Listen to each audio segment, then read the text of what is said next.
And welcome guys to another episode of the Wrong Side Simulations channel, bringing you the best content from the wrong side of the airplane, the right seat. And as always, my name is Blake, and I'm a real-world flight dispatcher aiming to bring you a little more context to your flight sim viewing experience.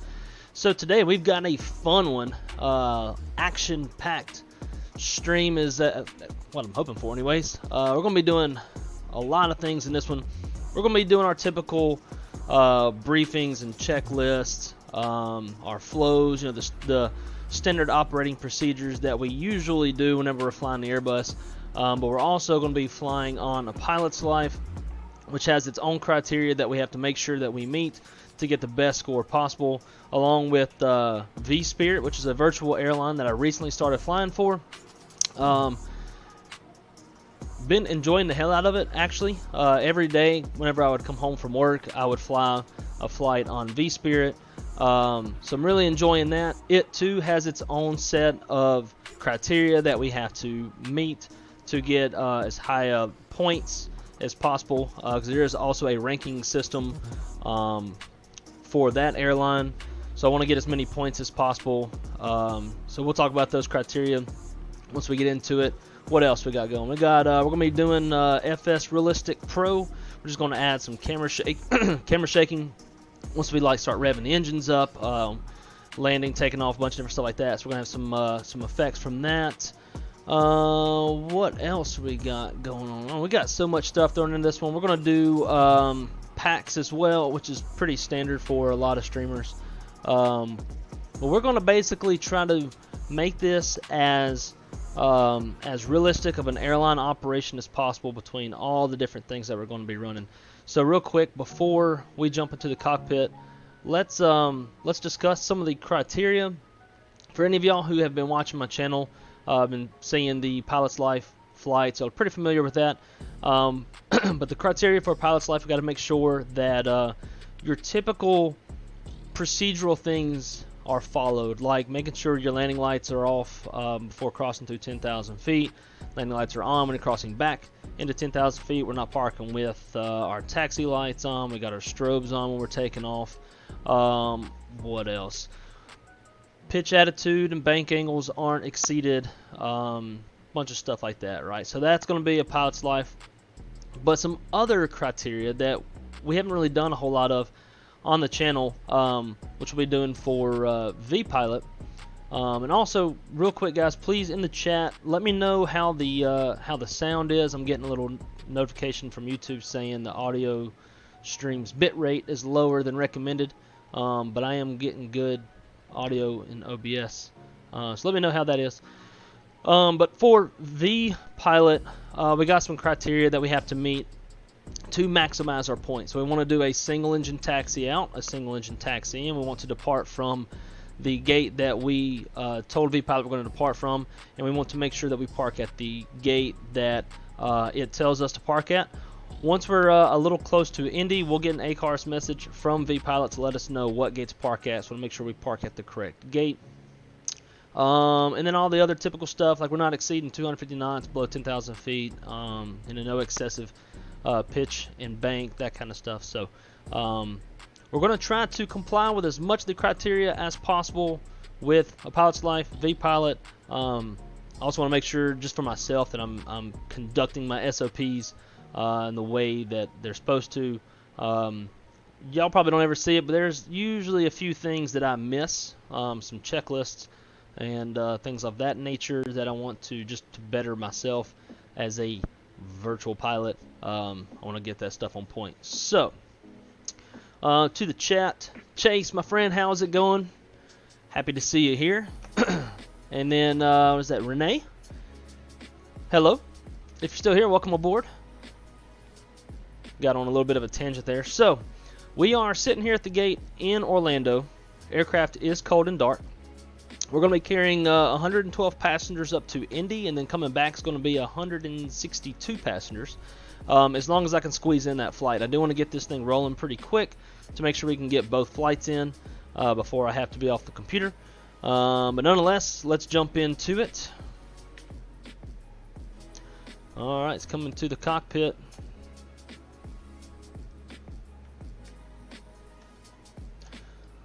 Sweet. Get battery 1, battery 2, get that ground power going. And we'll start with our overhead flow, cruise supply on, ground control, or cruise supply, yeah, on, ground control on, CVR test.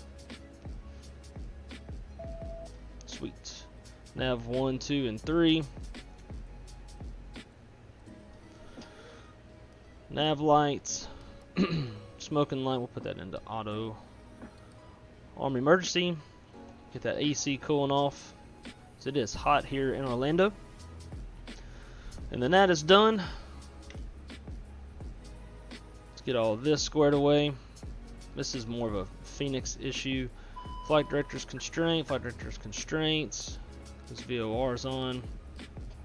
Cool. Down lower, or the center pedestal, we got our radios are already on. That looks correct. Put that into auto and leave that in standby. Cool. Now let's get our EFB hooked up. We will definitely need that for the flight.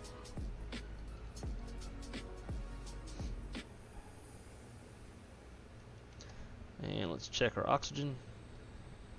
In case we have a jump seater, we'll check that one too. Sweet. Got our sunshades up, try to keep the cockpit cool.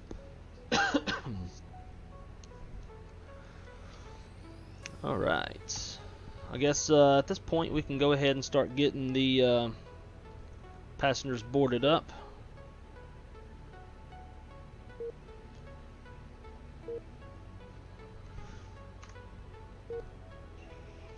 It's going to take about 20 minutes to get all 112 passengers on board, so we'll do our we'll get the aircraft programmed so as far as we can until we are ready to get our actual zero fuel weight and all that stuff.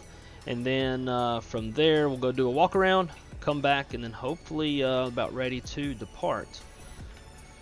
So let's jump into it. We'll try this so y'all can follow along. And I need to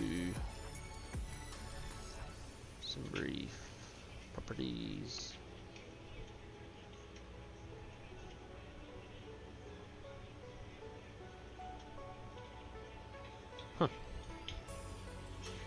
There we go. Sweet. I don't know why I got the position all wrong. Alright, so we'll do this so y'all can follow along. Hopefully y'all can see what I'm doing here on the McDo. On this left side, you can't see it. I'm just going to initialize the flight in the AOC menu, which is not a big deal. And then also pull up the preliminary load sheet to refer to, but we'll cross-check everything with the OFP. Receive messages, load sheet. Sweet. All right. So make sure our nav data is current. 16th of June 22 to 13 July 22. That is current. Net. Should get our city pair. And to me, I don't know about y'all, but it's kind of intermittent. Like it usually works first flight, but second flight, this doesn't always work. We are not carrying an alternate today. Our call sign is 392. Cost index 99. And we are going to be cruising at flight level 360. The next thing we're going to need after that is going to be our temperature. So 360. And it's minus 47. So we got that in there. Come back up here to our route. Flight plan in McDo.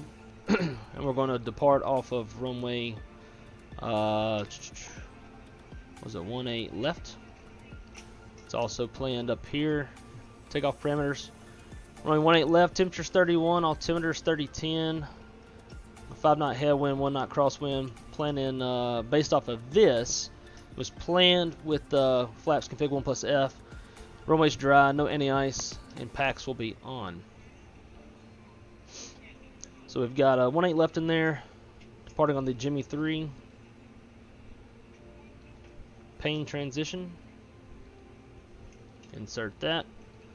Over to Indy, arrival, and we're planning ILS 23 right, because our dispatcher told us that 23 left and 05 right are closed. They're currently landing on 23 right.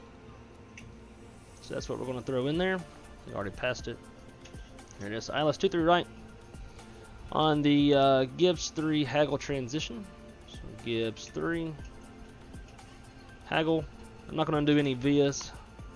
If ATC does come online up there, they'll be the ones vectoring us to final. Alright, so we've got that in there. We got this discom. We'll cross-check that with the chart here. Actually, let's go ahead and do that now because I will ultimately forget. Yeah, let's see, charts. Alright, so on the Jimmy 3, actually I need to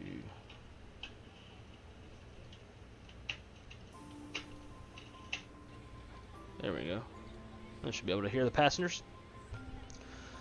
Alright, so we're departing to the south off of runway 18 left, climb on heading 185 to intercept course 214 to cross Villains at or above 1500, then on track 237 for vectors to Medusa. Top altitude 7,000. So that's what we're going to put in for now. Cross Villains, and then from there just be vectors to Medusa. As we can tell with the flight plan discontinuity. So that cross checks. Let's come back over to sim brief. In our secondary, if we had to hold for an engine failure, we'll copy the active and we'll hold at Medusa. That'll set us up nicely. And it don't want it.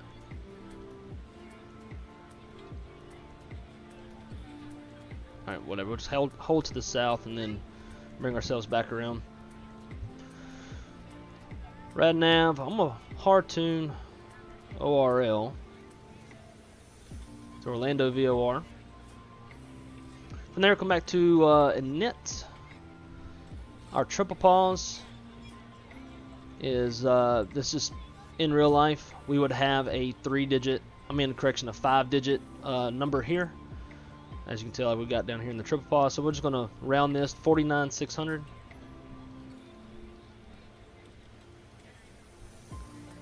Let's get our wind data uplink.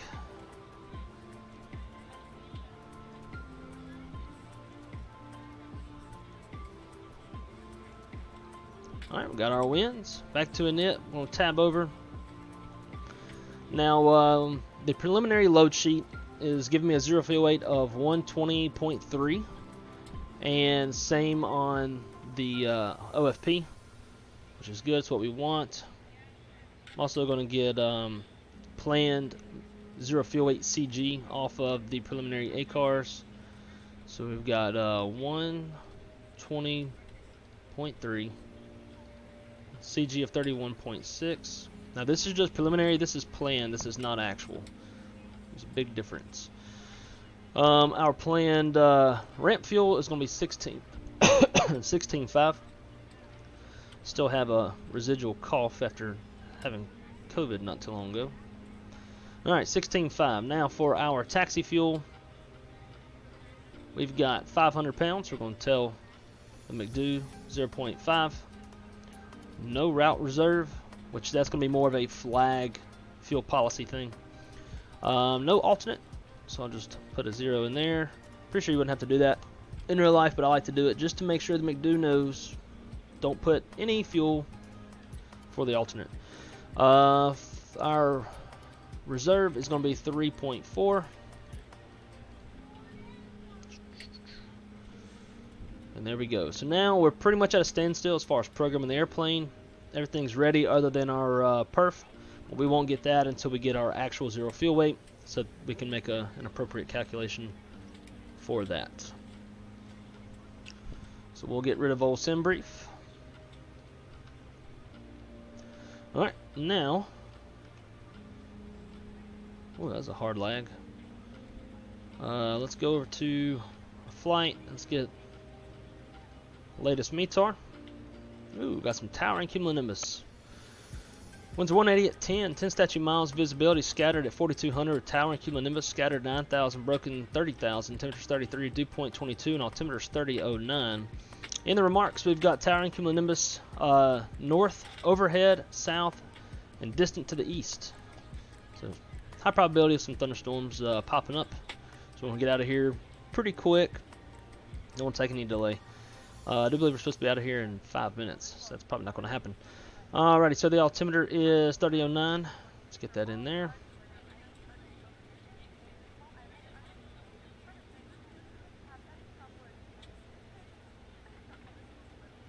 Get that in standby as well.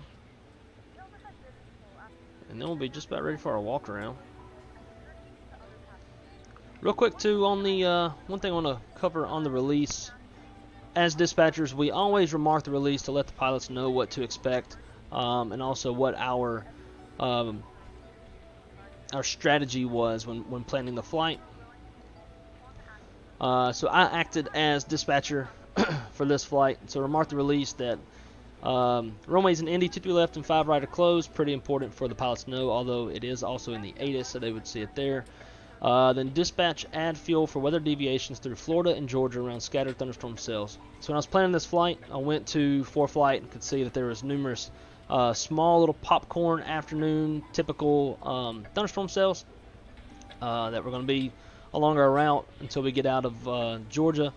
So plan a little extra gas, call it dispatch add, and that dispatch add fuel goes above the line. The line being men required takeoff, so the fuel is required to be on the airplane.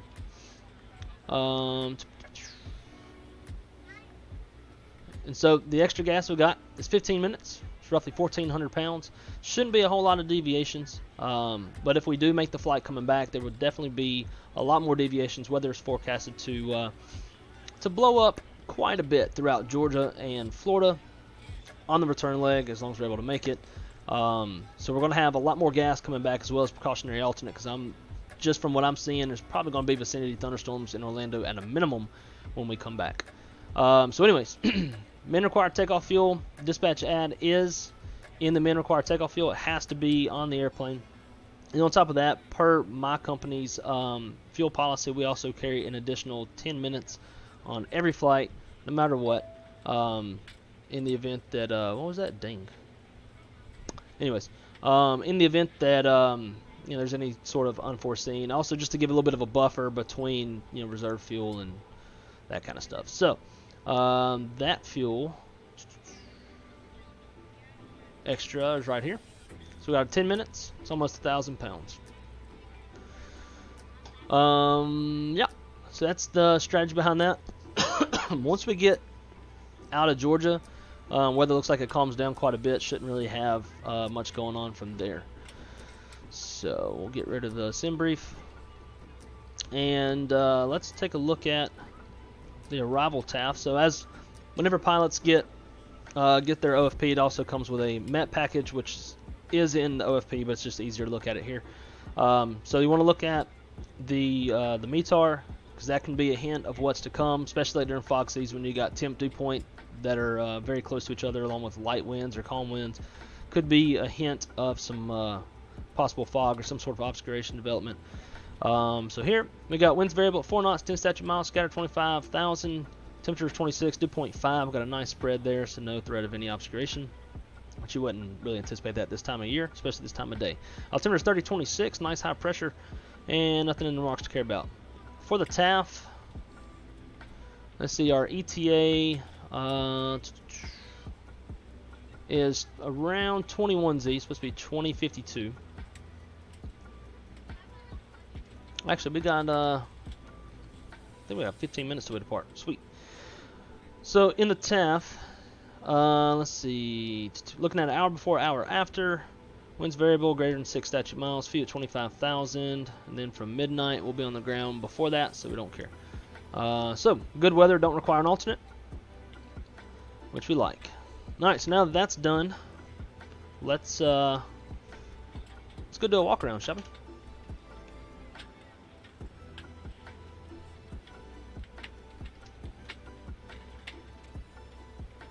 It'd be so cool if we could see passengers in here.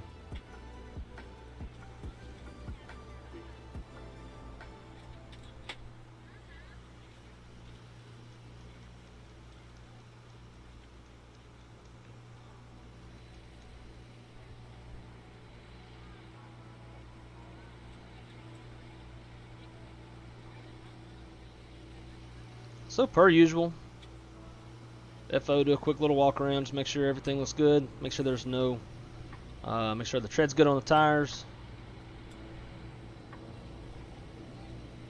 make sure all the probes are attached, looking good.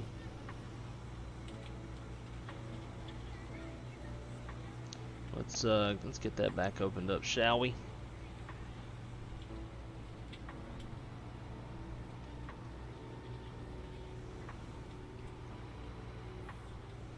I mean, you need to get off there and do some work. They'll be out of here in 15. Make sure all the fan blades look good, nothing's bent, nothing's missing. That would be an issue, obviously. Checking the gear, love the work that Wiley has done. I believe that's his username.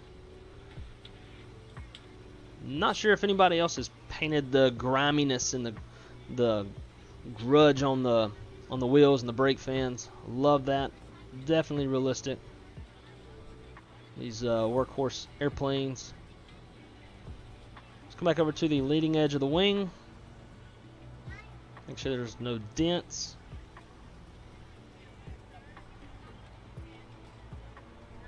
Make sure we got all of our static wicks.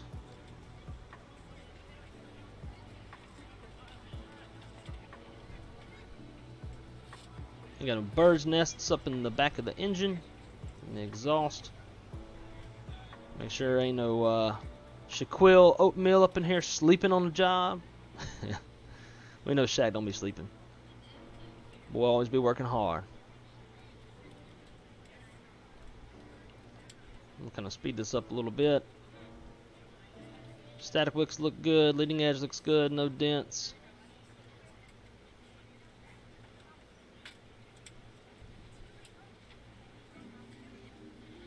Flying tail 697 today.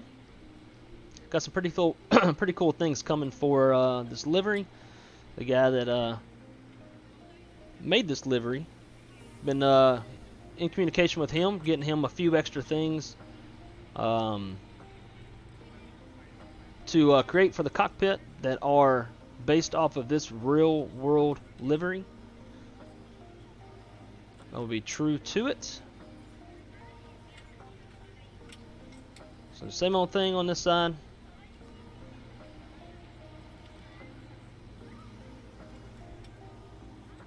Fan blades look good. I like it. What do y'all think? She airworthy?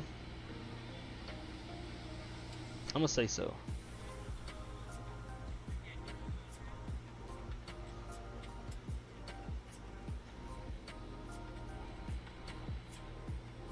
Just about done boarding.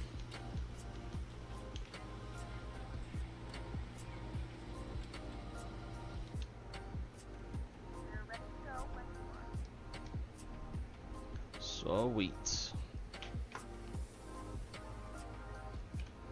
All right, we got our fuel. Everything's boarded up. Seatbelt sign on. Fuel pumps on. APU fire test. Looks good. Let's start that APU up. And we'll do an engine 1 fire test. Sweet. Engine 2 fire test.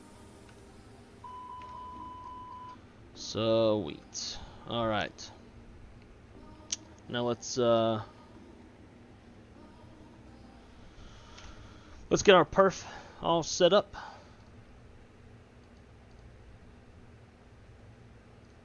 Should have a new load sheet. This is our actual. So zero fuel weight's 120.2. It was 120.3, so we're 100 pounds lighter, which is not a big deal.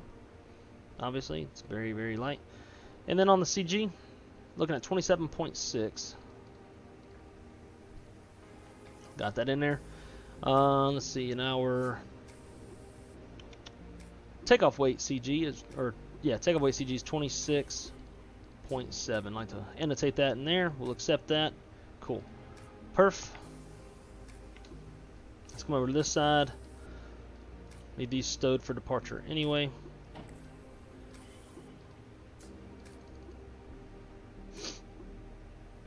And we'll come over here to the performance. Y'all probably won't be able to see this much, but so we're going to take off of runway 18 left.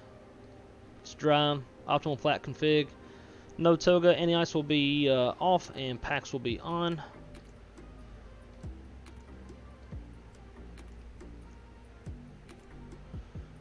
And let's see, we're going to do a flaps 2 up 0.4. You don't have to do the up 0.4, but I like it for reference. Flex temp's going to be 68.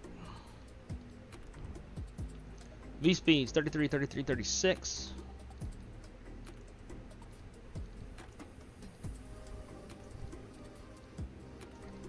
Cool. And then last but not least, our thrust reduction, acceleration, climb altitude is going to be 1,100 feet, and if we lose an engine, engine out, acceleration, climb altitude is going to be 1,100 feet as well. Hope we don't lose an engine.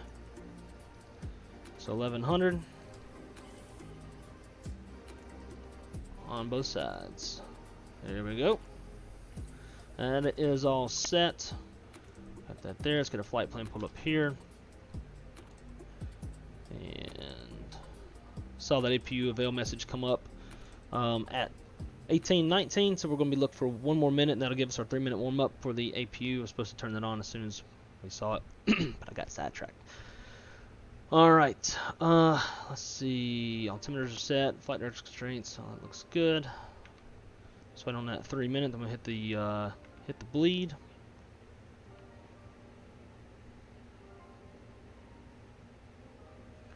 And then let's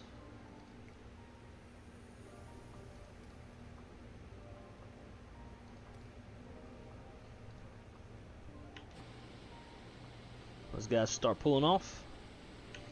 While they're doing that, let's do a quick departure brief. And let's see, charts. Alrighty, so it's going to be a right seat takeoff. This is an aircraft, or the aircraft is an A320 CO for tail strike avoidance. No MELs or CDLs that degrade the performance of the aircraft. It's going to be a 1-engine taxi. Our taxi route's going to be, we're going to come around the alleyway and probably just swing it on out here at Echo 3. Take Echo, Charlie, all the way to Bravo 1. Let's see, weather is potentially no factor. We do have some tower cumulonimbus, so probably going to get some bumps on the way out. It means there's some pretty unstableness in the atmosphere. No terrain, no hot spots or runways to cross. Let's see, before V1, it'll be my decision to reject the takeoff, come to complete stop, set the parking brakes, call flights to their stations, cover any income actions, or the evacuation checklist as required. Our engine out procedure, we'll climb out, and we'll plan a hold at Villains. We'll speed up, clean up. Engine out is 1,100 feet. So our takeoff weight is 136, max is 145.5, so we are going to be below our max landing weight if we need to come back, and if we come back it'll be runway 18 right. If all goes as planned, we're going to fly the Jimmy 3 departure, top altitude 7,000 feet, and for now we're just going to squawk 2,000 since we're not in controlled airspace. Nope, still not controlled yet. I bet you it's coming though. Sweet. So now that that's all done, APU bleed, disconnect that. Pull the GPU and the cones. Get that on. And since we are ready to go, let's get the cockpit door shut. Let the captain be all comfortable. We already checked our oxygen, all that is good. Alright. Playing the pushback real quick now. Phoenix says this will mess up the airplane. I've been reading other people saying they haven't had any issues. Back when I used it with the airplane, I didn't have any issues, so we're going to give it a shot. So let's do a pre-planned pushback.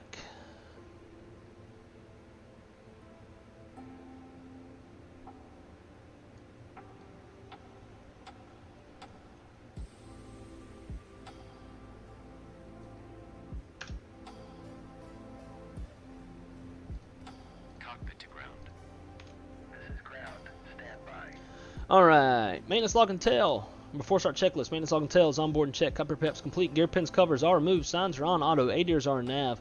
Fuel min required is 15.1. And we've got 16.5 on board. Altimeter 3009 is set. EFB is checked. Windows, doors, and slides are closing arm. Beacons on. Thrust lever is idle. Parking brake is on. And transponder is in auto. Before start checklist is complete. Now let's shut this music up. Let's get the hell out of here. Let's just confirm our departure time. Okay, sir. The bypass pin is installed. So I can do that over here. Yep, so scheduled time of departure is 18:30. We are 5 minutes from that, so we're looking good there.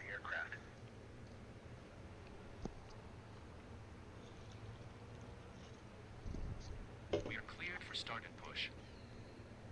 Okay, cleared for push start. Please release parking brake. Parking brakes are released. Commencing pushback. You can start the engines in sequence. It will start in the sequence. Alright, starting the block time.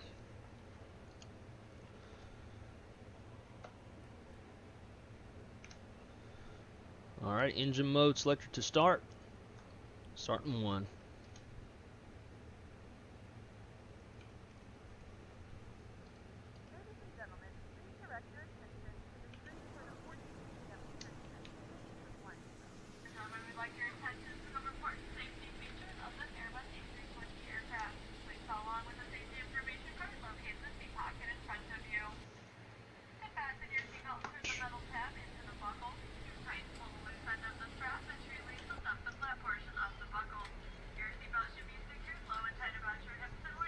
So got that little lag. So I don't think I have the best cable plugged into my PlayStation 4 controller that I use for the drone camera. So it's weird, like if it's like it jiggles a little bit, it's like it disconnected and reconnected, so it like kind of pauses for a sec.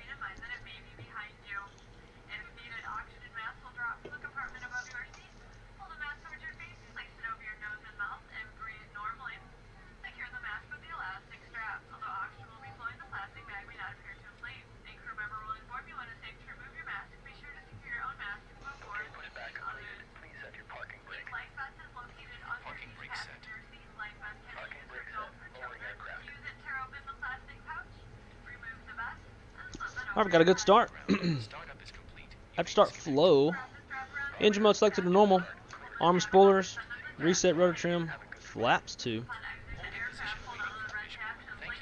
Yeah, so then our takeoff's going to be up 0.4, otherwise known as 26.7% CG, which is set. TA, and it's going to be a single engine taxi, so yellow electric pump comes on, APU stays on. Alright, homeboy's gone. Act like he gave us, showed us the pin, so we'll shine that. And we'll call our taxi real quick. We are on Vatsim.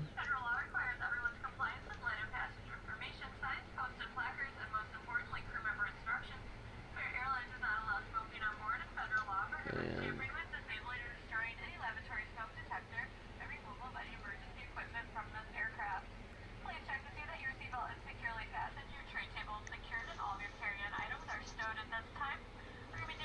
Orlando traffic, Spirit Wings 392 is going to be taxiing from airside 3 over runway 18 left via Echo 3, Echo Charlie, Orlando. Alright. Said that from memory, I hope that was right. Echo 3, Echo, yeah, Charlie. I was right. Woohoo! Can't really remember that. Alright, brakes released. Taxi lights on. Oh yeah, and I guess after start checklist, engine anti-ice is off, yellow trim is on, road trim 0. After start checklist is complete. Here we go.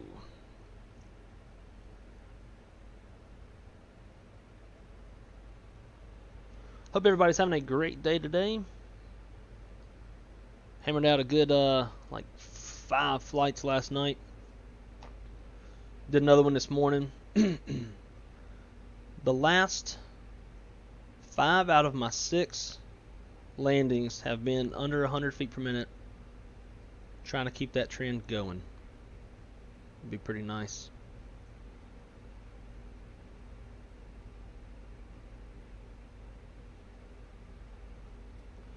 And ever since the last World update where they did some elevation corrections, I've noticed that a lot of these airports get some like pretty big bumps and little hills and stuff like that.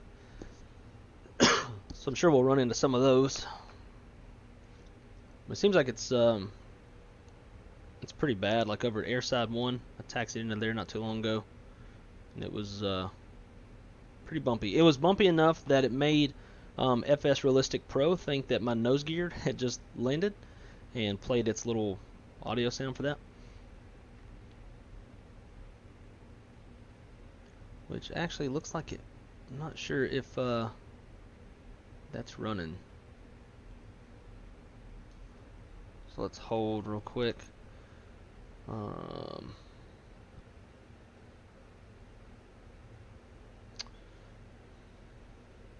don't see it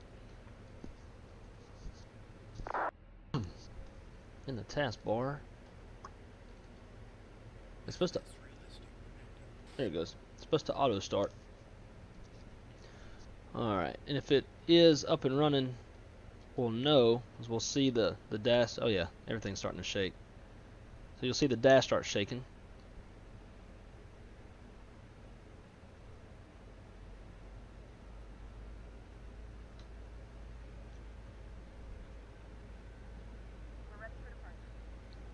Thank you, ma'am.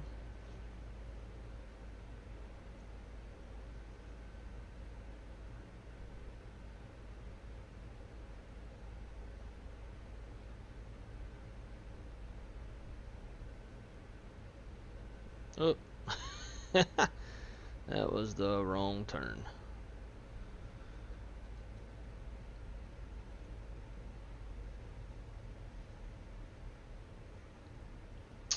No biggie. In fact, this might be a little bit of a shortcut for us, which I don't really actually want to do.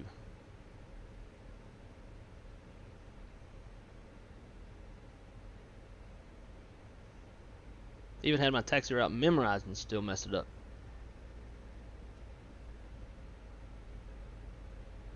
We need a good hot minute of straightaway to do our engine start and flight controls check. You want to do those on a straightaway because we turn off the yellow electric pump for the engine start. We're pretty much steering with our rudders from that point.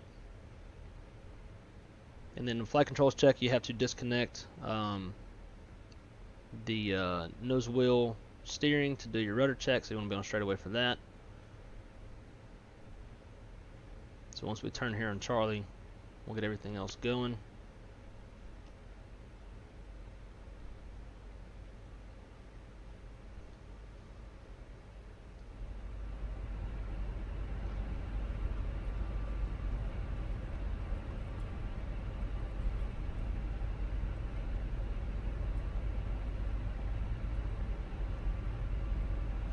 Alright, let's roll number 2.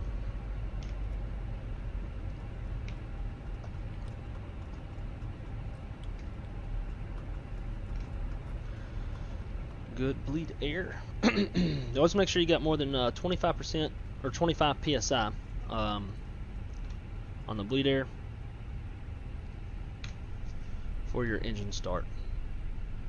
Once the engine starts, we have to run a 3-minute timer for the engine warm-up.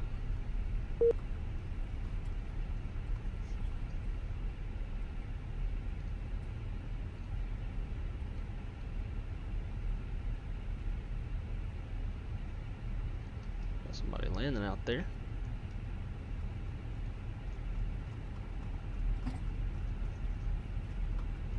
Not sure who that is. JetBlue. Nice landing. And I'm off the taxiway.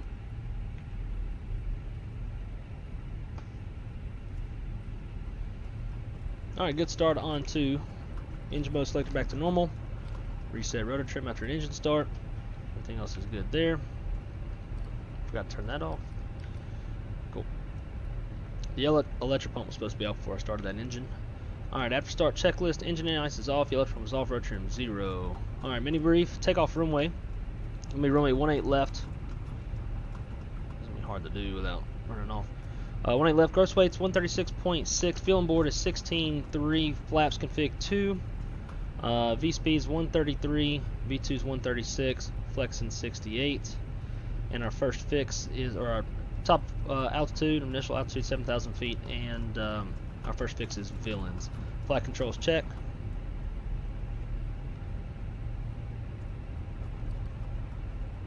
Full left, full right, neutral rudder.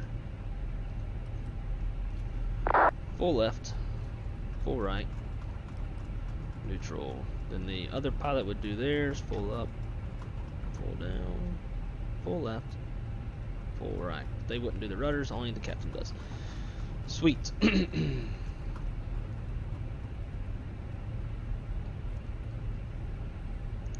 And we'll get straightened out on this turn, and we'll do our before takeoff flow.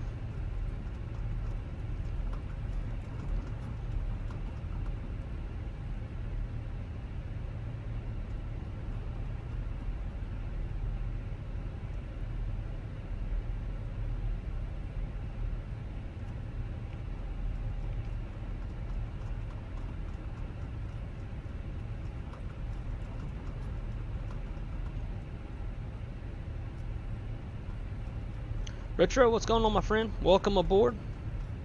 Thanks for joining us. Hope you're having a great day. Alright, so we're squared away now, so let's go before takeoff flow. On the radar, pick the wind shear, TCAS TARA. Auto brake to max, status page check, TO config, being the flight attendants, and flight attendants please prepare the cabin for departure. Or flight attendants please be seated for departure. That would make more sense. Alright, before takeoff checklist to the line.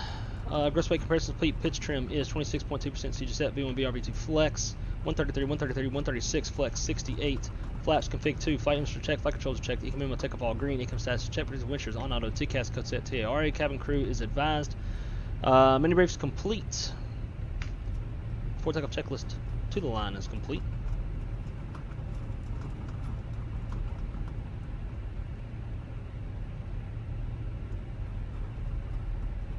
We got 50 seconds left on our timer.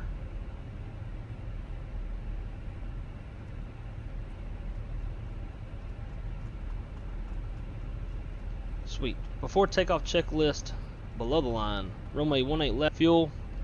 Min required is 15.1. We've got 16.3 on board. Engine mode selectors, normal bleed packs are set. Before takeoff checklist below the line is complete. We'll just kind of take our time on this part, let that timer run out.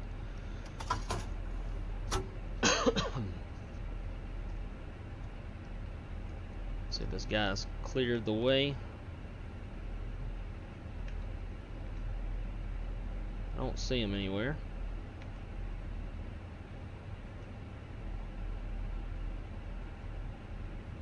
I got all. Damn, he must have got across quick. Cool. Alrighty, guys. Well, we got our 3 minutes. Let's get the hell out of here.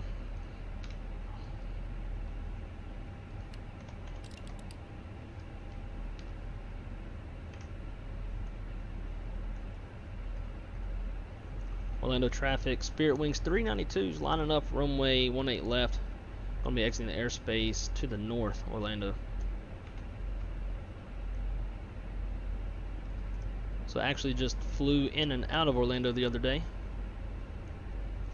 Let's see if I can get some footage or some pictures from the cockpit that I took.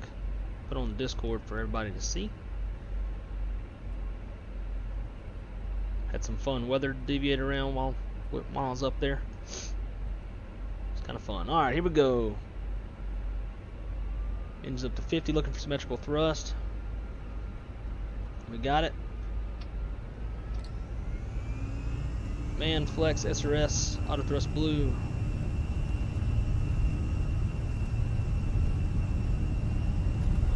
Knots thrust set.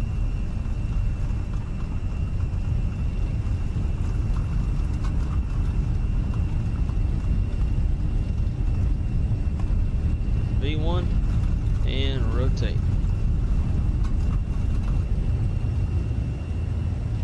Positive rate, gear up.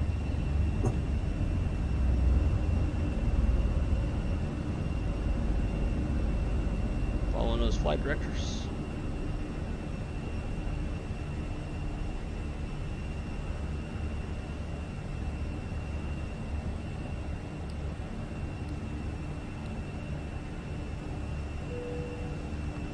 Acceleration altitude, nosing down, looking for positive trend on the airspeed.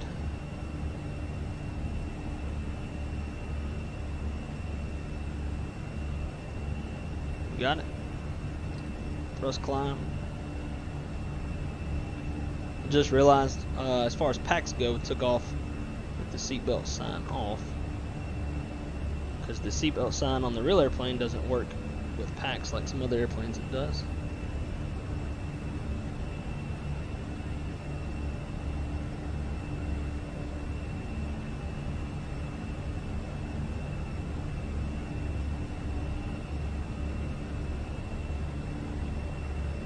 Flaps 1, speed checks, flaps 1.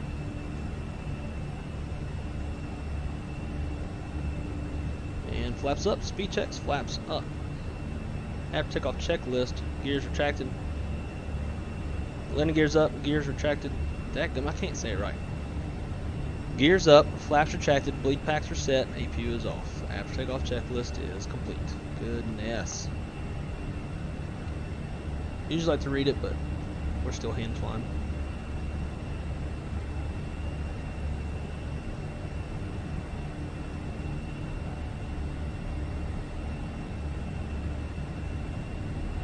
Once we level out, we get direct to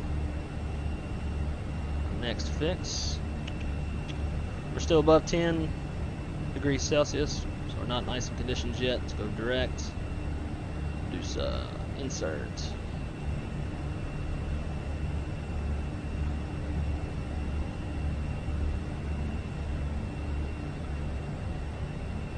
Speed alt star.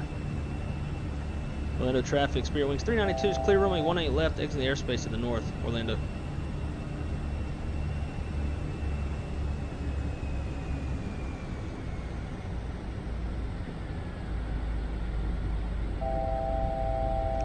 Come on, daggone. Catching some drafts in these clouds.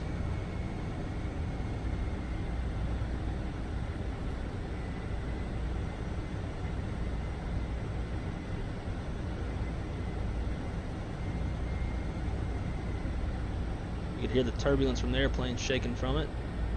Come on.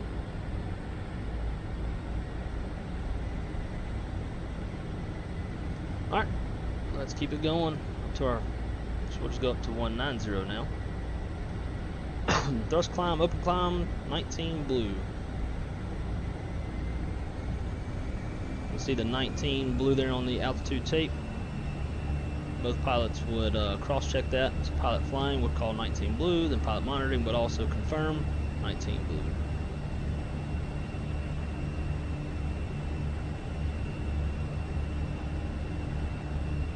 Alright, I'm going to go ahead and kill those landing lights because pilot's life gets a little weird with the way that it reads what altitude they're at, and you could potentially bust that and lose some points. We're just going to keep on hand flying it.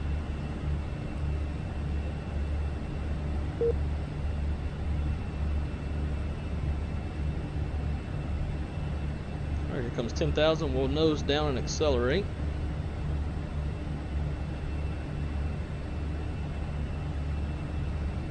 Staying on those flight directors. Gentlemen, we have now passed 2,000 feet. Turn on larger portable electronic devices. This is also a reminder to keep your seatbelt fastened throughout the duration of the flight. Do not form a line in the left. That's a little bumpy. We'll get that autopilot on.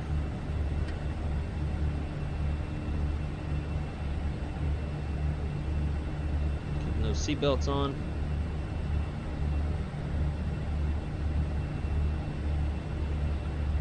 Jack's approach is on, but Jack's center is not.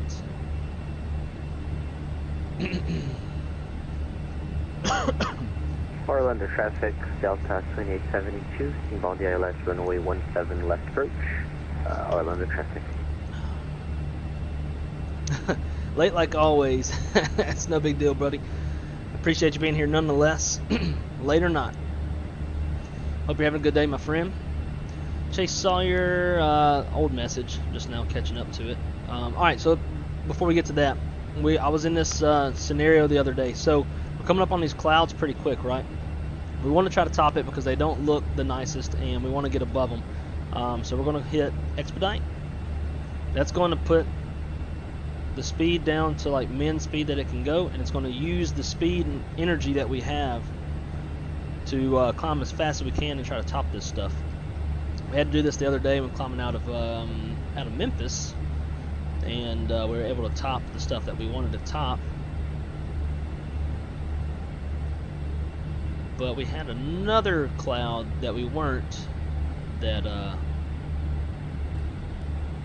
talk about in a minute. It was kind of fun. Jolted the hell out of the airplane. Sweet. Alright, so we are above all that stuff, so now we can just go back into open climb. So now the airplane's going to pitch back down, so it can accelerate back to 340 knots, and then once it catches back up to that, it'll keep the climb going.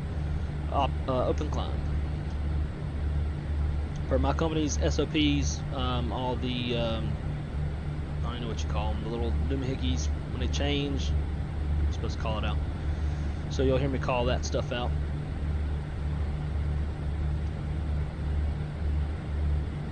So for the most part, looks like we're kind of out of nasty stuff. But one thing I've been noticing with Microsoft Flight Simulator is that, you know, you go into an area with where there's thunderstorms, you'll be passing like thunderstorm cells, but the tops on the cells are like this. These tops are really low. In the METAR for Orlando, it was saying like there was a layer at 30,000 feet. I don't see anything at 30,000 feet. Maybe there's some stuff over there.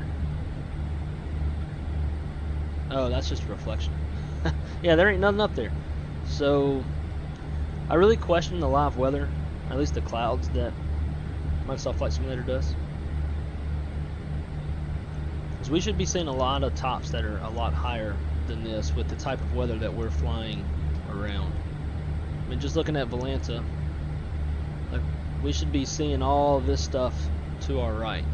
Like, this stuff would be a lot higher, and it's not. So, food for thought. Alright, there's transition altitude. We'll go standard, standard, and standard, and 1,000 to go. And we'll say we just got cleared up to our final of 36,000 feet. So 36 blue, 36 blue.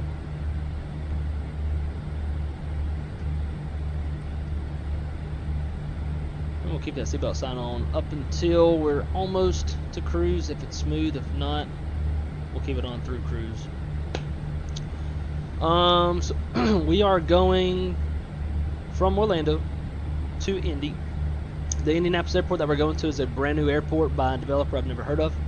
I think it's Dominic Design Team, something like that. I did take a quick look at it to get a screenshot for this stream. Looks pretty nice. Looks pretty nice. So Chase, sorry.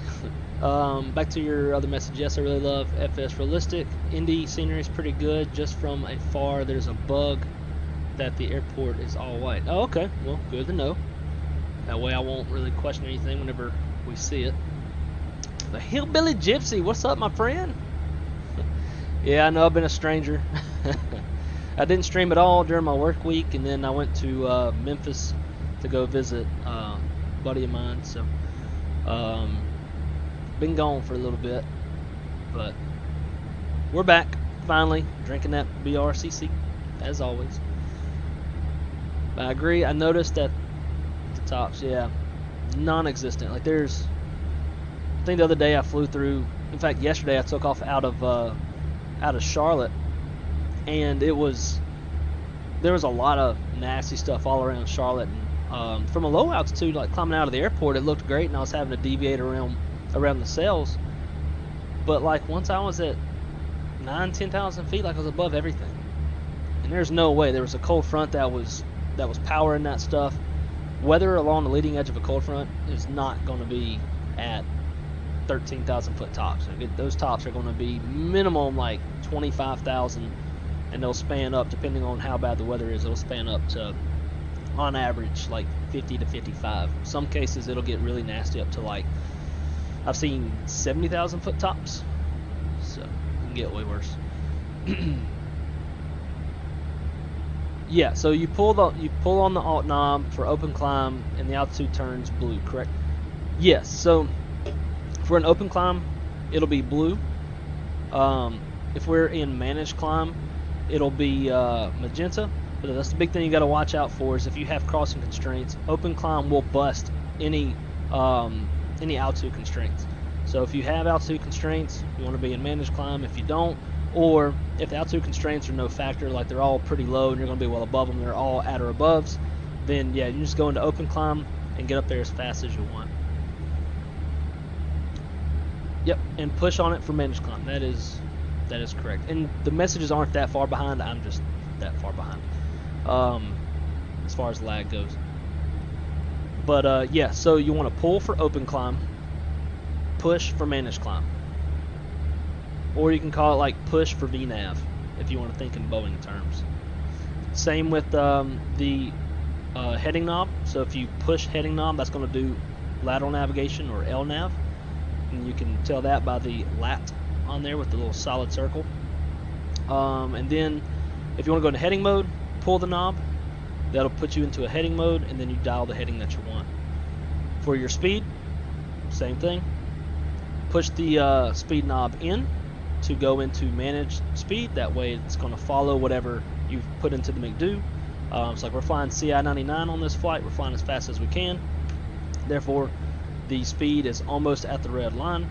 Whereas if I went CI anything less than 99, you'll see this speed sitting a lot lower. If you want to go into selected speed, you'll pull the speed knob, and that's going to let you select the speed. So you pull the speed knob, dial what speed you want. So basically, the way that it was explained to me by one of our captains, that like finally it all made sense. You want to push to give it to you, the airplane. You want to pull to give it to me, the pilot, like you're pointing at yourself. So whatever you want to do, pull it. If you want to tell the airplane to do what you programmed, push it.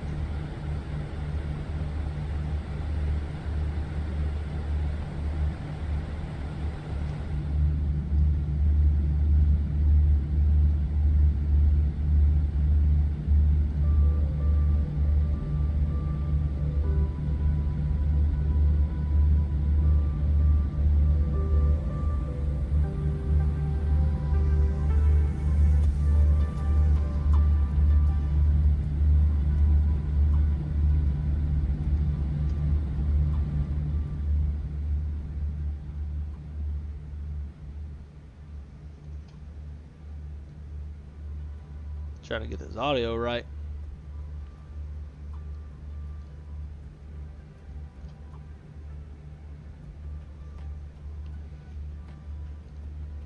And we literally just cruised over a thunderstorm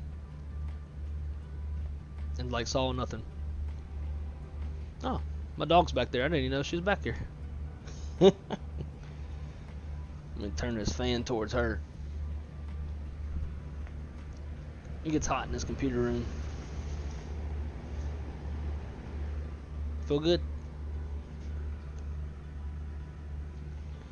Fat black lab.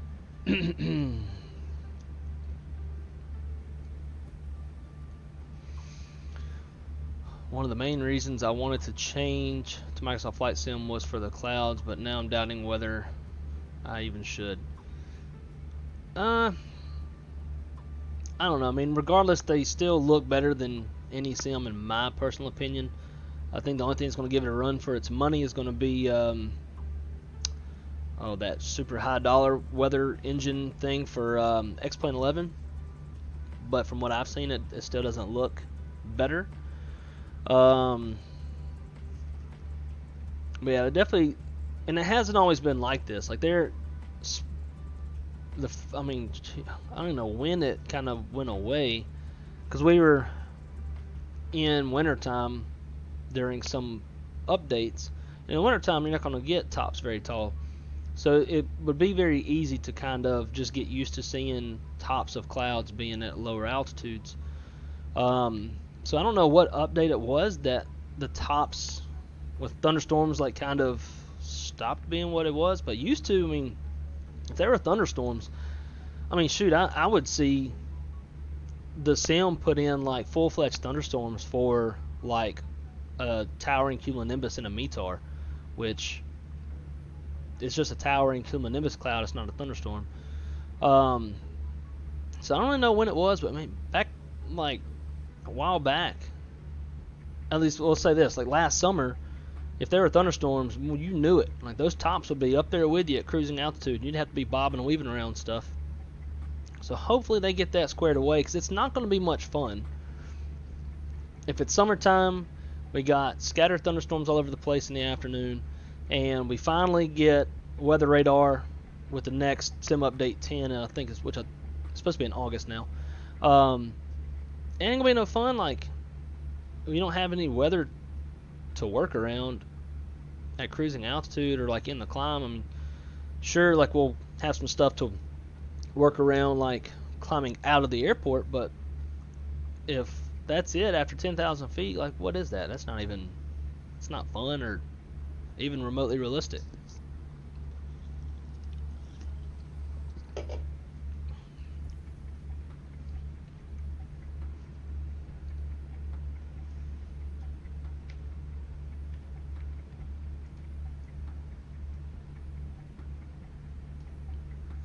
Just flew past St. Augustine. It's like what, the oldest city in the country or oldest city in Florida, one of the two. Been there a couple times. It's a pretty cool place. A lot of good places to get food and drinks and stuff.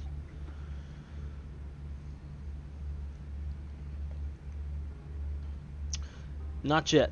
They had an iteration of it when it first came out, but it wasn't showing weather. It only showed, like, it was showing clouds.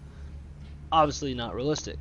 So they disabled that altogether, and they have been working on it for quite a while. So yeah, there's no weather radar yet, but it's coming in August with Sim Update 10, as well as DLSS. Now, if there's any reason to get this sim in August, when Sim Update 10 comes out, we're going to have weather radar. I think predictive wind shear is supposed to work, and we're going to have DLSS. DLSS is huge. If you don't know about it, it's an upscaling technology or something of that nature. Basically, it's going to double the performance that you'll have. So yeah, whatever, like say if you bought it right now and you got 30 frames per second, supposedly you're supposed to have around 60 whenever that drops. So big time want that. Get rid of all the stutters and lags and whatnot, hopefully. Alright, so there is 35 or 36,000 to go.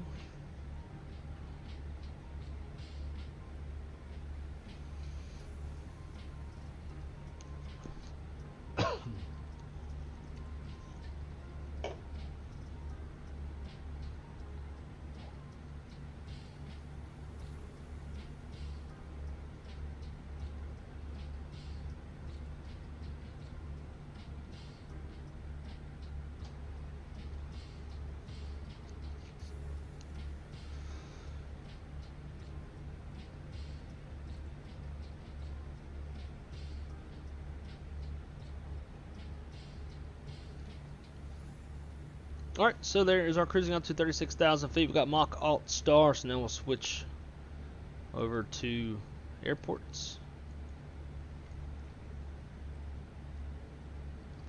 And it's been a fairly smooth ride on the way up, so let's get those seatbelt signs off, let them up, move around, do their thing.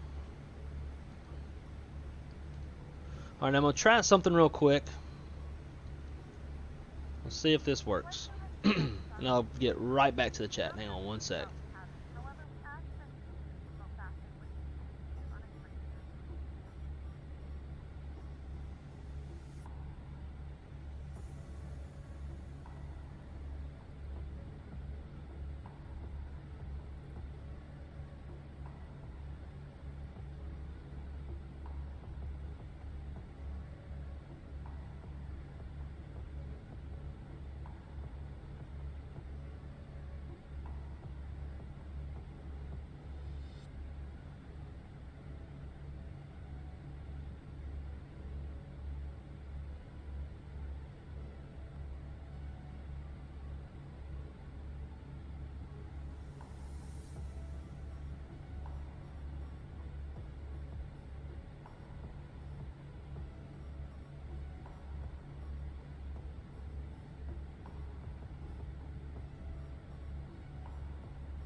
Right now, weather's pretty nice out in Indianapolis. We'll give you a briefing once we get a little bit closer. As always, want to thank you for flying Spirit, and we'll talk to you soon once we get a bit closer. Thanks. Bam. Look at this dumb shit.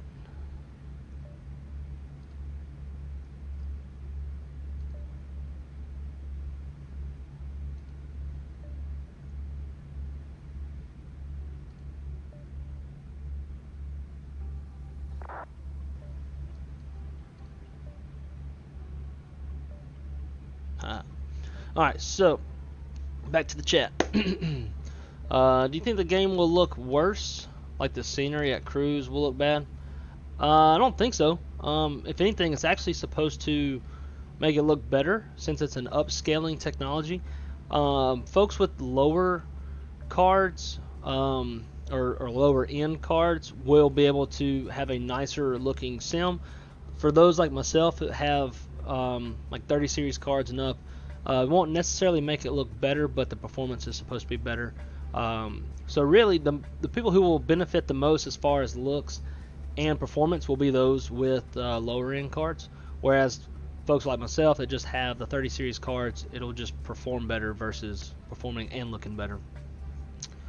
What do you say about wind shear gain? So I'm not sure, don't quote me on this, but I think that it's when Sim Update 10 comes out, along with weather radar, aircraft like Airbus will have predictive wind shear capabilities. So like you're on descent, you got some thunderstorms around the airport, and if it puts off wind shear, aircraft can detect it, and it'll call out wind shear, and do your go around, or whatever you want to do. I think, but like I said, don't quote me on that. Not 100% sure, but I think that's coming with Sim Update 10 in August. That was cool. Play it again. All right, I got to record it again. Hang on one sec. I'll mute my mic on here.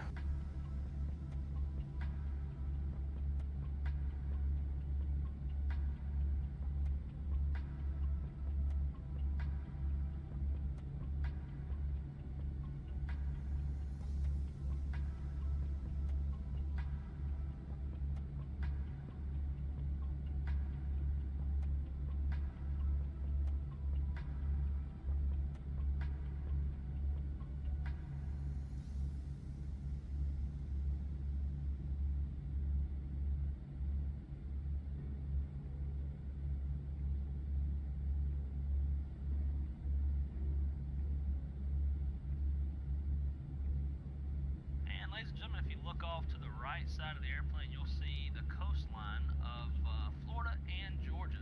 We got Jacksonville just down there. Had we gotten off and did this a bit sooner, we could have looked at Cape Canaveral. There was not a rocket launch. Otherwise, if there was, and I wouldn't have seen it, I'd have been really mad. But anyways, this announcement has been made special request, and we want to thank you for listening. Everybody, have a great day, and if you're in the chat, welcome aboard to Alongside Simulations channel. There you go. That's using Pacx. You can do your own little announcements and that kind of stuff.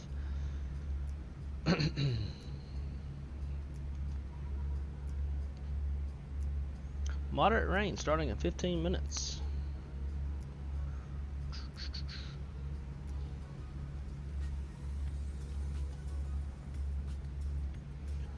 So you can see we took off and we had some sails around our route of flight.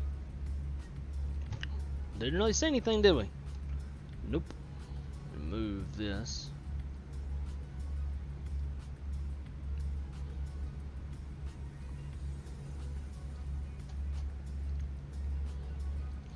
We got some more up ahead.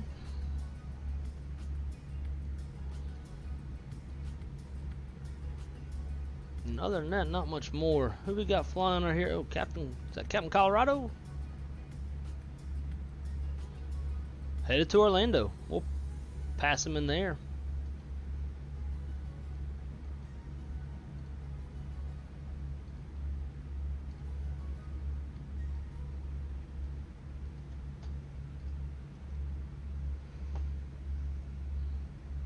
Yeah, really cool. Yeah, I used to do that all the time whenever when I first got Pacx back in the day, and don't do it as much anymore because it's kind of weird. Like if I do the flight attendants, please be seated for departure. It's just weird to hear it a second time. So I don't really do it that much anymore. We'll be starting our in-flight service. We'll be serving complimentary drinks and snacks. Please look in your feedback for a list of complimentary and premium drinks. Premium drinks are available for a small charge. If you wish to make an additional purchase, we only accept credit cards.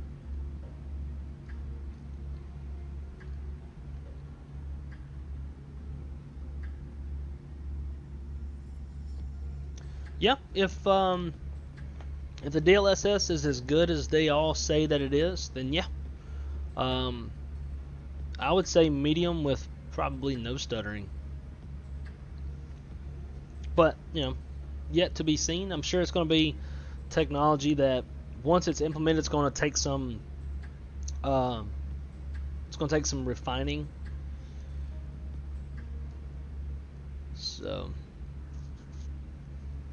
yeah, Chase got one, I think that's one spammer, right? Same person.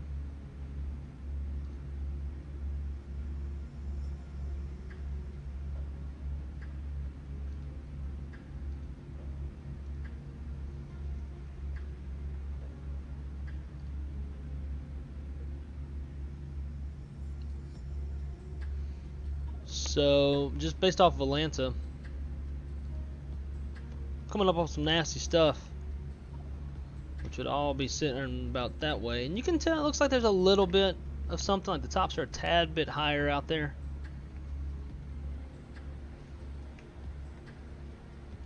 But nothing to the extent of what it should be.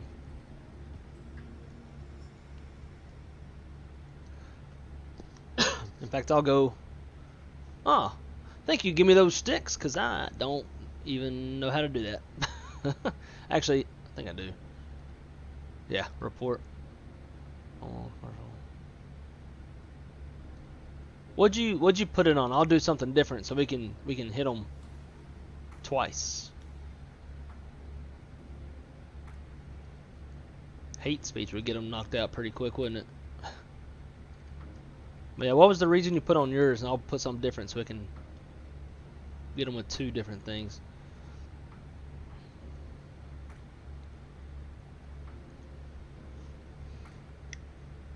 So Chase said almost to my S1 rating, finishing up a bit of training. What do you mean by S1? Not sure. Like training for what?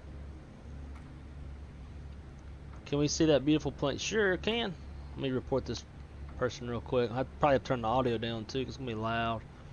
Reports. I'm going to do pornography or sexually explicit material. Powell. Alright. Turn this down. Uh-oh. That's going to cause problems. Give it a sec. You know. There we go. I left my camera in Orlando. Oh, wow. Chase, that's awesome.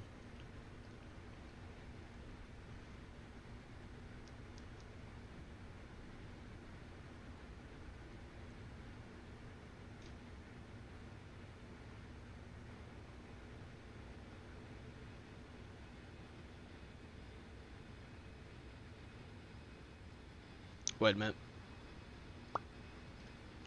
Sorry.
Cannot wait to get some IE engines.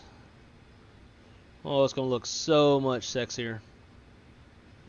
Those IEs are way, way prettier than CFMs, in my opinion.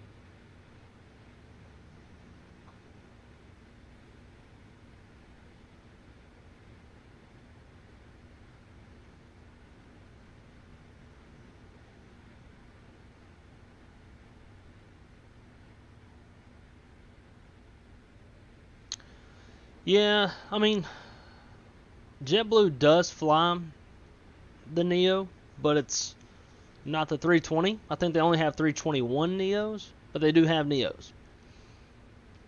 321 Neos are probably, in my opinion, the sexiest version of the A320 family.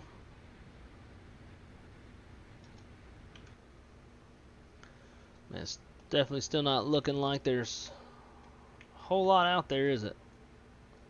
Compared to that, there's not much sitting out there.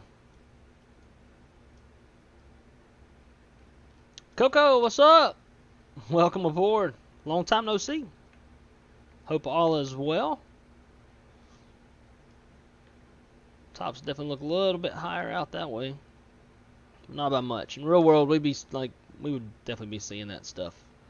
Probably higher than us. In fact, I can go look and see what those tops are.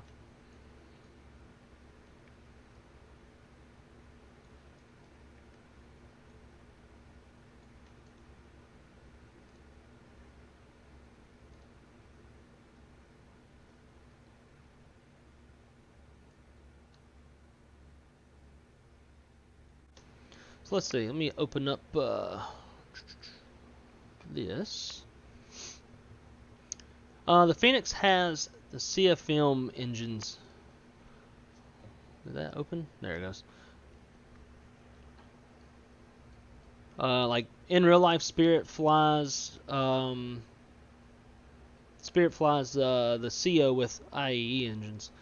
Obviously got Neos too, got Pratt & Whitneys, but as far as the CO engine types, they fly the IAE engines. Alright, so let's take a quick look at this. Oh, I didn't mean to click charts. How long has that been there?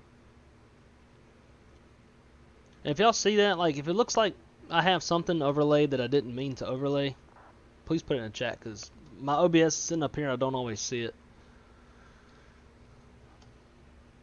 Alright, so let's take a look at these the tops on this weather.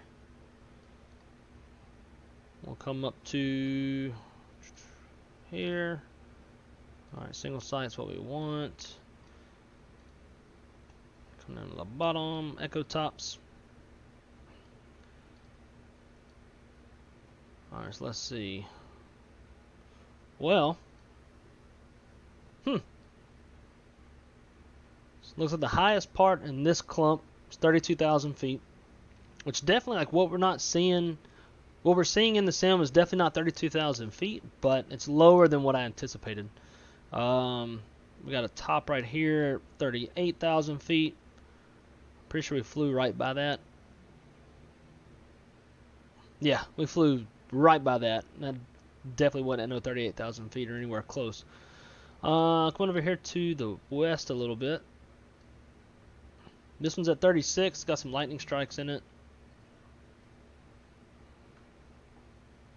What else we got? Let's just cross-check this with a different... Oh, shoot, this one's even higher.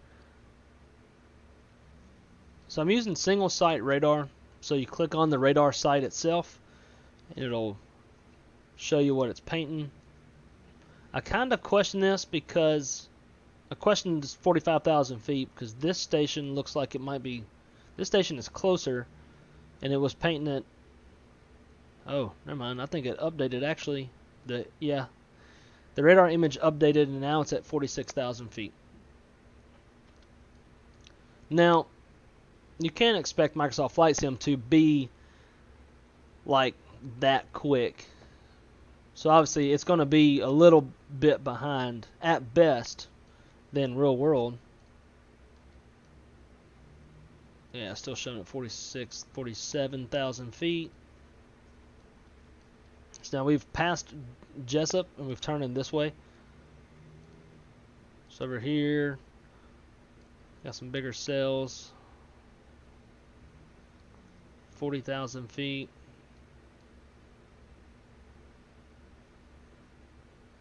38,000. Yeah, so those tops on most of this stuff is relatively high-ish. I mean, the bulk of it's not super high, but there's definitely some isolated tops that are pretty damn high that we would absolutely be seeing.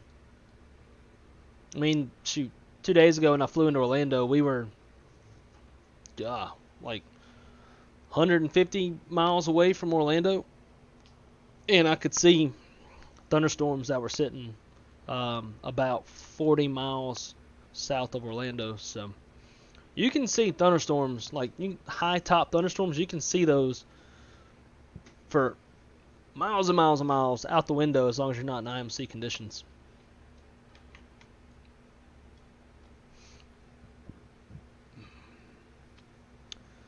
Let's see. What engine? Just cleaned your house.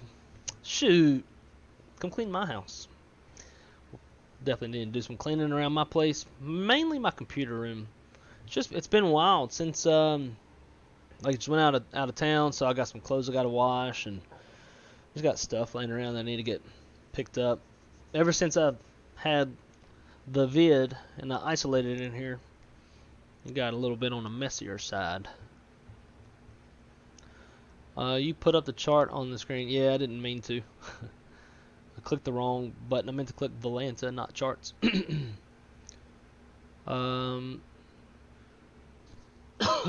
Yeah, I'm sure they will. I don't know if anybody's talking about it in the forums. I'll definitely go to the forums, and if I don't see anybody talking about it, I'll start a new topic and throw that in there. But again, we can't expect Microsoft Flight Sim to be almost as fast as real world weather. It's always going to be a little bit behind. And what we're seeing might be what the weather was an hour ago. And if it's showing weather that was an hour ago, like, in my opinion, it's a little old. But really, like, I know it's just probably accruing METARs from all over the place and combining to give some sort of weather depiction, but I don't know. I don't know, like, what the acceptable... This son of a bitch.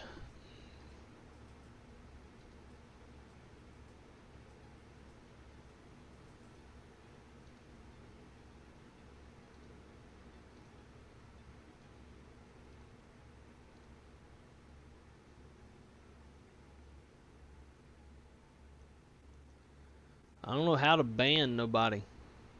I've already hit hide this user. Ain't that the same user?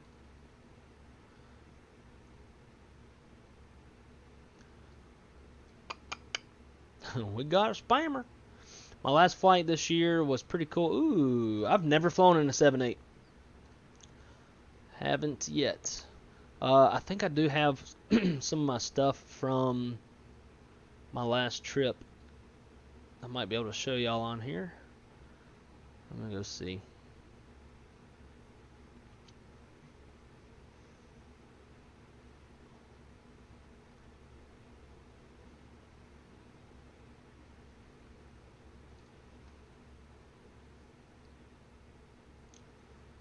Yeah, I don't know how to block or ban. I probably need to add a moderator, right?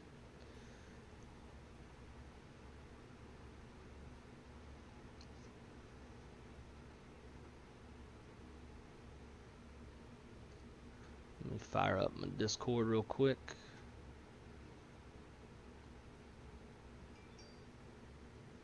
Lightning around my house.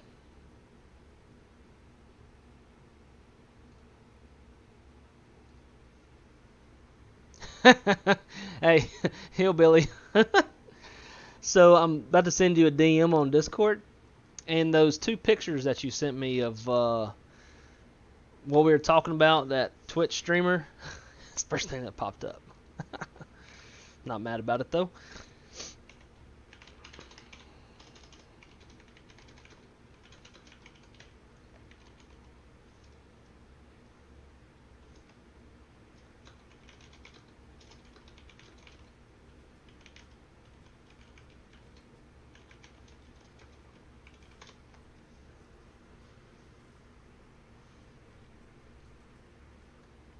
And Chase, I'm going to send you a message as well on Discord.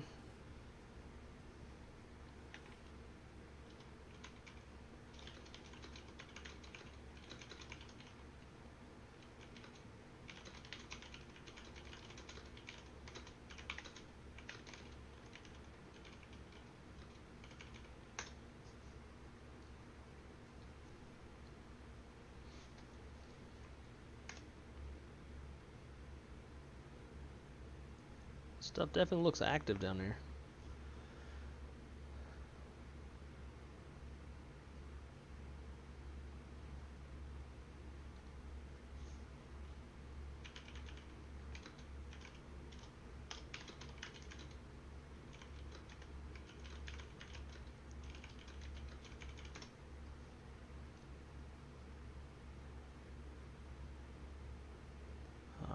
Let's see. I gotta figure out what to call. Give me those sticks. That's a long name.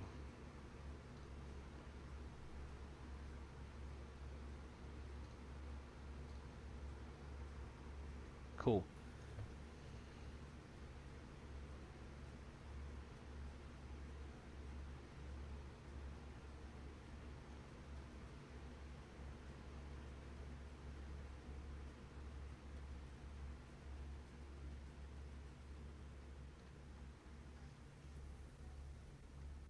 Alright, so let's see if we can get some good footage.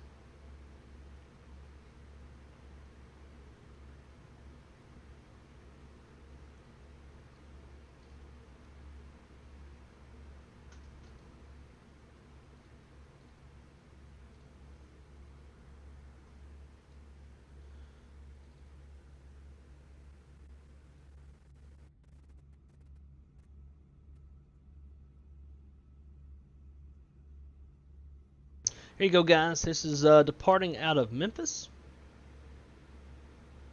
118 right.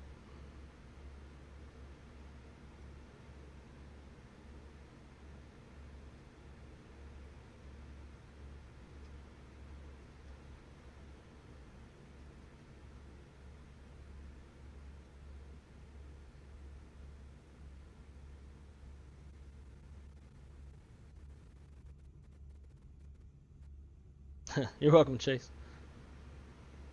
I appreciate you doing it for me.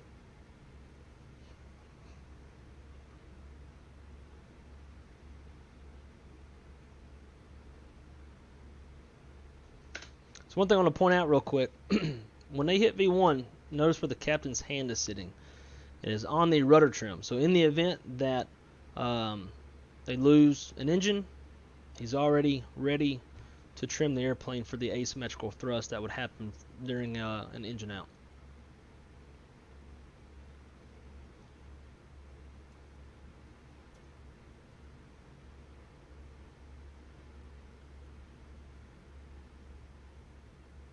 Had some weather to deviate around on the climb out.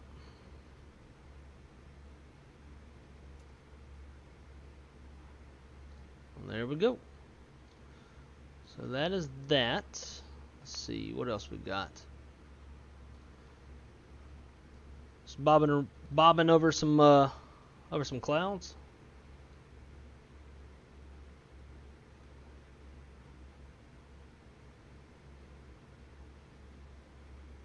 A little bumpy.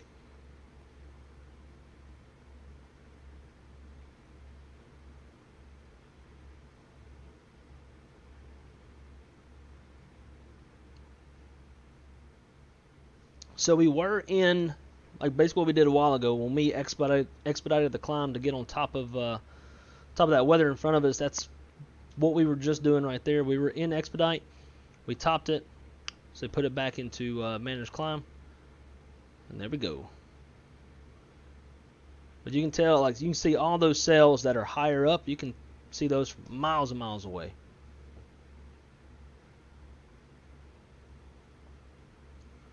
Let's see what else.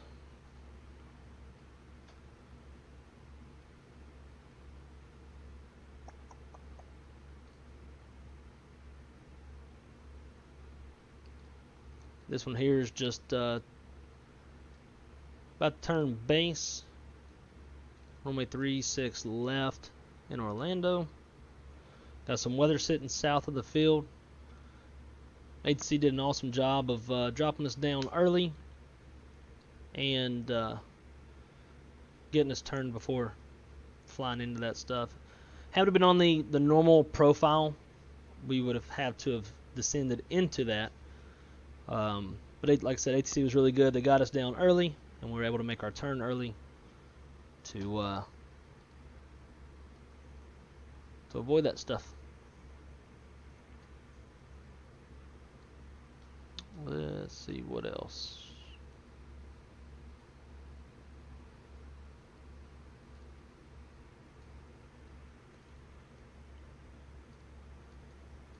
No, I did not show y'all this stuff. There's nothing really in here that can't be shown, but you know.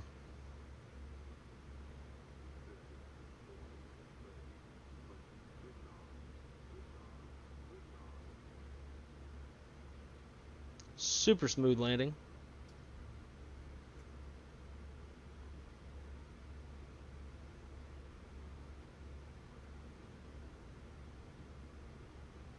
This was a Neo, by the way.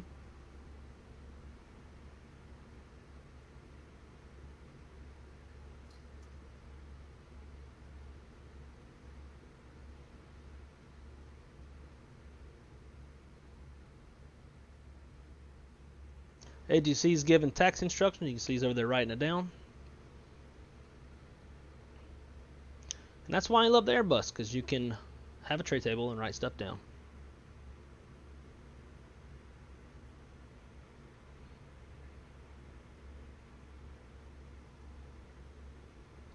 Then we just taxi on in.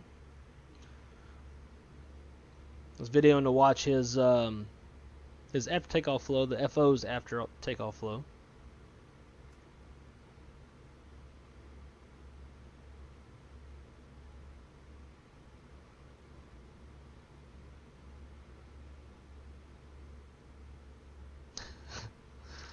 Bam! Sniping them.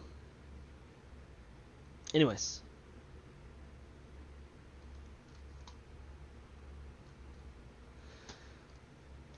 So that's pretty cool. So it should be out of all the nasty weather.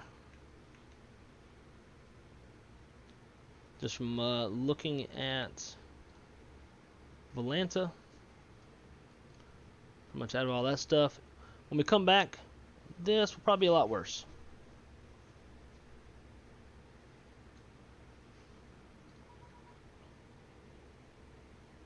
Heavy rain starting in 15 minutes. I should probably go let the dogs out before it starts raining.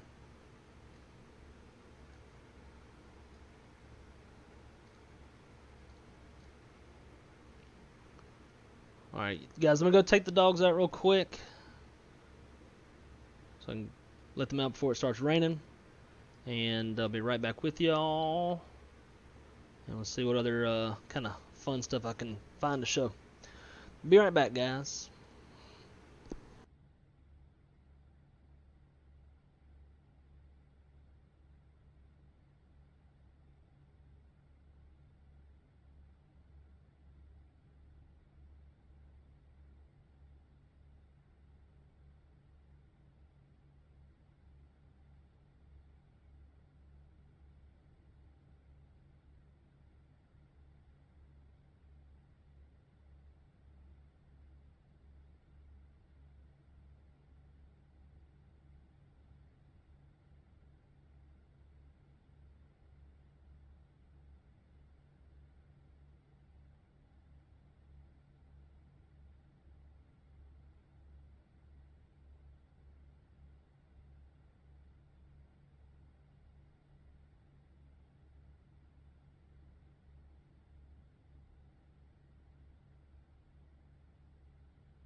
Alright.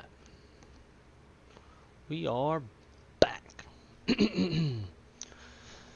Let's see.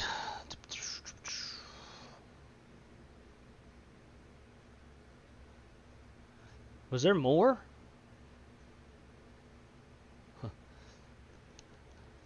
Was there more spamming going on while I was gone? What are those mountains down there? It's over the Smokies, I think. Yep. Anyways. Hopefully didn't miss anything.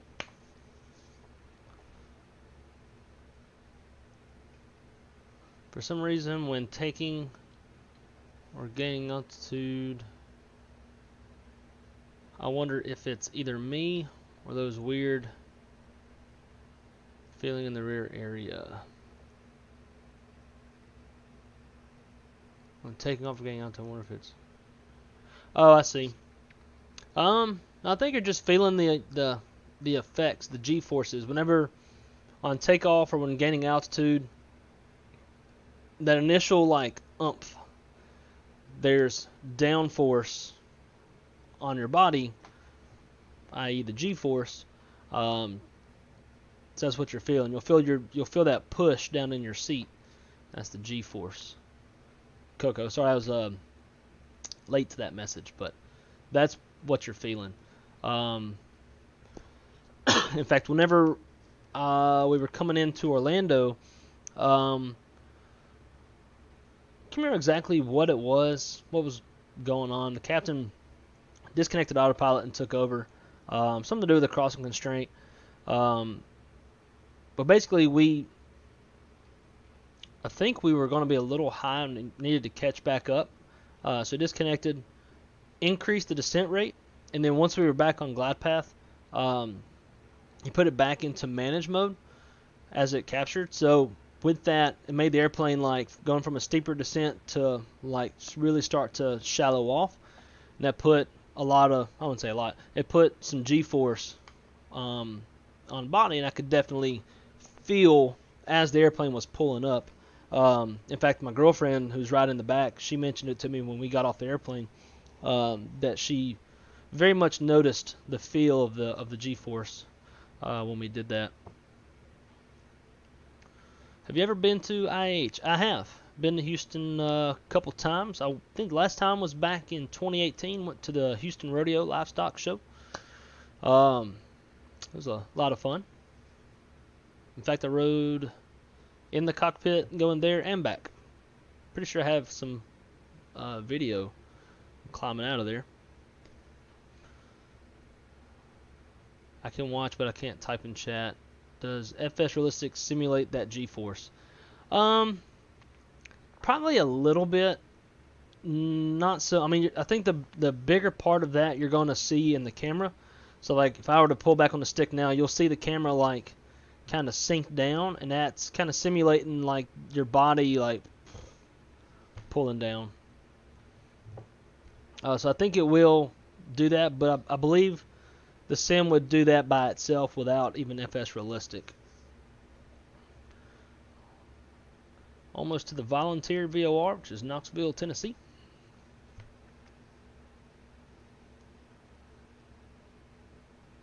Sounds good, Chase.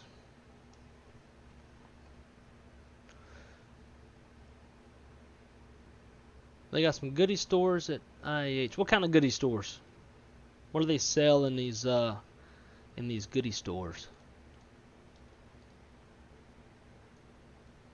And while we're in cruise, there's a couple extra things that I like to do, just for situational awareness when coming into land. The first thing I like to do is I like to create a range ring around the airport, and then I also like to extend my center line. These are usually things that are done as you're pretty close, but being that single pilot, I like to get them done, get that done sooner. Can you fly July the 9th? Let me check my schedule. Let me see if I'm working or not.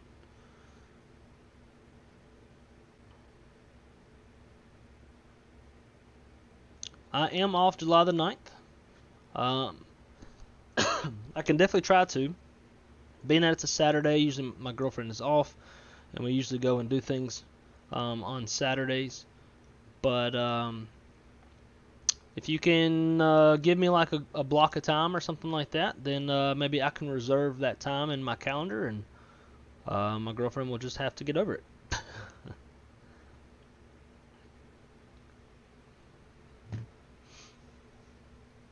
I'm flying in real life. Oh wow, to my new house in Seattle. That's up there. Tampa, Nashville, ignore this. Oh, okay. So you're flying to your new house that's in Nashville. You're flying from Tampa to Nashville. So you'll be passing over a lot of these same mountains we're flying over right now. Be a little bit more to the west.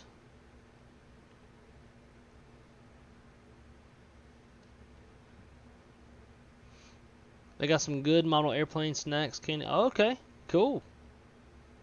Usually in airports, the only airplanes I see are like those little kiddie airplanes, you know.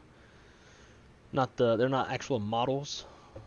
That's all I've ever really seen. I have back when I worked for Delta, there's what they call a stopover store in Minneapolis, and it's basically a crew outfitter store, so you can buy like stuff you need for your crew uniforms. You can buy your crew suitcases, which I've got one sitting over there. But they also in there they sold model airplanes. They had all these Delta model airplanes. I was in Minneapolis all the time, going to visit a girl I was dating in Winnipeg, Canada. So I made it my goal to purchase every airplane in the Delta fleet, and most of them are sitting over there. I have 2 more on my computer, but most of them are on there. That's about the only model airplanes I've ever seen at an airport.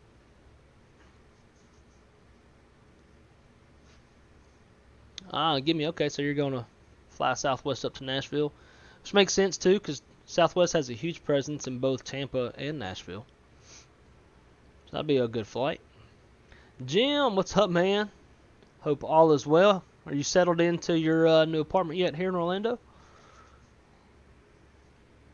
Been able to get your sim all hooked up and running?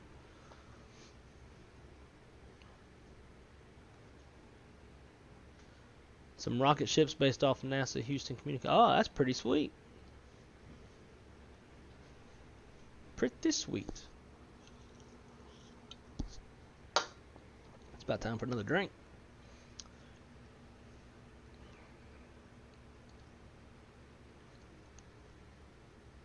Oh, you're flying in the morning too? Cool, cool. That's the best time to fly too for anybody. If you're ever going to fly and you're choosing like when to fly, so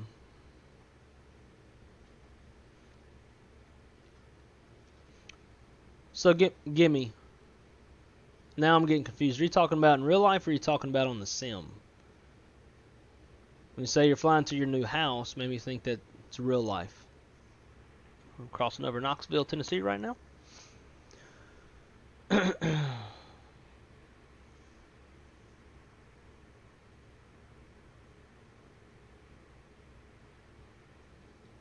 Okay, sweet. I got a 757 200 actually sitting right here next to me. Oh, okay, in real life, cool. All right, just making sure. Just wanted to clarify. But yeah, if you're ever trying to decide when you want to fly, you're booking a flight and you're looking at all the departure times, always go first flight of the day, early in the morning, because no one cares. Because less issues will be happening at that time of day. As the day progresses, you're going to have all kinds of delays that can be happening, whether it's weather or ATC delays, stuff like that. So, like, let's say if you're flying midday and your inbound flight that's supposed to come pick you up is delayed an hour, hour and a half, 2 hours because of ATC delays because it's coming out of the northeast or something like that. So now all the flying on that aircraft, unless there's a spare airplane laying around for that airline to swap your flight onto, now you're going to be delayed all that time. So anything that happens to flights before yours or even to yours, obviously, will cause you issues because there's cascading delays that happen on that line of flying for that airplane. But if you fly first at the beginning of the day, then you're not going to be affected by most of that stuff, just because it shouldn't really be happening yet. Just about every time that I fly, first flight of the day, I usually get where I want to go with little to no delay, unless you have a maintenance issue. I never really get delays. I don't really have problems, stuff like that. But when flying during midday or in the evening, whatever's happened earlier in the day will affect or can affect my flight.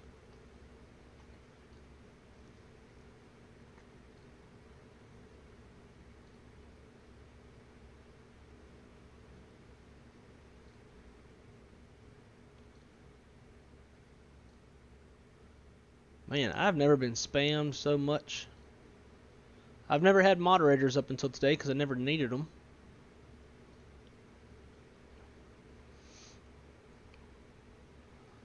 Typo meant 7. Yeah, I knew what you meant. Fred, or hey Fred. Hey, welcome aboard, my friend.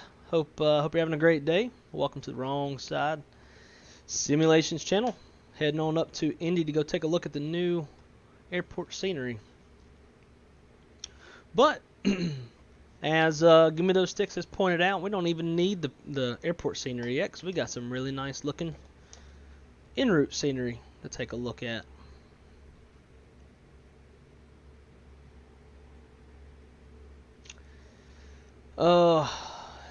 Give me, man, and that is tough.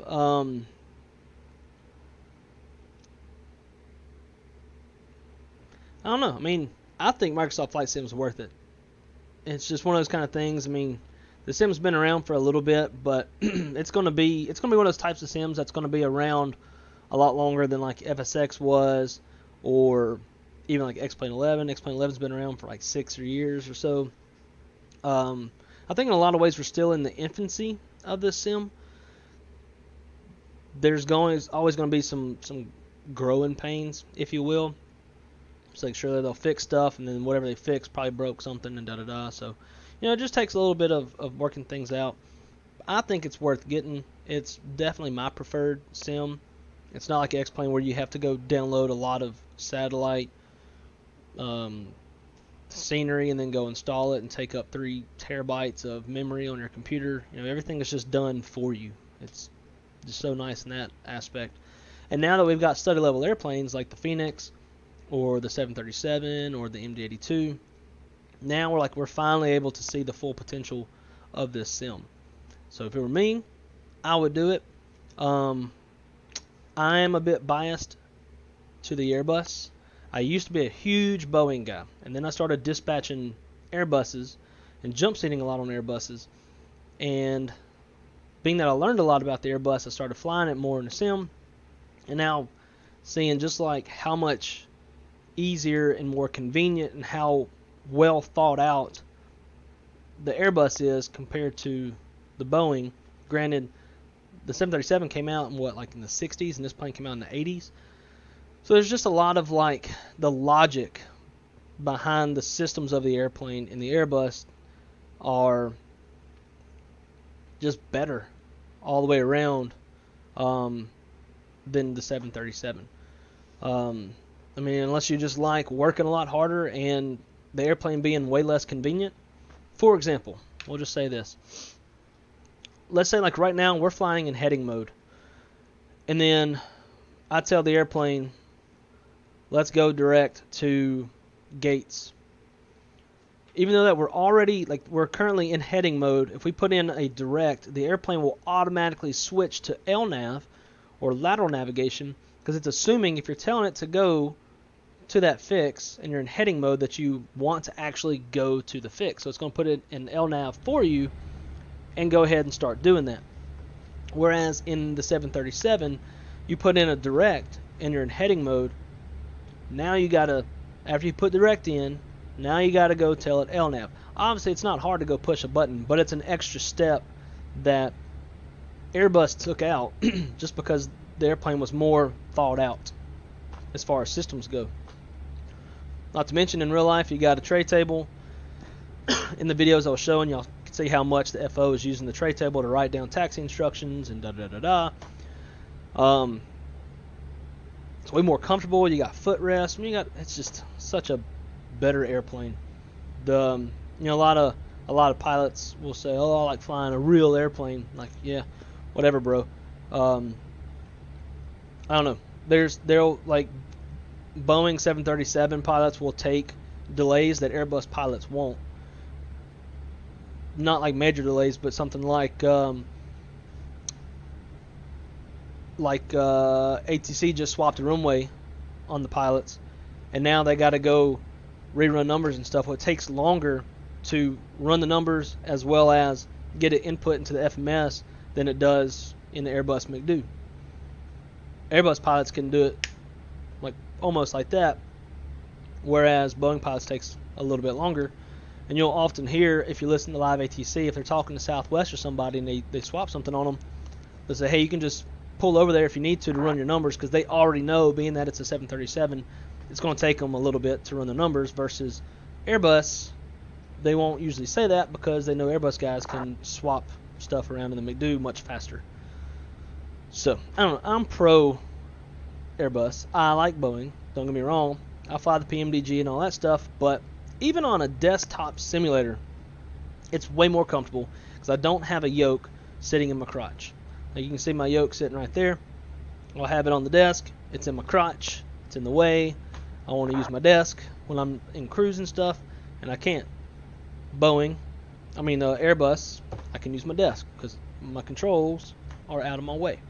So, I'm an Airbus guy. Also, Fenix is way more study level. There's a lot more things you can do as far as failures and like other realistic stuff, like getting your performance numbers, getting load sheets, like the whole functionality of the EFB kicks the fire out of PMDG right there. Plus, Phoenix is just cheaper too. It's $20 cheaper. So, in my opinion, I would say go with Microsoft Flight Sim, and then I'm just pro Fenix. But that part is your choice. And if you have a joystick, then obviously you want to fly a joystick airplane. If you have a yoke, then maybe get you the 7.3. So that's just my little tangent, my little tidbits on the airplanes.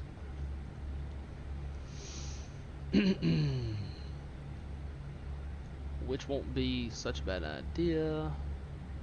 Which obviously, though, like you say, I get where you're coming from now. Get the fly-by-wire so you have an Airbus, and then get PMDG so you have a Boeing. That way you're only spending money on one and not both. So I get that. Also, when we were landing back in Houston in 787, it was raining, and the landing sounded like Legos breaking. Huh.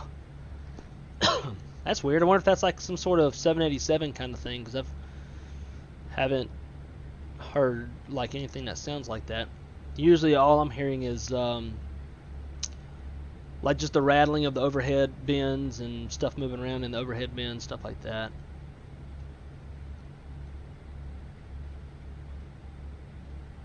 Oh yeah, and give me yeah, I finally figured out like what your train of thought was, and then now I'm reading it because you told me. That's my bad. I didn't really like my trip to Florida because both flights were delayed. Yep, I wouldn't doubt that, but that means in some flight snacks. Yep. Now I'll tell you why they were probably delayed. Let's pull up when we got Blanta up. So Jack Center. Yeah, ATC, the center that comes all the way out here. Jack Center's been having issues for quite a while with staffing levels. So anytime that there is weather in Jack Center, along with their staffing levels, they struggle to handle it. So they'll come out with called an airspace flow program. So basically anybody that's going to be entering through the flow program area will take a delay. That way it reduces the amount of traffic volume. They can handle the traffic safely, and they'll sequence all the arrivals into that center accordingly, so that they can handle it safely. So that's probably what happened. Probably just something going on with Jack Center per usual. Or wherever you were going to in Florida possibly could have had weather at the destination. If you get thunderstorms setting over the field, that could cause what's called a ground stop. So all flights that are departing to that destination that are within the tier that's specified by ATC will not be allowed to leave until the ground stop is lifted, and then usually they put in a ground delay program, which means they're like delaying flights to sequence the arrivals. Otherwise, if they don't do all this, they're going to have a ton of airplanes holding, a ton of airplanes diverting, way too much traffic volume for the controllers to handle and stuff like that. So if I had to guess, it was either an ATC or a weather issue that caused your problems with Florida. Alright, so we got an ACARS message. This should be from Vspirit. AOC menu, receive messages, telex. And so gate assignment for flight 392, we will be arriving into gate Alpha 20. It's got ground power and it's got air. Keep APU shut down when able. We will try. So Alpha 20 is the gate we'll be looking for. So real quick before we start our descent, let's go ahead and get everything else put in that I want. Let's get that out of here, and let's go to Fix Info. So we'll just click on any waypoint, click Fix Info, and we're going to go. We're going to INDY, so KIND. Put that in there, and then in radius, we're going to put a 7 nautical mile range ring. Man, INDY is like just outside controlled airspace too. All right, so we got the range ring. So next, I want to extend my center line. So I'm find. In fact, I'll tell you what, we'll just use a chart for this because that's actually way easier. So I'm going to go to charts. Let's go to ILS for my 2-3 right. So the final approach fix, which is checkered, I guess. I'm going to put that in there. CKERD.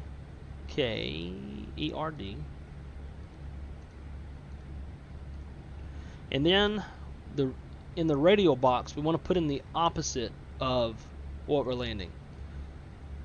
So if you think about it, if we're landing on 2-3 right, so we're coming in this way, we want that center line to project the opposite way so that we can see it. Otherwise, it would be going down the wrong end of the runway. So we'll put in the opposite end of the runway, which the heading is 050. Drop that in there. And now we'll scroll up towards there, and let's go to plan. We'll zoom in, and I don't see.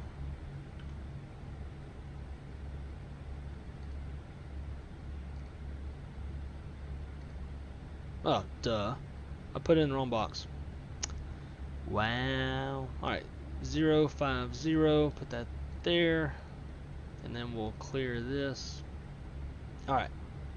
There we go. Alright, so we can see the range ring we put around the airport. We can see the center line.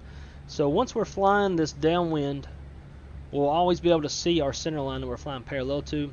And that'll just give us a visual reference of where the center line's at. So if we want to go into heading mode, since we're not going to be in potentially not going to be in controlled airspace, we can just vector ourselves to final. You can always do it direct, but at the same time it's still good to see your center line just for situational awareness. So we got that in. Let's get our current weather put in. Arrival. I want the METAR. Alright, winds are calm, 10 statute miles, scattered at 25,000, temperature's 27, dew point 6, altimeter's 3002. So that's about as pretty as it's going to get, other than clear skies. I'm going to perf, next and next. And then we're going to do winds calm. Temperature is 27.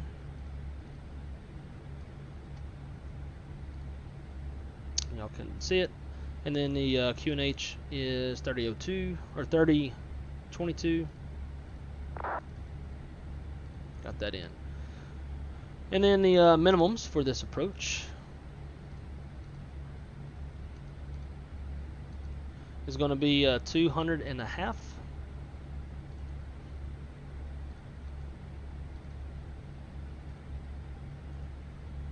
Cool. So we got that. So now let's go ahead and briefly approach real quick. Damien, welcome aboard, my friend. Welcome to the Wrong Side Simulations channel. Thank you so much for subscribing. I hope that I earned it. And we are very, very happy to have you with us. So,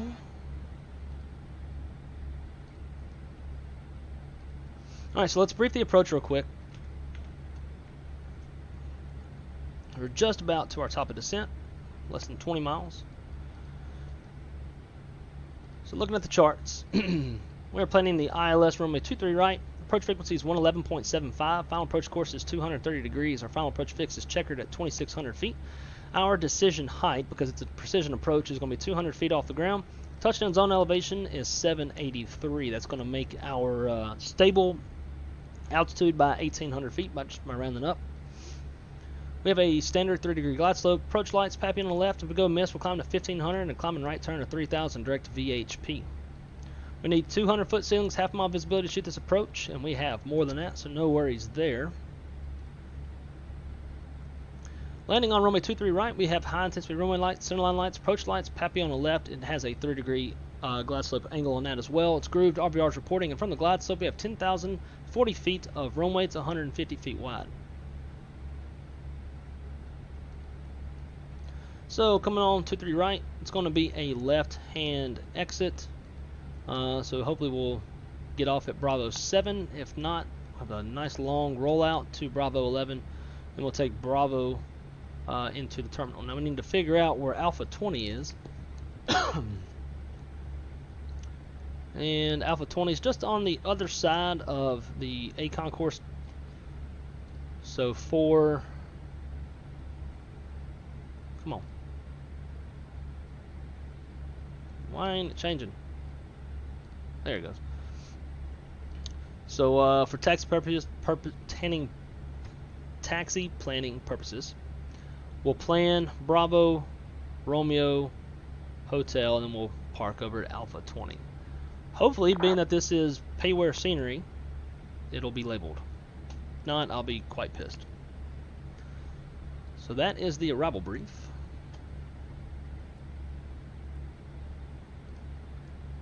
And we'll get this started. We'll put it in managed descent. Constraints come back on. And see what our bottom altitude is on the Gibbs.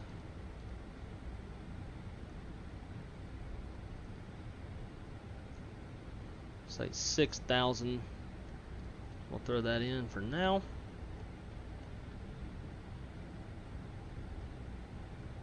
Alrighty. So even though, coming back to whoever's question it was early, I think it was give me those sticks. So we're talking about if it's like an open descent, it's blue, and if it's a managed descent, it's a magenta. So as you saw, we put in 6,000 in the MCP, or the FCU rather. Even though we got 6,000 in there, there's a crossing constraint for 12,000 feet, which is just from looking at the chart is at Jockey. Jockey, we're supposed to be at or below 16,000, at or above 12,000. Since 12,000 is the bottom altitude at that fix, it's got it in there in magenta. But if we were to go open, let's just do it. Open, now it's turned blue, so it's going to bust. It would bust that 12,000 crossing constraint, and You just go straight down to 6,000. But now that we're back into managed descent, which you can tell right here, it's going to abide by all of the crossing constraints. So 12,000 magenta. Alright, so now I just want to go and cross-check real quick the frequencies, make sure everything is in the McDo correctly. So 1175 to 30. We'll do it over here. So we got 1175, and it's got the final approach course at 229. Let's see if we can change that. Nope. So it's 1 degree off, not a big deal. I'll clear out that, and let's do, since we are, that's hard to see. VH, come on, man. P. Well, hard tune VHP, since that's part of the missed approach procedure.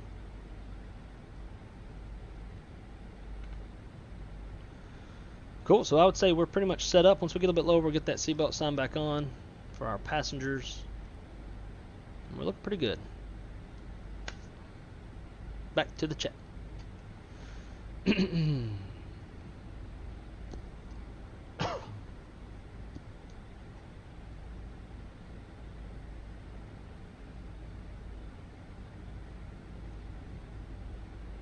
Yeah, the tops definitely look a little bit higher out here, don't it?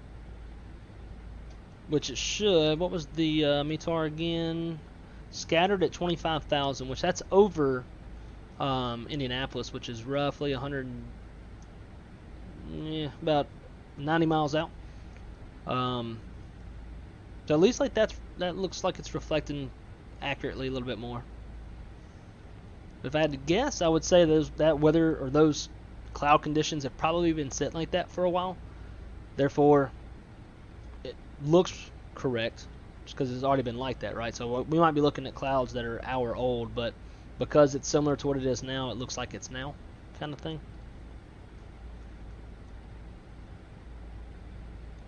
Alright, so let's do this real quick.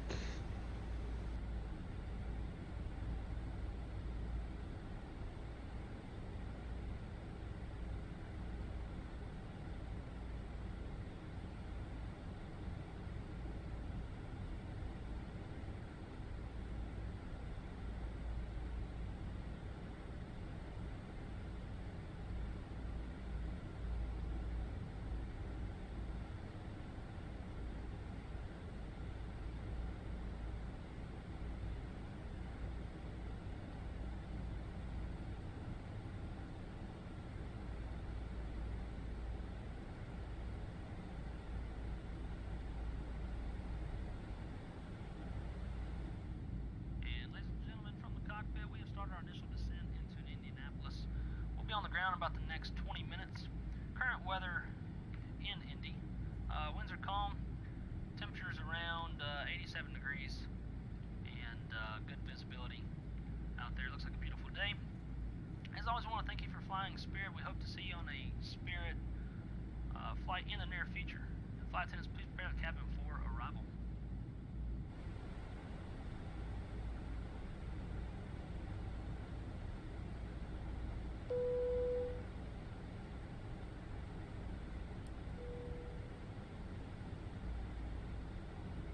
Ladies and gentlemen, the flight crew has turned on the fasten seatbelt sign. Please return to your seats and fasten your seatbelt.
Yo, thanks.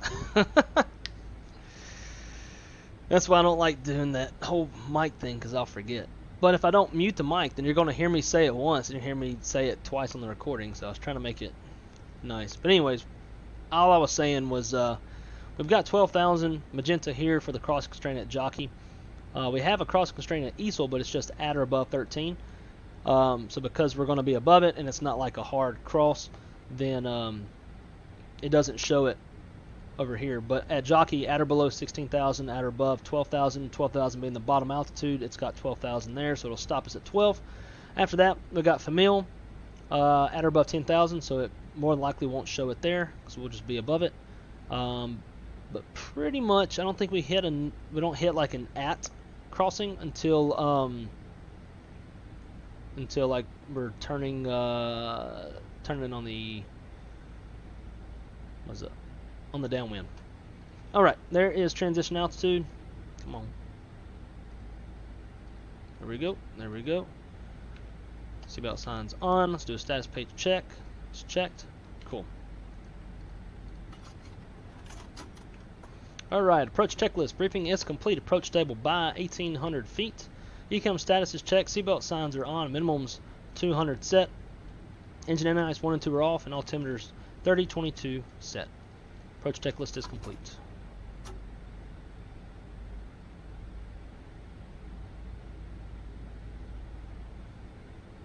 We are on our way in. And yeah, Chase, the interior does look pretty nice. I have seen a little bit better at some others. There's like one thing that I saw at the gates. It's got INDY on there, and then Republic, Airways, Flight, whatever. But the problem with that is like you would have the destination on the screen, but you're already essentially like you're sitting at the destination, which is not the case. Like if you're at the gate getting ready to leave, you wouldn't see the airport you're at on the screen. You would see where you're going. But obviously not a big deal. But yeah, it's pretty nice. There's passengers inside walking around. I think they have basically a passenger moving around at each gate. So when you pull up to the gate, you'll see passengers walking, which is a really nice touch.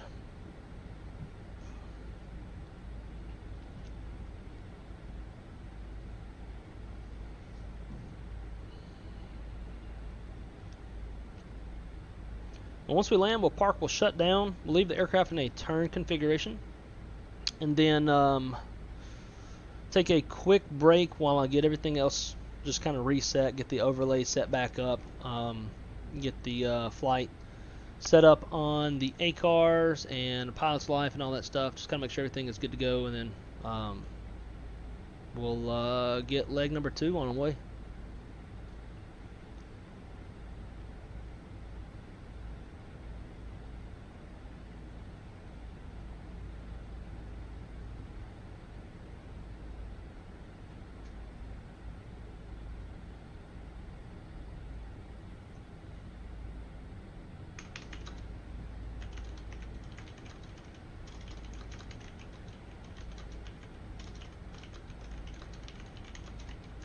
Alright, so there's 12,000. We're going to chill out here for a second.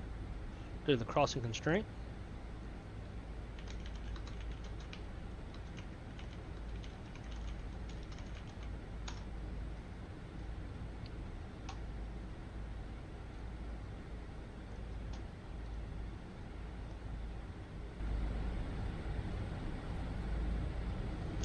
So we crossed at 12, so now we're keeping the descent going. Bottom altitude on the Star 6,000 at what point is that? Night. And then from there we'll make our way down to tell you what, we can draw this out a bit. Let's go Indy, arrival via, and just to show what I'm doing, so it's only shown on the ECAM like the first or second waypoint. We can actually extend this out by doing the via, So VIAs are going to be basically a transition from the star onto the approach. So we could do Clang or we could do Racing. Probably do Racing. Clang's a bit of the way out. So we can do Racing, 5,000, so we'll throw that in there. Racing. It'll extend the approach just a little bit further out. So we'll insert that, leaving the discon. Cool. We'll get my charts back over here because I'm going to need them once we land. We have begun our final descent into Indiana. Flight attendants will be passing Indiana. through the cabin to collect any trash one final time. Please ensure tray tables are stowed and seats are in the full upright position. Please also store any carry-on items either in Alright, the Coco. back pocket Thanks or for coming to under hang the out. seat in front of you. It's been a lot of fun chatting with you. I hope to see you soon in the near future. Have a great day.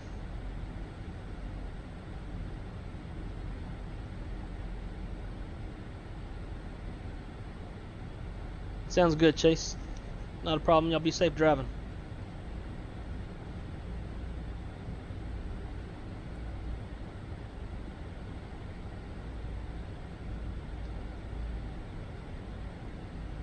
So one thing when flying on a pilot's life, you always got to be careful with when you turn the landing lights on. And I'll probably say this every time.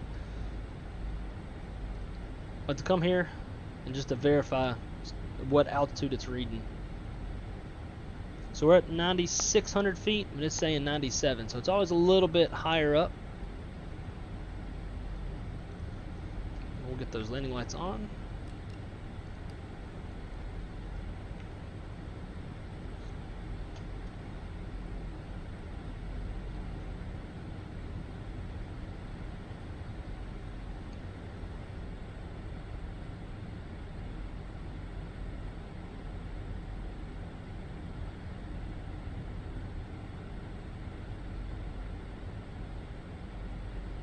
Prepare the cabin for landing.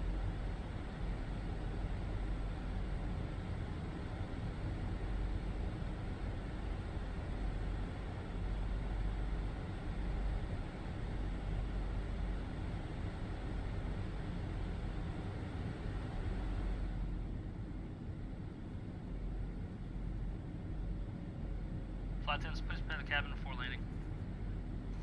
And there we go.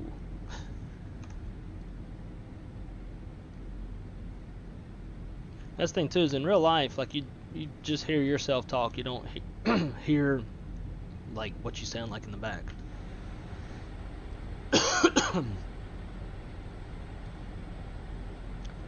Yeah, so typically you would push this button. Flight attendants, prepare the cabin for arrival, or flight attendants be seated for landing. Da da da da. But you wouldn't hear yourself back there. You just hear what you hear in the headset. Fun little note. So let's say if I'm the first officer and it's my leg to fly and I'm flying the airplane. If the captain would be the one to call back there. Now say if I'm first officer and I'm pilot flying and we want to brief the approach, then I would give control to the captain. He's got control of the airplane while I'm looking away and briefing the approach.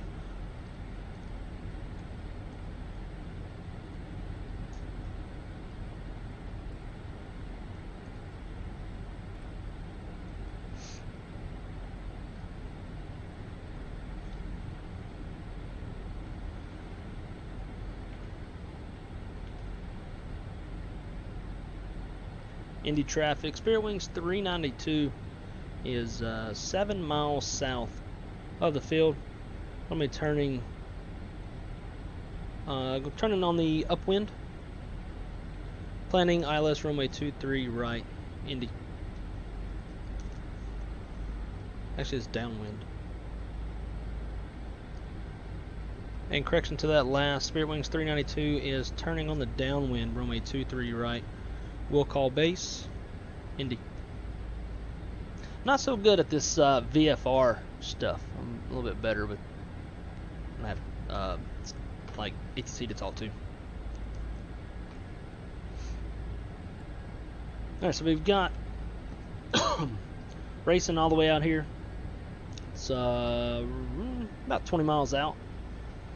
If we want, we can get low early and go direct to driver, which is probably what we'll do. So we did that whole via for pretty much no reason. So let's go 4,000 vertical speed, and let's go ahead and slow her down a little bit as well. I'm going to activate the approach phase.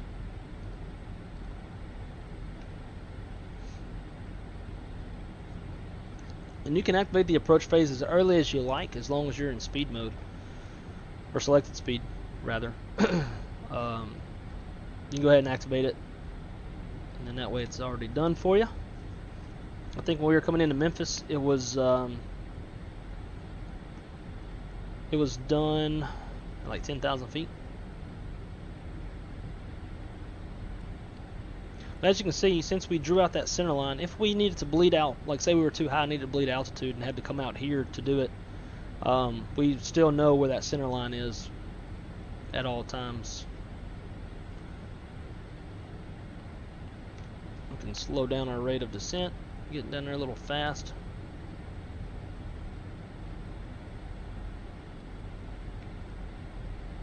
And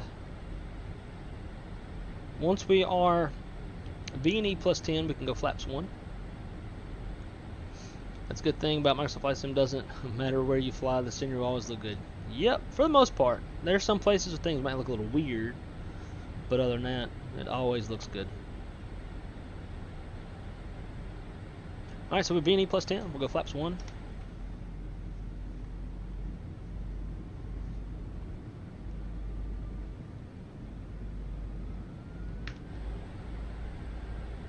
Alt.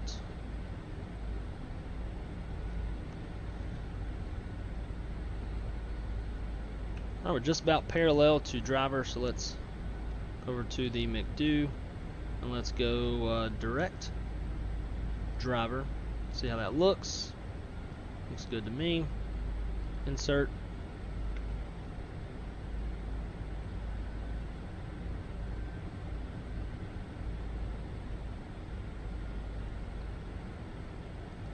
And we'll slow down to 170. We'll remain 170 till 7 miles.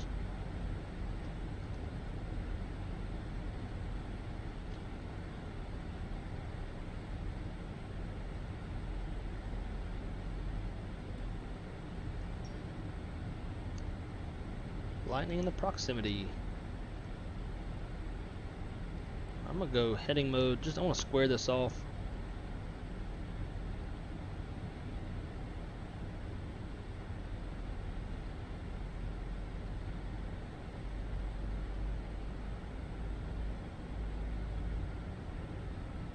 This will help us intercept the localizer before intercepting the glide slope, because the aircraft will not accept or intercept the glide slope before the localizer. Alright, so we are V&E plus 10. Let's go flaps 2.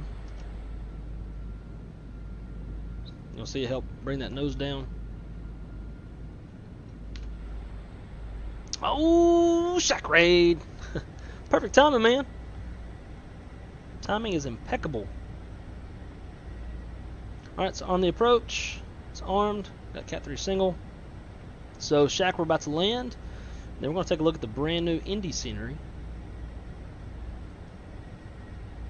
There we go, look star.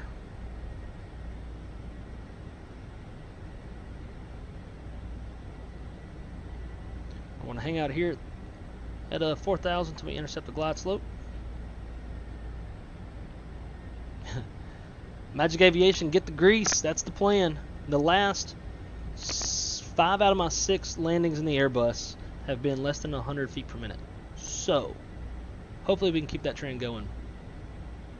Got done with work. Easy day, but long one.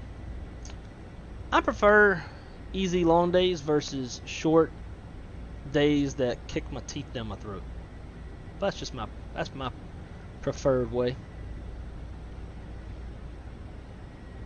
Alright, Loke's captured. Glide slope's coming down. And like I said, we're going to stay 170 to 7 miles. We got that 7-mile range ring, so once we cross that, we'll go gear down, flaps, all that good stuff. A little hazy, which was not in the METAR. And it's still not. It's like, where is this weather coming from? Alright, glide slope star.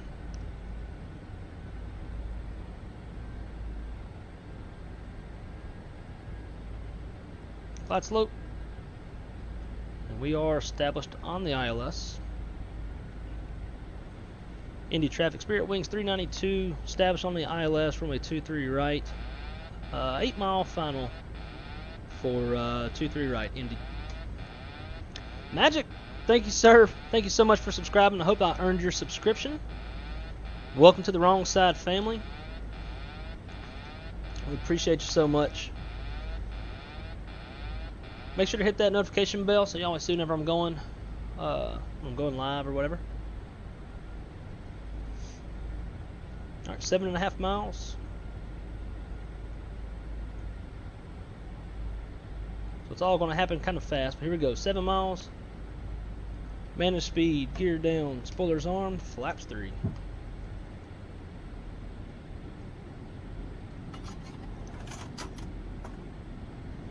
And flaps full. Alright, we got speed, glide slope, localizer, Cat 3 dual, autopilot 1 and 2, landing checklist, cabin crews advised, auto thrust speed, auto brakes low, EK-memo, landing all green, landing checklist is complete.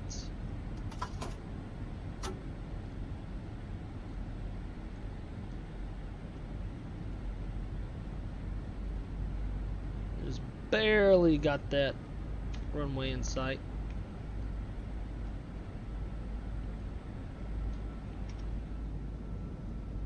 I'm not going to record this one just because we're going to turn around and head back out and head back down to Orlando. So for those of y'all who are just joining us, we are flying on a pilot's life. We're flying on Vspirit. We've got Fsrealistic going. We've got Pacx going. We've got pretty much the works. Fsrealistic is going as well, so you'll see the airplane kind of shudder if there's some extra sounds you may not be used to hearing.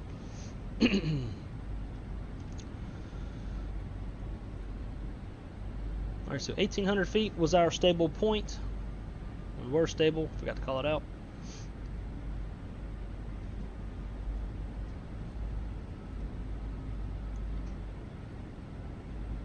Alright, here we go. Put your, if you want, put your landing rates in chat. Look at this stupid over and over again. I've never been spammed so hard. Here comes 1,000 feet. Got the runway in sight. My airplane.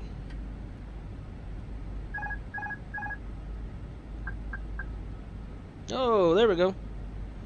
And God said, "Let there be visibility." I need to drink something. My damn throat's getting dry.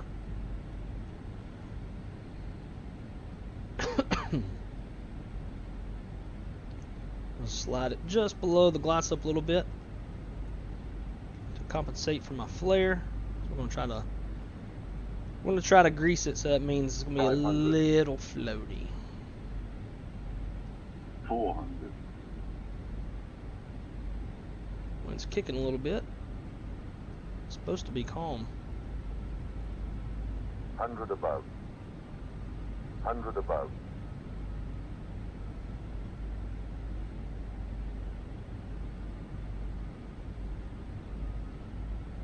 Minimum. Continue. Light slope. Yeah, he does not know what to do with this variable winds. Light slope. Shut up. Light slope. Light 50, slope. 40, 30, 20. Retard.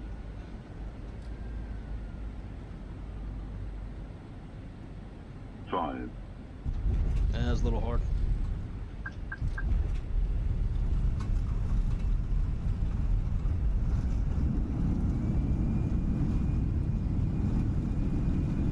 Spoilers, reverse green decel.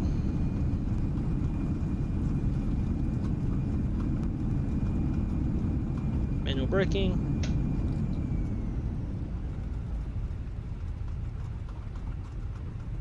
Stop by this one, otherwise it's going to be a long taxi roll.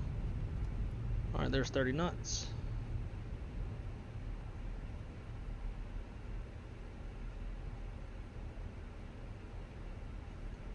Sweet. Ladies and gentlemen, welcome to Indiana. The local time is 4:32 p.m. and it's currently about 81 degrees Fahrenheit. You can now use your mobile devices. Please remain seated until the aircraft has come to a complete stop and the seatbelt sign Alright, is let's turned off. get all this Remember cleaned to up. use caution when opening the overhead bins as items may have shifted during the flight. We thank you for flying with us.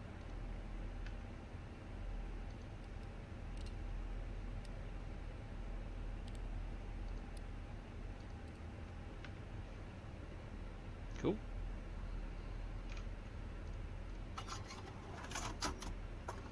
Alrighty, after landing, exterior lights are set, flaps are retracted, TCAS to standby, engine mode selectors normal, ground spoilers are disarmed, radar protected, wind shear is off. Standby. There we go. After landing is complete. Now where's my charts? Hello charts. So we're waiting on a, once you come out of reverse, we start a 3-minute timer in the Airbus to let the engines restabilize, cool down. And then from there we can shut down engine 2 and do a single engine taxi in, which will get us 10 extra points on Virtual Spirit.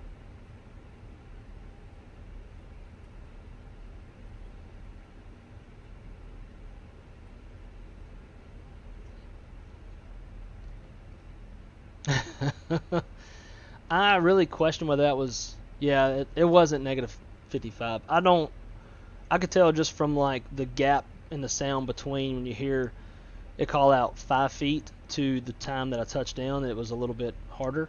That said, like the overlay said negative 55, but Volanta says negative 109. So I did not keep it below my 100 feet per minute trend. So that sucks. No biggie.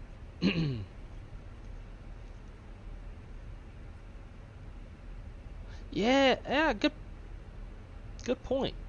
I didn't even notice that. That is a lot of taxiway edge lights. Floaty but nice, negative 55. Yeah, it's a little floaty, but I don't know if you noticed, but whenever I played the video of us landing in Memphis in real life, I mean in Orlando in real life from a couple of days ago, it was about the same. He did the same exact as what I just did, nose it down a little bit to compensate for the flare, and then touchdown just past the touchdown bars. Nice landing, got to go, man. Stocked in for the whole flight. Well, thanks, sir. Hope you have a great rest of your night, and we'll see you on the next one. Best landing ever. I appreciate that. I wouldn't say it's the best landing ever. I did actually bounce just a tad. At least it sounded like I bounced. May have just been weight coming like back off the struts and then back on. Alright, so there is 3 minutes. Let's get the yellow electric pump on. And then confirm shutdown engine 2. Engine 2 confirmed. There we go. Now we're on our single engine taxi in.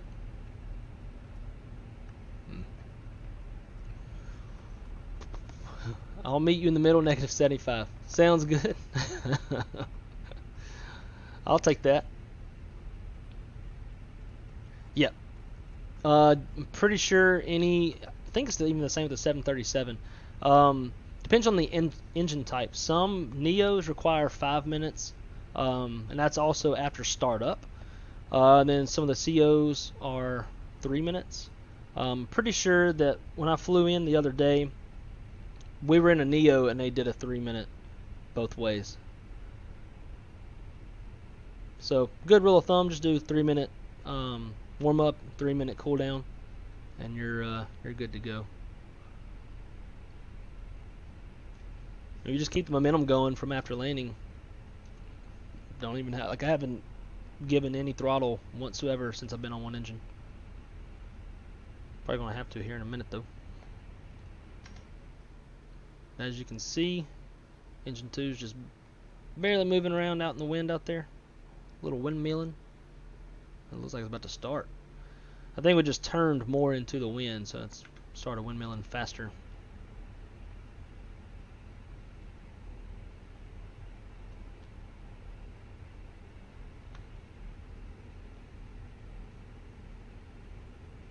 Give it a little gas. Man, I seen a banana jet at work today. Absolutely greased one. And that's the weirdest thing. Like, a lot of people complain and talk shit about Spirit, but Spirit, like, on average, probably has some of the smoothest landings you'll find, like, for an airline. I've been on so many Spirit flights where the captain just greases, or whoever's flying it, FO or captain, greases the fire out of it. Going into Memphis the other day wasn't the smoothest, but coming back into Orlando, it was pretty damn smooth. I've gotten a lot of compliments from other passengers about how smooth Spirit lands, so it definitely weird marketing. A lot of people who have never flown Spirit before struggle with the concept of paying for a carry-on and stuff like that. But other than that, like, Spirit's pretty good as far as landing goes. Alright, let's see. Where's that gate at again? It's just on the back side.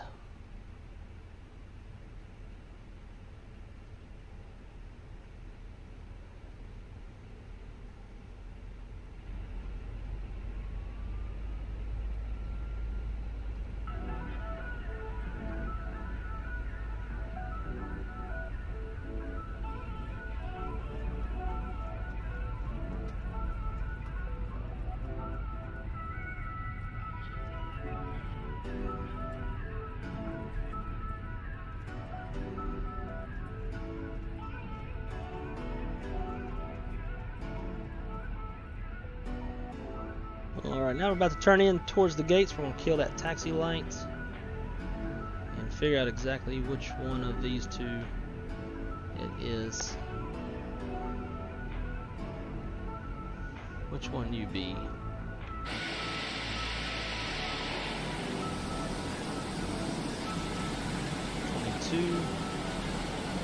Alright, 20. It's one on the left.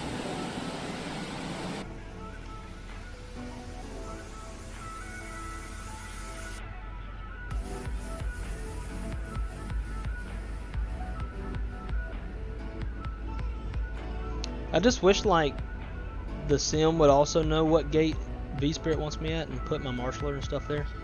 That'd be pretty nice.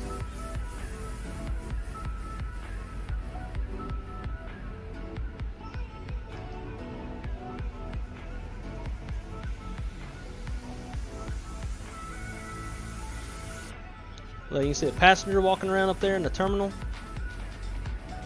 It's pretty sweet.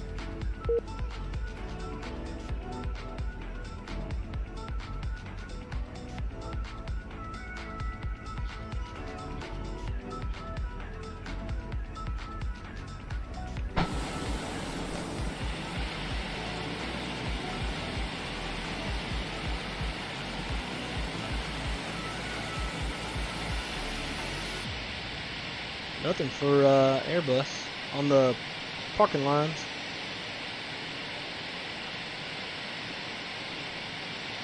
Alright, we'll set the parking brakes here. I don't want to get too far because then the jetway might not reach. Parking brakes set. Alright, let's kill one. Wait for that click. Boom. Beacon off. Seatbelt sign off. Fuel pumps off.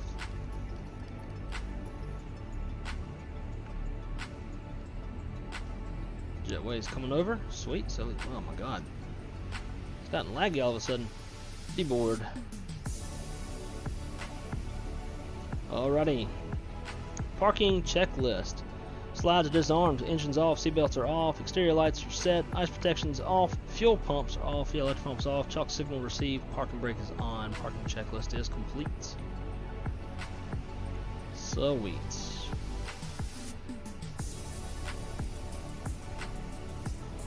AOC menu, messages received, got our block time in, about 2 hours and 15-ish minutes or so. OFP said hour 51. But I don't think it was accounting for the downwind and all that stuff. Alright. Well, I'm sure it's a little hot out here, right? So Let's get some window shades pulled down.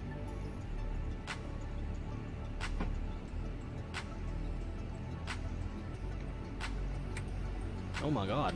The canopy is in the cockpit. Like, usually the canopy is somewhat like in the cockpit, but not usually this bad. Like, that's pretty bad. Sweet. Alright, well. So that'll do it for leg 1. Catch back up in the chat real fast. One of the smoothest I've ever seen. I can only recall it was prime air. I was like, yep, wow, okay. Only fly Spirit when going to Michigan, and people don't believe me when I tell them that they buttered the landing. I'm starting to think you are a real pilot. Are you? I'm not. No, I am a flight dispatcher. I've been dispatching now for about 7 years, and I'm transitioning over to a dispatch manager next month. But I am not a real-world pilot. I don't even have my PPL. I have flown some real airplanes, and I've flown airline training sims before, but I'm not a real pilot. I'm just very observant, and I love to learn.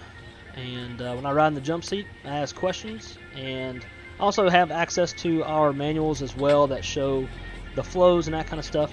I did do that once a few years ago. I think our flows have changed a little bit. I was like, you know what? Like, I've learned my flows for the sim. Like, I'm not going to change it. So my flows do deviate a little bit from our real life SOPs. They used to be our real life SOPs, but I am not a real pilot. Like I said, I just love to learn, ask questions, and the chances that I get to ride in the cockpit, I do, and I try to learn as much as I can while I'm up there. I got a lot of pilot buddies as well that fly at my airline, and if there's ever anything I'm not sure about, I'll just text them or call them up and ask, and they're more than happy to answer my questions. So, personally, it annoys me when people rag on low-cost airlines. They do serve a spot in the market, just like Emirates does. It's for some, not all. Very true. Yeah, that's a good way to put it too. With Emirates, on our flight to Memphis the other day, turn this music down. The flight attendant said something to the effect of, "For those of you who didn't pay attention, good luck. And for those of you who said you'd never fly Spirit again, welcome back." So I will say though, I have noticed that at least the few airline tickets that I've looked at recently, Frontier is quite a bit cheaper, but that might also mean that their flights are quite a bit emptier than ours are. So alright guys, give me, you can take the low-cost airline or you can walk. Or drive, which still sucks. Give me about 15 minutes or so just to kind of get everything reset. Like, we're going to come back to the airplane's going to be sitting just like this. It's going to be a quick turn. But I need to get all the other programs back to where they need to be. So give me just a few, and I'll be right back with y'all. I remember how to turn the camera off. Screw it. We'll do this number here.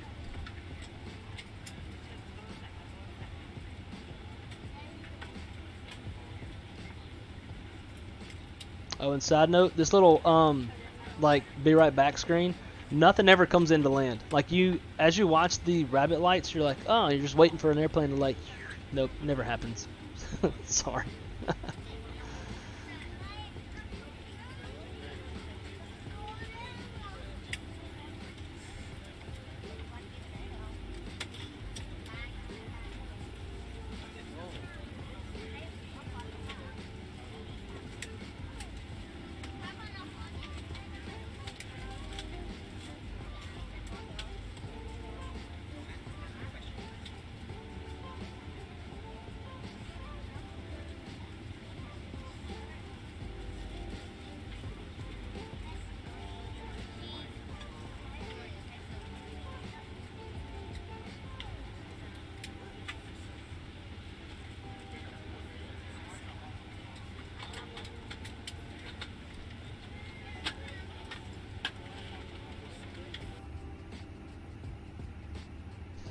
Y'all know what though? Forgot about this. Like, we got a few things to debrief real quick. So let's debrief Pacx first.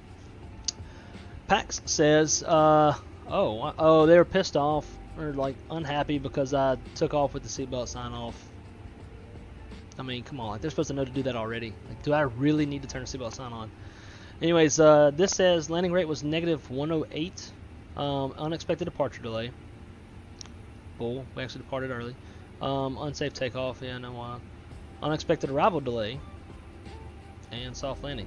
So that's the thing, like, that's kind of irritating, because Pacx takes the info from SimBrief, but SimBrief does not account for, like, downwinds and stuff like that. It goes from where the star ends straight to the airport, which obviously you got to fly the downwind base and then upwind. So that's where that's coming from. So we'll close that for now. Let's pull up a pilot's life and let's submit this.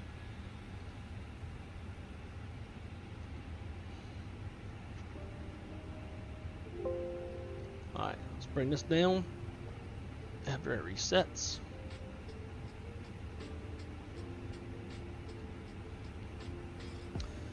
Alright, let's see logbook today. Oh, hell yeah, I got us 100 on that one. Oh, I forgot to change my aircraft type, that last leg. Anyways, so we got 100. So for those of y'all who aren't familiar with Pilot's Life, it scores you on a whole bunch of different stuff. 35 items to be exact. Anything from max pitch angle, bank angle, G-forces, overspeed, stalls, lights on taxi out, taxi in, lights on takeoff, bunch of different stuff. So we did really good on that one. We didn't mess up at all. This is my 7th flight in a row to have a 100 on. So I think I'm starting to really get the oh wow, it said landing rate negative 11 feet per minute. Psych.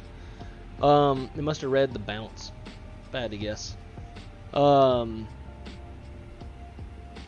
yeah, procedurally, I'm really starting to get like everything down in the Airbus. Alright, so we can move this back over to flights.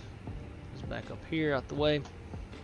And let's pull up ACARS. Filed PIREP. PIREP is filed. And then we'll look and see how we did on this one.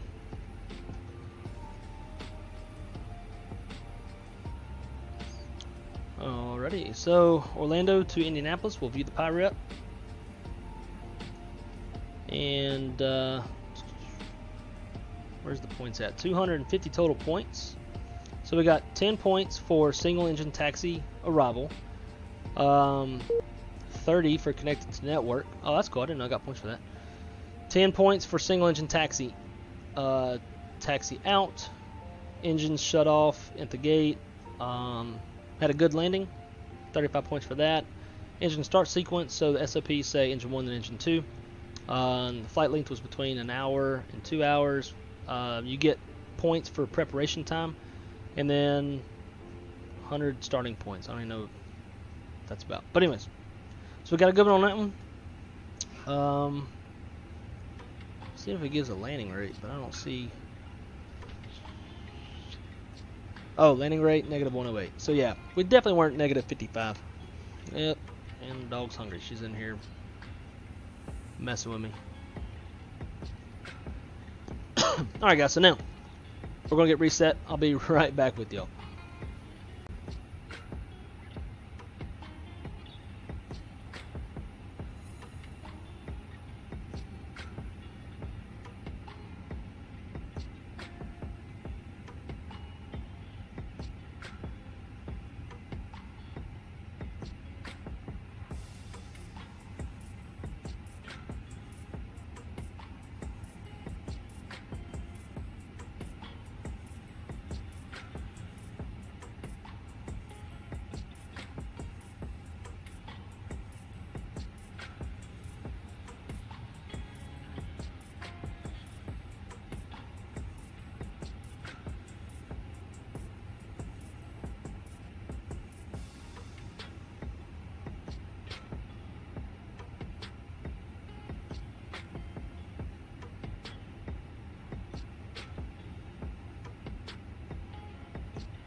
Alright, alright, alright. Well, I guess we should actually do what we came here to do, right? And that is to take a look at this new INDY scenery. So let's jump to it real quick. We've got a little bit of time. We're supposed to depart, I believe, at 21:15 Zulu. So we're going to be late. But that's okay. We don't care. So, let's take a look at the scenery. Turn that down a bit. I'd say it looks pretty damn good. It's, I believe it's $18, $19 on Sim Market. And just from this looking at this point of view here, I would say it's probably worth the money. Should probably have real quick APU off. There we go.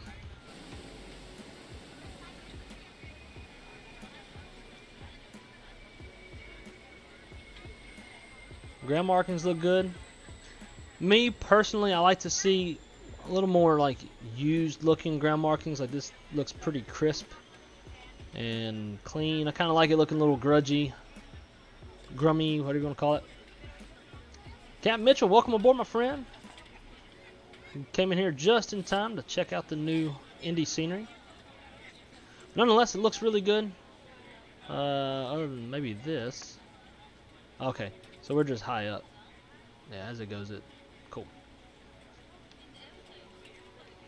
So let's go check out the terminal, shall we?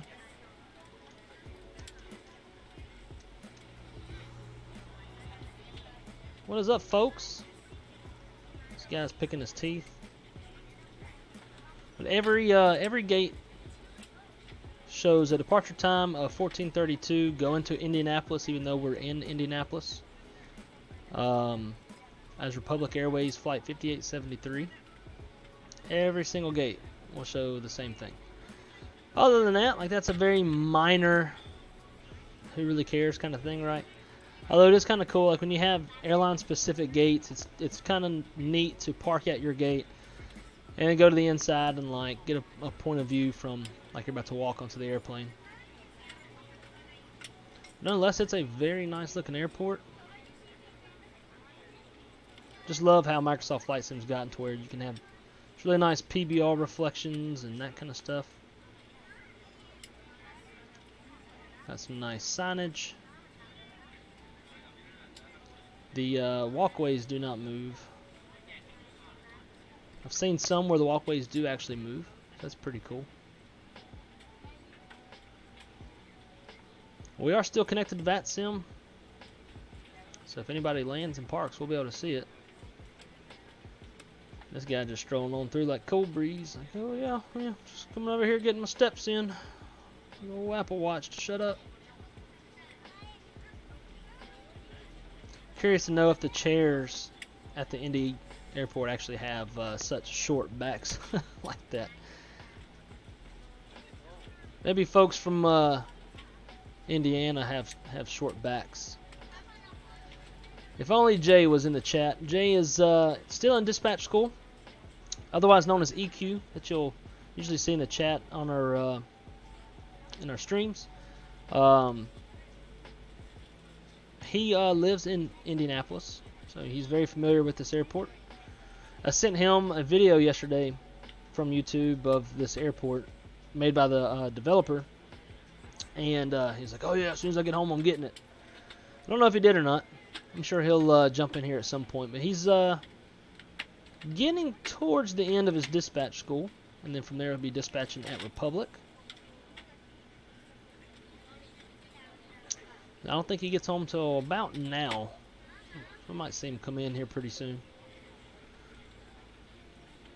With a nice lobby. I don't know if this is inside or outside security.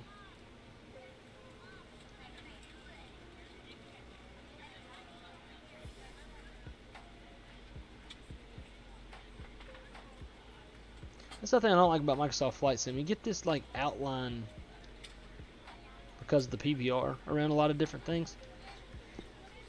I'm guessing this is supposed to be a bar of some sort. Nonetheless, very nice airport, worth the money. Just like, I honestly don't ever like take my view into airports very much, but being able to pull up at the gate and see people walking around, to me, is like, that's the money shot. That's where it's at. It gives you a lot of immersion that the airport on the inside of the terminal is alive. McDonald's, I'm actually kind of hungry. Let's go over here and get us some food. But one thing that I feel like kind of breaks the immersion that I would like to see, I don't know how the real Indy airport works, but it's like you can't see how you would like get to here, like get to the other terminal. So there's nothing. If I just put something here that shows like how you'd get to the terminal. Unless maybe it's, I don't know. But same thing on the other side. Folks sitting around, a lot of nice signage.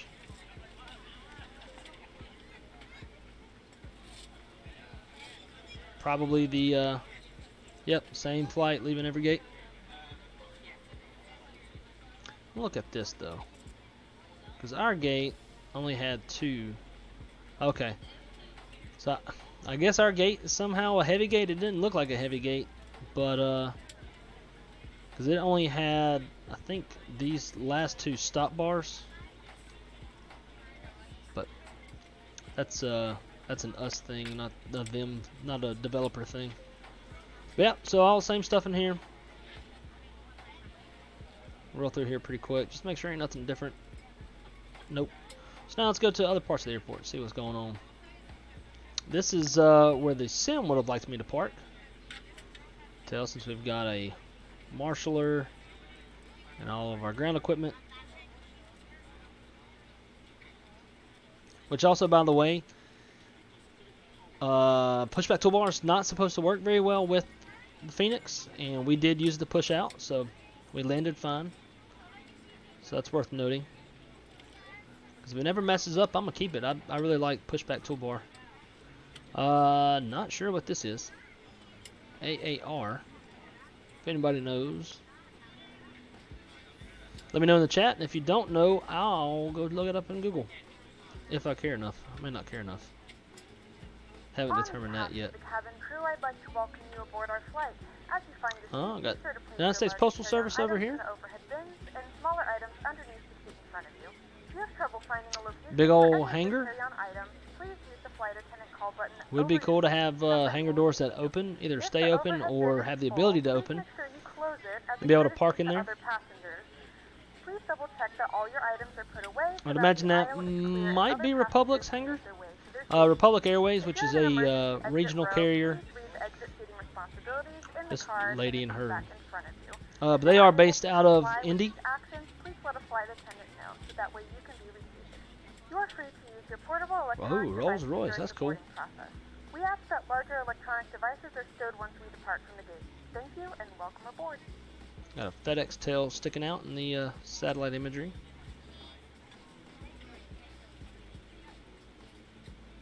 I'm curious to see if there's any Republic specific buildings, since they are based here.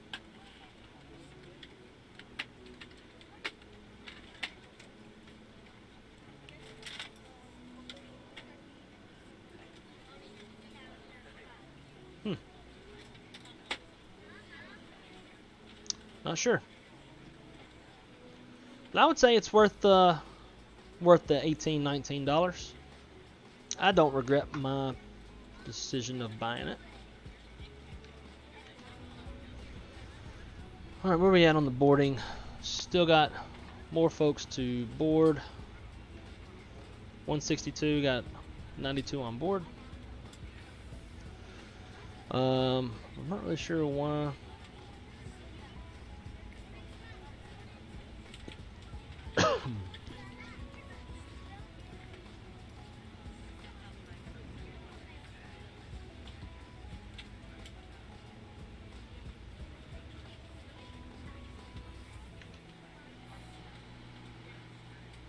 Come on now.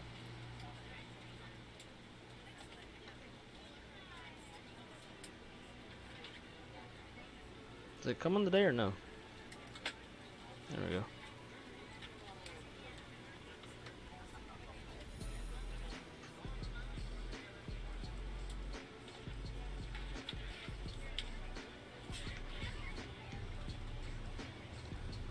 I will say the frames are not the best at this airport. But I would imagine the people walking around, moving around and stuff, it probably kills the frames a little bit. Alright, so let's pre-flight it. Same as what we did before. Let's see, let's do A cars on this side. So we got our prelim load sheet here. And data. Make sure our IRSs are still in nav. Cool. They are. Drift at runway. Not really sure.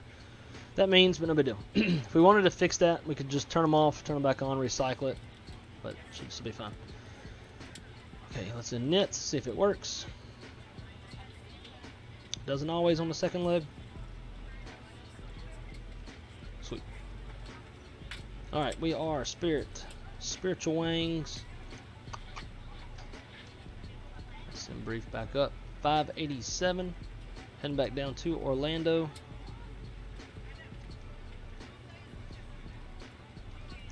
CI-99. Nope. 99. Flight level 350. Temperature at cruise is minus 48.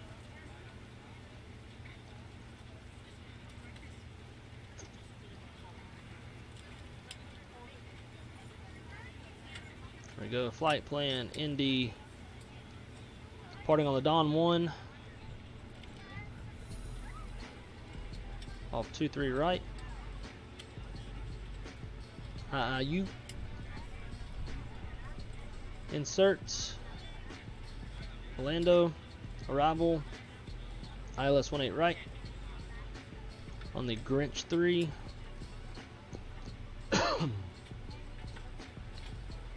Z-Jakes, I guess. I don't know how you say that.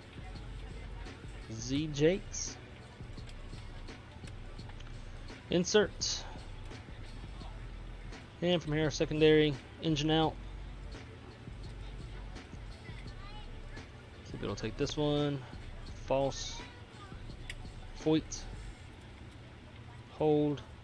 There we go, computed. Hold there. Nav. We got VHP still in the box. We'll clear that one since that's the closest. Then init. Our triple pause is 5,000 or 51,200 feet. Wind. Get those winds uploaded. Wind that uplink. Sweet. Init. Tab over. Alright, coming over here, zero fuel weight's 130.2. We are a full boat going back down. Everybody wants to go to Disney. And zero fuel weight CG is 31.2. Block fuel 23.3. And then it's going to be 500 again on the taxi out. Actually, just remembered. Okay, it's in there. Didn't know if it took the alternate or not. 0 on the route reserve. Again, that's going to be a flag fuel policy thing. Flag being international, and international too is determined differently at airlines. For us, flag fuel policy kicks in once you're 950 nautical miles off of the mainland U.S., which is roughly like once we're south of Panama, like in Central America. That's where destinations past that is where our flag fuel policy starts. Alternate time, let's see, 3.8 on the fuel there. Reserve fuel is going to be 3.6.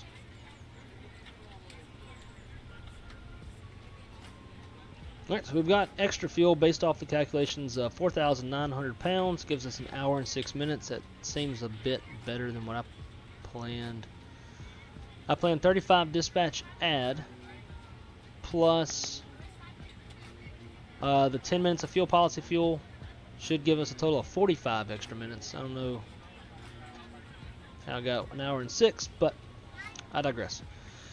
Cool, so that's done there. We'll accept this, wait till we get the final. Flight directors, constraints, VORs are on.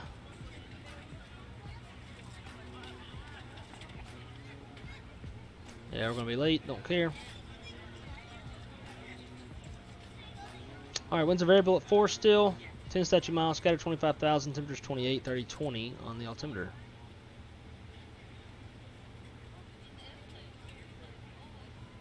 Come on, 30, 20.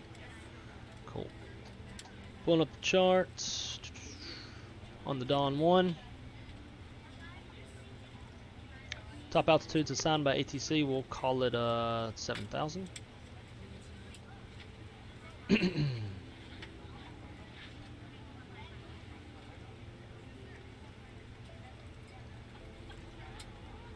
Nice. All right.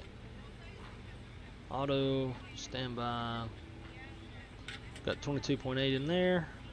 I like it. All right, let's do a quick little departure brief. Again, this is going to be a right seat takeoff. Aircraft type is a 320. There's no MELs or CDLs. It's going to be a 1-engine taxi out. Our taxi route is going to be, I can see it, Hotel Romeo Bravo Bravo 1. Weather's no factor, terrain's no factor, no hot spots, no runways to cross.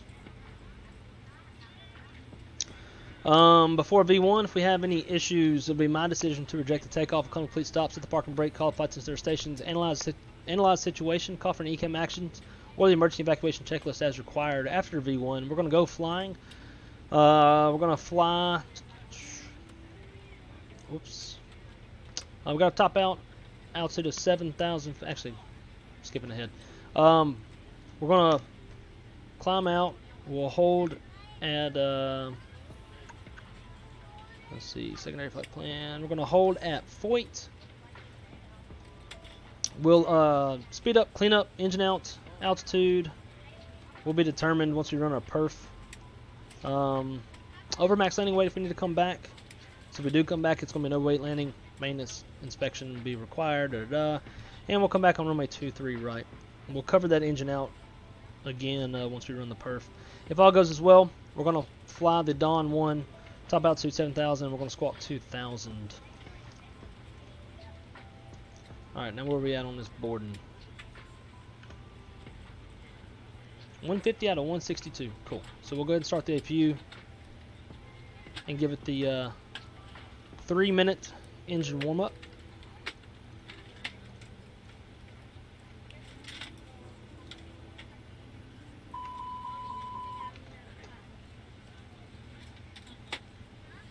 If I'm not mistaken, I believe APU as well as engine fire test, I think that's all going to be like the first time crew takes over an airplane.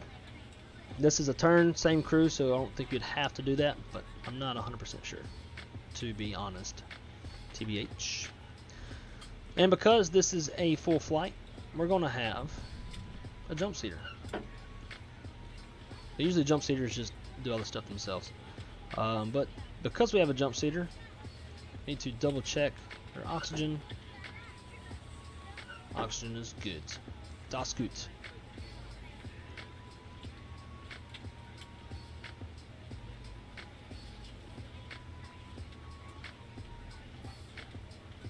Alright, APU is available. Start that 3-minute timer before we turn on the bleed.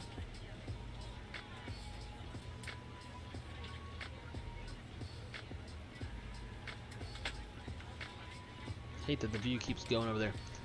Alright, back to the chat. Let's see. I just got prepared and it's such a pain to set up. Almost done though. Then I can fly the beautiful PNVG 777. Yeah, you know, I even went back and reinstalled it. Oh, I think we're done boarding. We're on your time now. Oh, thank you. With intentions of maybe flying a 7.5 on it and a few other airplanes like the 777. But then I just didn't, because like you said, it's a huge pain in the ass to get installed. All right, about ready to go. Let's get this load sheet pulled up. 0 fuel weight's 130.0. Good evening, ladies and gentlemen, and welcome aboard Flight 587. I'm gonna turn that down. To Orlando. Our flight time will be roughly 1 hour and 47 minutes.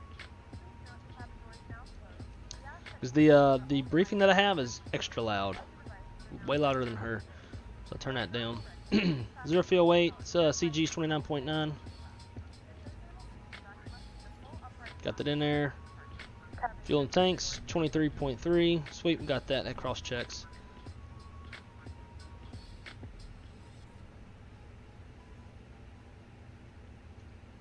Is it playing the thing?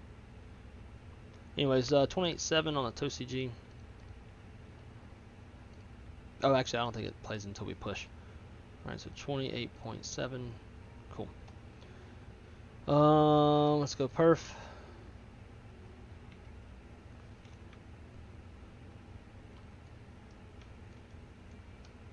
Get these stowed for departure.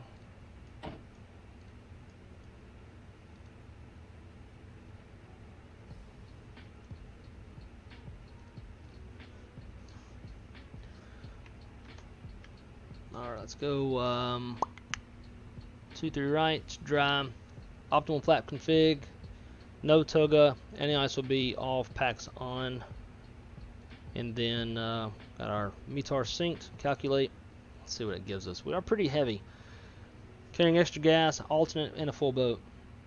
Let's go flaps 2 down, 0.0, flex 60, flaps 2, 60, V speeds 52, 52, 55. It's going to be relatively long takeoff roll.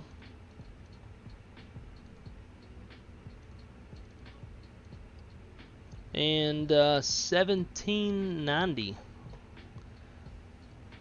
on the altitudes.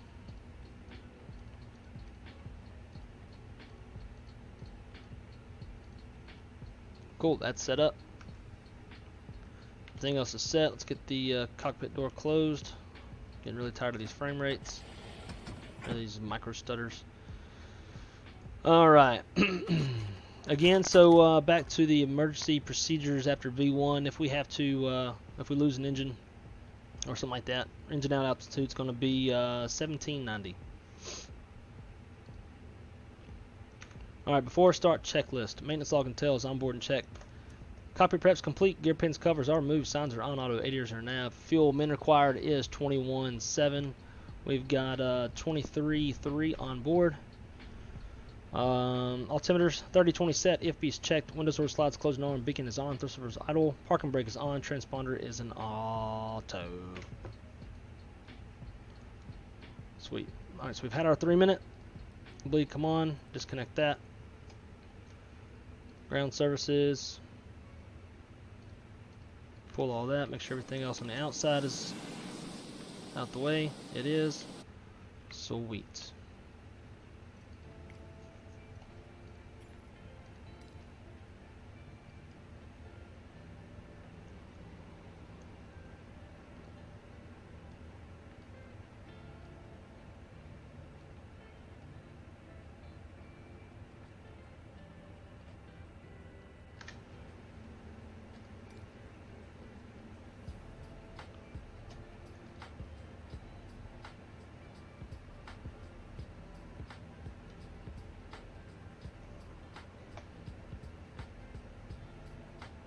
So why can't we request?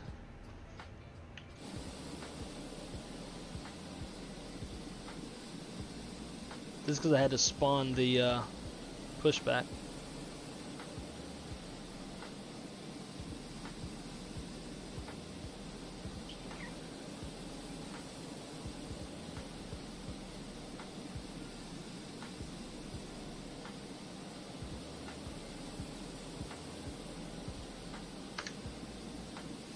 There we go. Cockpit to ground. Yeah, I just needed to spawn the pushback. Tug.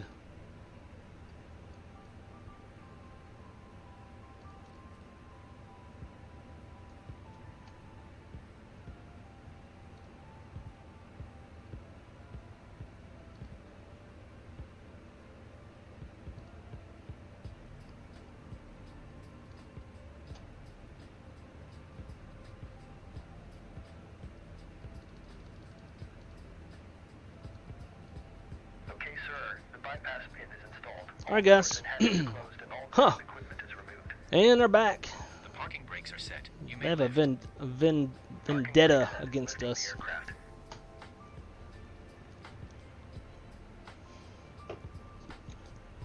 Stop jerking! Cleared for start and push. That's what I tell the pushback drivers. Please release parking brake. Parking brakes are Don't be released. jerking the airplane around. Commencing pushback. You can start the engines in sequence. It will start in the sequence. And starting the block. Starting one. Back to the chat because I've been having to neglect the chat, so I'm very sorry about that, guys. Nonetheless, let's see. I'll watch the rest of the stream until it ends. Sweet, I appreciate that. I hope it's entertaining enough to to watch until the end. This will be a little bit short of a flight by about 4 minutes. Captain Mitchell, welcome aboard, my friend. Happy to see you here. Hope you're having a great day. Welcome, welcome, welcome. Or howdy, I guess I should say. If we had spoilers. I mean, wow, spoilers. We have spoilers. If we had sharklets, be able to show you howdy off the airplane. No sticks. I'll be listening in the stream. No typing, doing something else. Can we see the people walking in the gates? I did show that. I don't know. Were you already there whenever I was showing the inside of the airport? They have 1 million bot accounts. Yeah, they do. Tinder was free last I knew, although I've been on a leash for quite some time. I wouldn't know. I think Tinder is still free.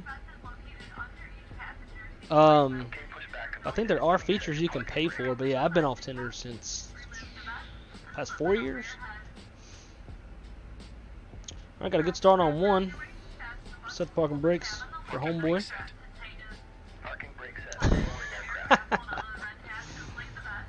Oh, that's hilarious. I bet she'd love that. You need to screenshot that and send it to her. That's hilarious.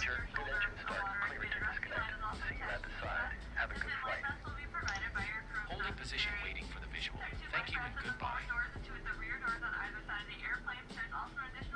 Alright, so after start flow. Engine mode selected normal. Arm spoilers. Reset rotor trim. Flaps 2 for this takeoff.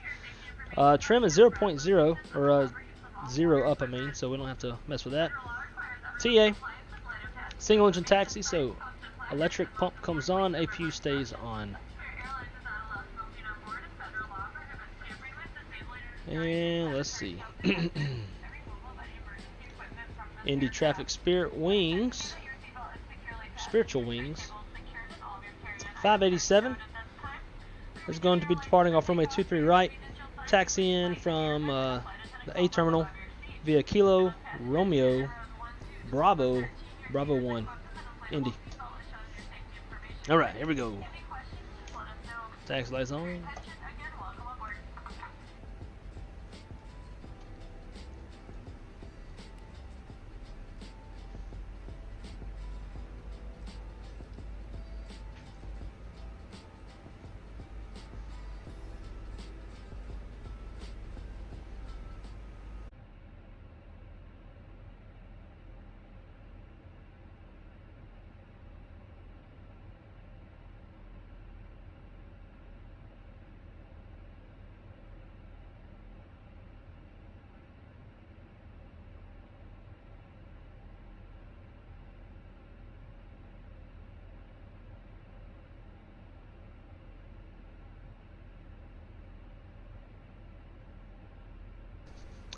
Alright guys, I think we are back.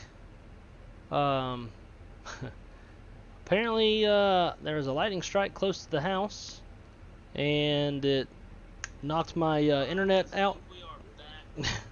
Hang on. Cool. Anyways, it knocked the internet out for like a split second.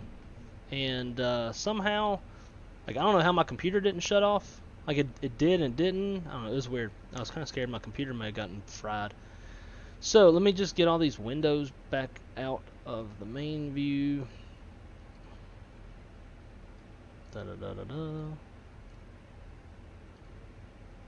That can stay. FPL.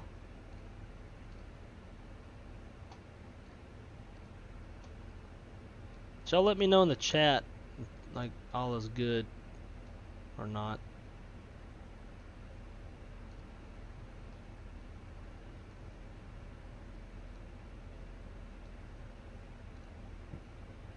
How we looking?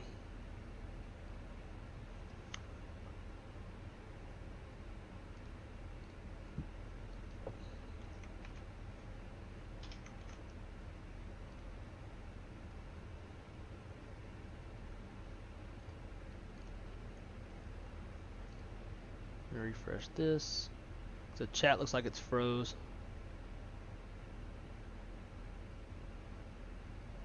Okay, I think we're up. Yeah, sweet. No data, but I called BS on that. All right. Yeah. So, anyways, lightning strike, split-second internet, electrical outage, but I think we're ready. All right, cool. So we're out of here. Make sure get back connected to Vatsim. Alright, let's go. That was scary. Anyways, EQ, J, whatever you want to go by.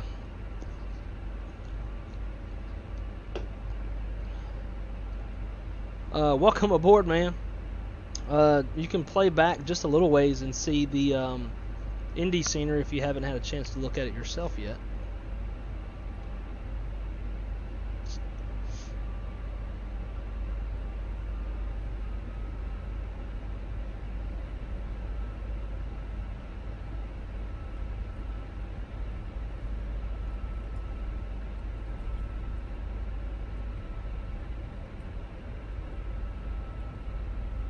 Make sure like this ACARS client is good.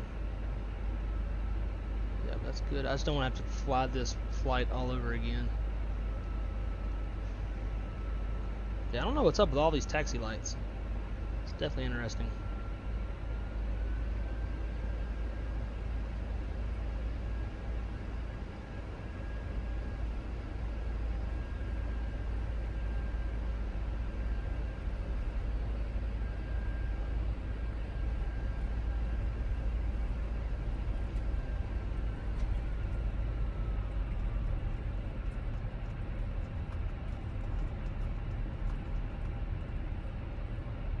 Alright, let's fire up number 1.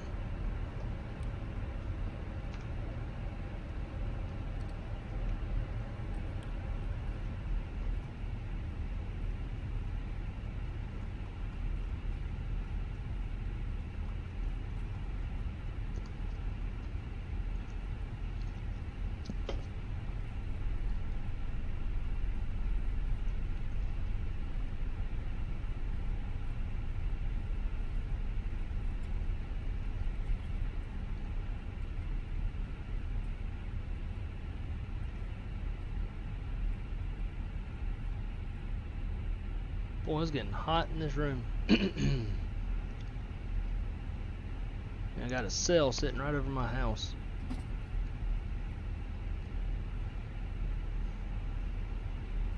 Oh, I got both the doggies in here. I think one of them's scared of thunder, so she's like, nah, I'm gonna come in here. I think all the lights and everything going off too probably scared her quite a bit.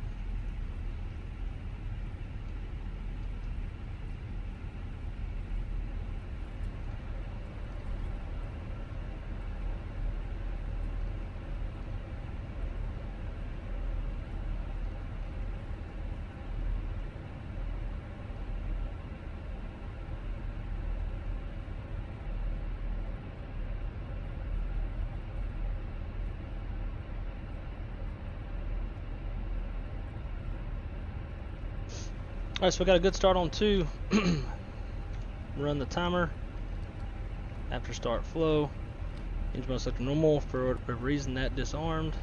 And reset rotor trim. Cool. If you can come off.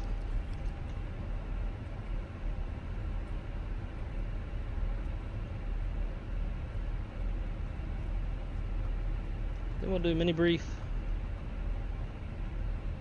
Might have to wait at the hold short bars for a few while we let this timer run.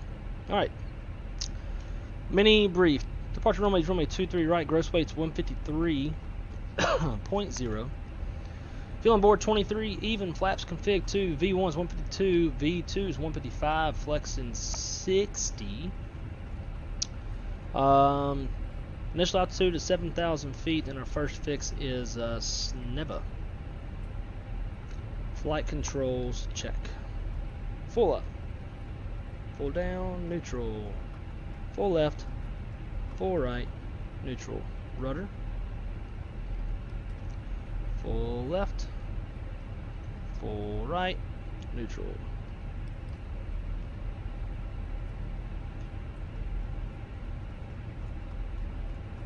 Alright, flight controls checks complete.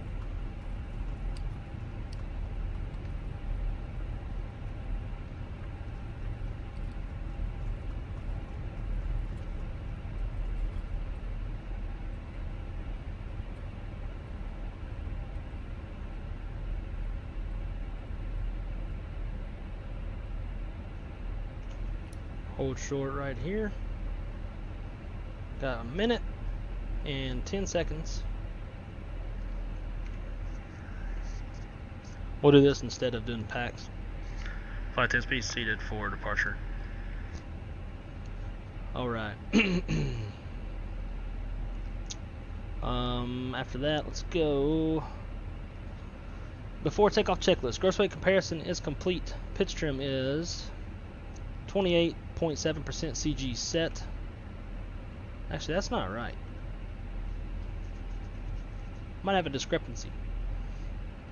So, add to AOC menu, receive messages, load sheet. This is the actual MACTO 28.7.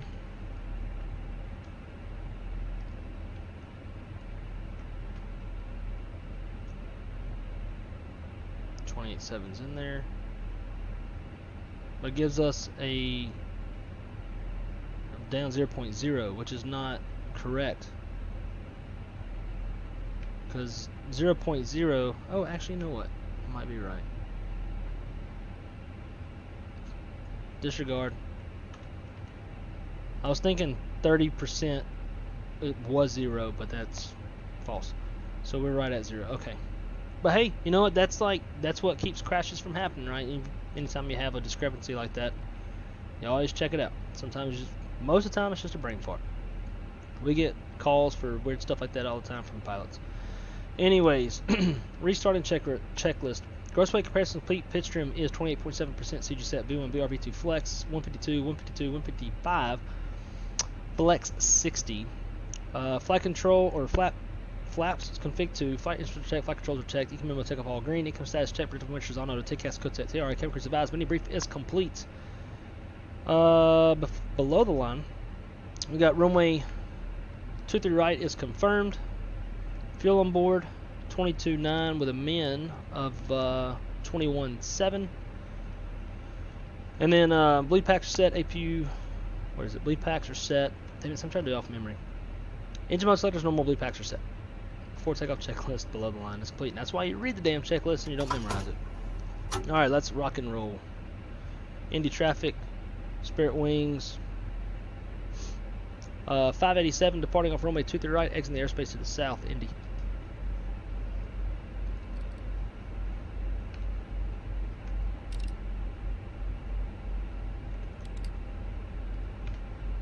Really struggling on this one.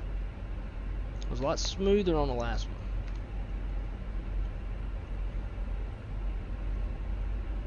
Alright, rolling takeoff, shall we?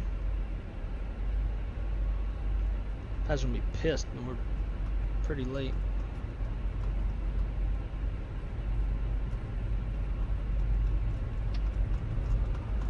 Here we go, man. Flex, that's right right out this blue.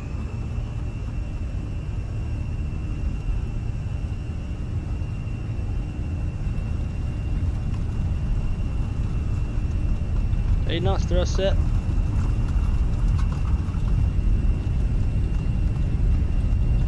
Weird center lines.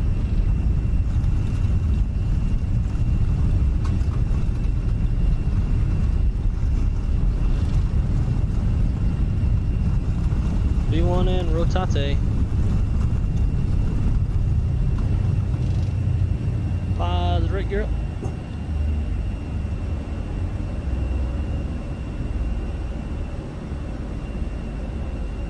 Nap.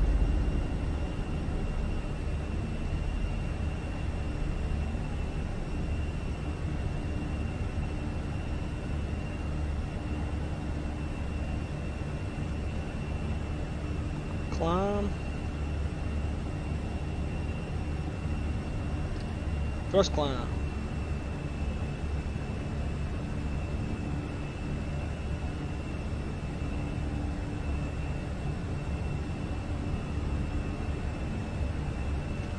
Flaps 1, speed checks, flaps 1.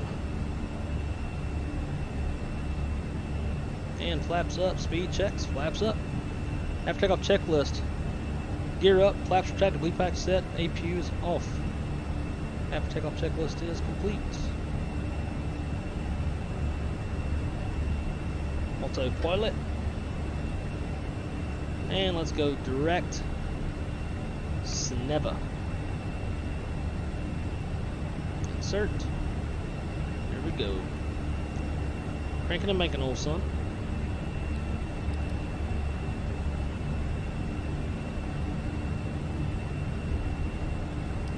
Damn it, I did it again.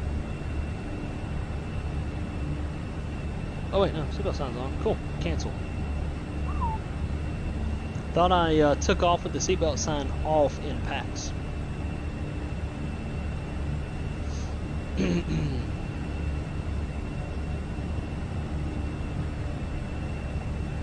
I've seen them in Epidemic live streams. Yeah, I think the bots are Epidemics themselves, right? Yeah, we are 19 away from 20 likes. So please, if you haven't yet, definitely helps the channel.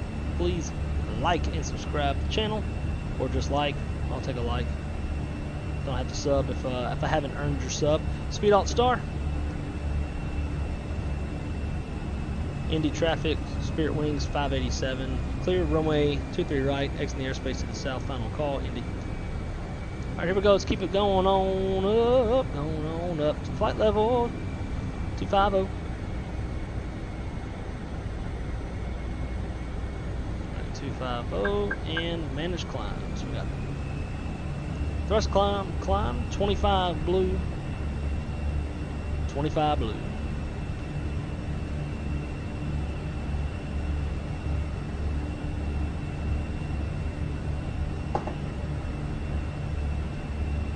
And across to 8,000, I'm going to go ahead and kill those landing lights just so I don't mess that up with pilot's life, the way that it reads the altitudes. We're on our way. Bella, don't you hit my throttles now. My dog's face is like right by my throttles. She turns her head, she'll put them into idle. Thank you. That happened, that's because of the outage. When my internet turned off. Killed the overlay altogether. So let's go overlay.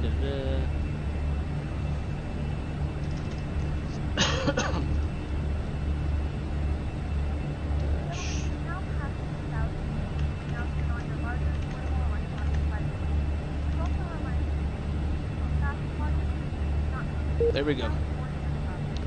Now it's working. Man, like we got like controlled airspace just next to us, but nobody wants to control us. Probably because we're uncontrollable. Hello? Alright, so we've crossed the 10,000. Aircraft is nose down, accelerating to 340 knots.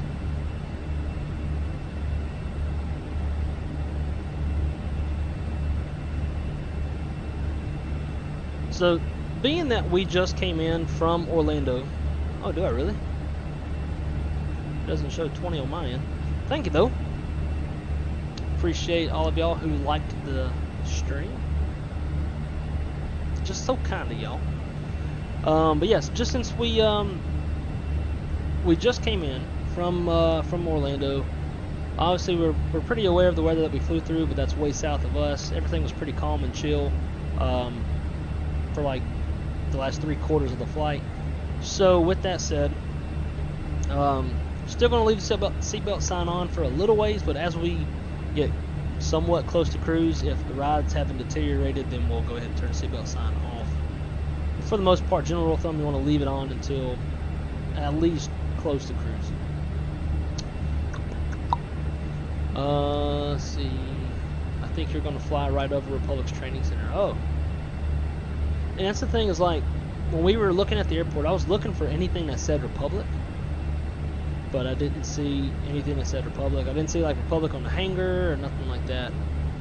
So whoever made that scenery needs to go fix that. That's important.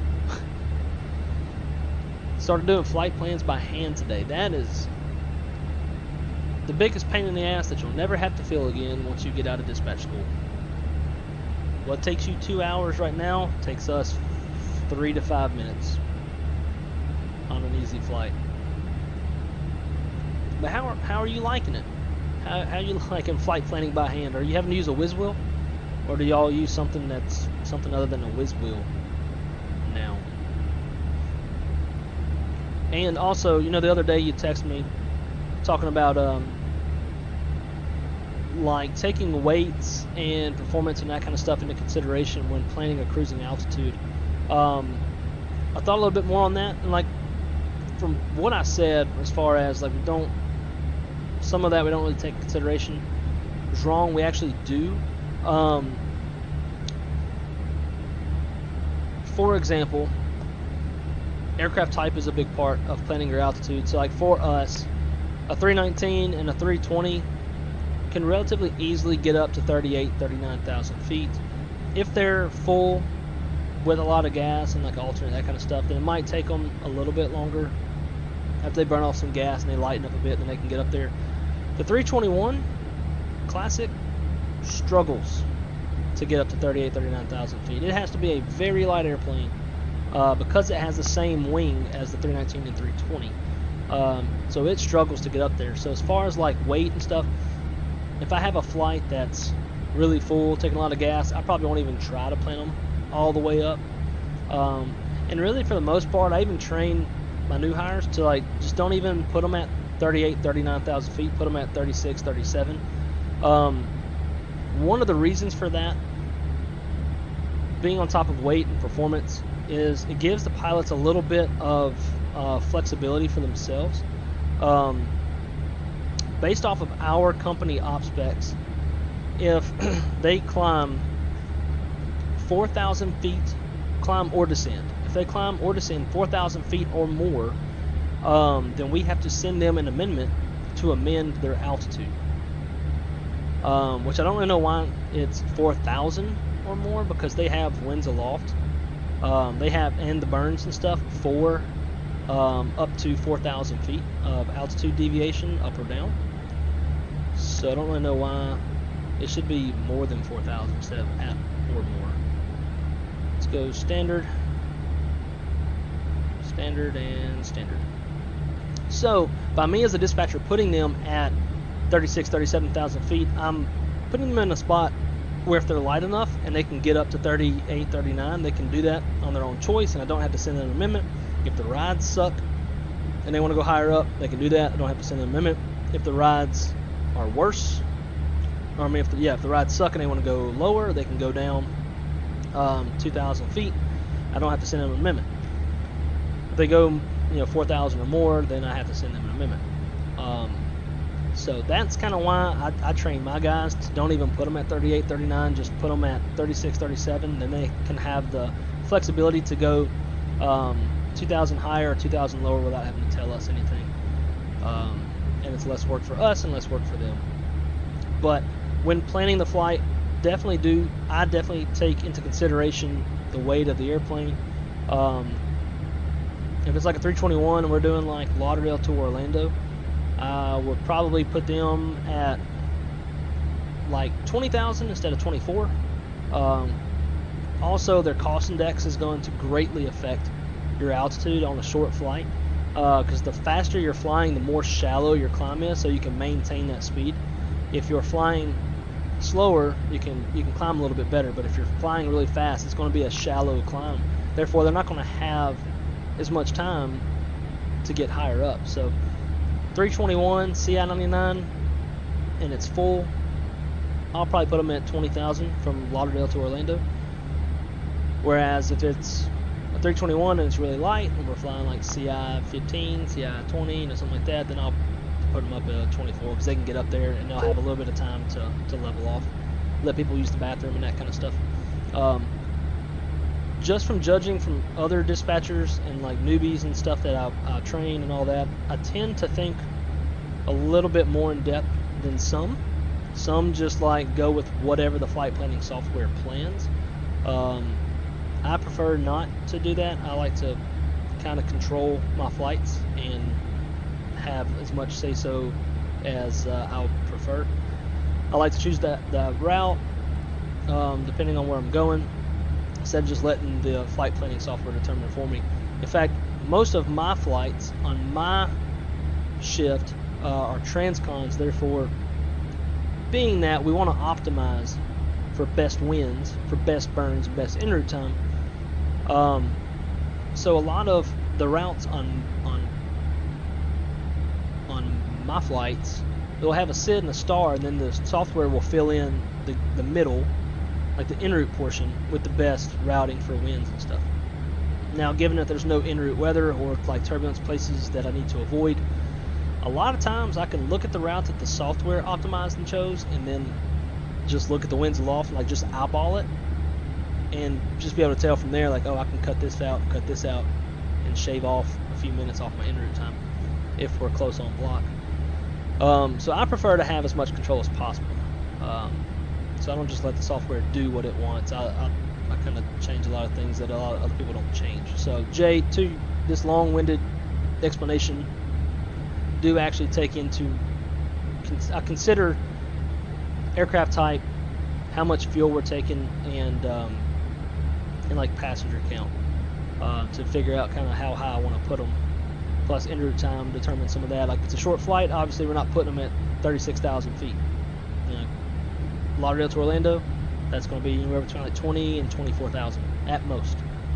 Longer flights, obviously put those higher up. Alright, so let's say we just got cleared up to flight level 350, which is our final. Tree 50. We got Tree 50 blue. Tree 50 blue. Yeah, man.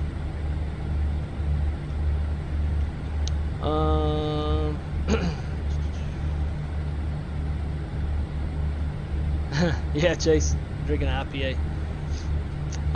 3 to 5 minutes you can plan a flight. Yep, if it's an easy flight. So some flights, like, you're not going to change your routing at all. These people. Especially like flights pretty much from Chicago airport. We're flying over Louisville right now.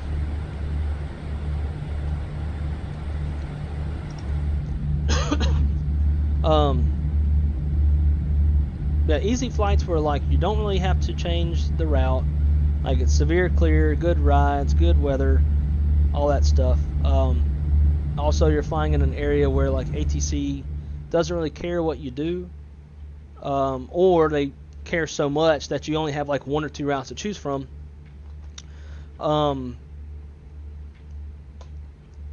If everything's good, then yeah, it's like 3 to 5 minutes just to go look at the ATIS, put in the put in your winds, your runways. If you've already been dispatching those particular airports, you're already pretty familiar with the weather, you're familiar with the NOTAMs. You always double check your NOTAMs. For the most part, if nothing's changed, then yeah, 35 minutes. Now a big pain in the ass flight might take you like 15, 20, 25 minutes, depending on how much how many constraints you're anticipating on having, how much you're really trying to figure out your routing. You're having to take into account, like, all right, I'm across through Kansas City at this time. What's the weather going to look like at that time? It's like when you got thunderstorms that you're trying to either route in front of or route behind, which generally you want to route behind thunderstorms. That way you're not having to race them. sometimes you don't really have a choice, or like going backside might increase your block time by too much and you would accrue too much of a delay. So there's a lot of different things you're taking into consideration and you're factoring. But if everything is easy, 3 to 5 minutes. If you got weather that you're trying to route around and trying to figure out the best altitude for rides, and you're shooting messages to other airborne flights like, hey, what's the rides like where you're at? Because they might be in an area where you think there's turbulence, getting some ride reports, just trying to like pull in all of your resources. It could take you a few. Do you have a favorite route you like? No.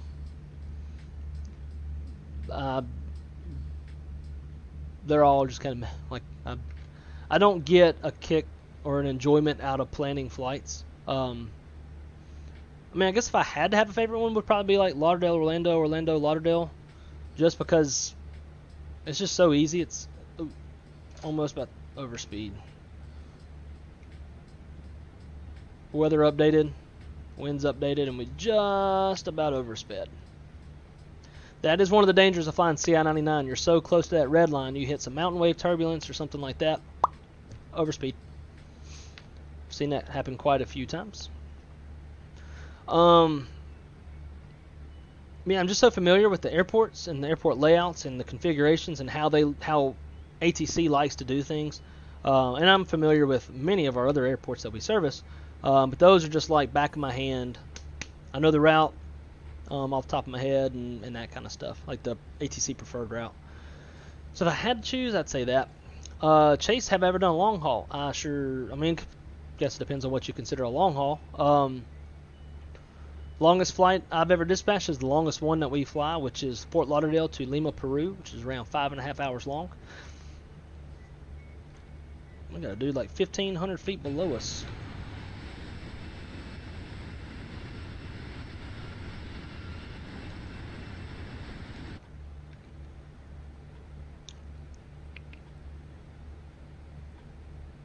Alright, he's behind us now.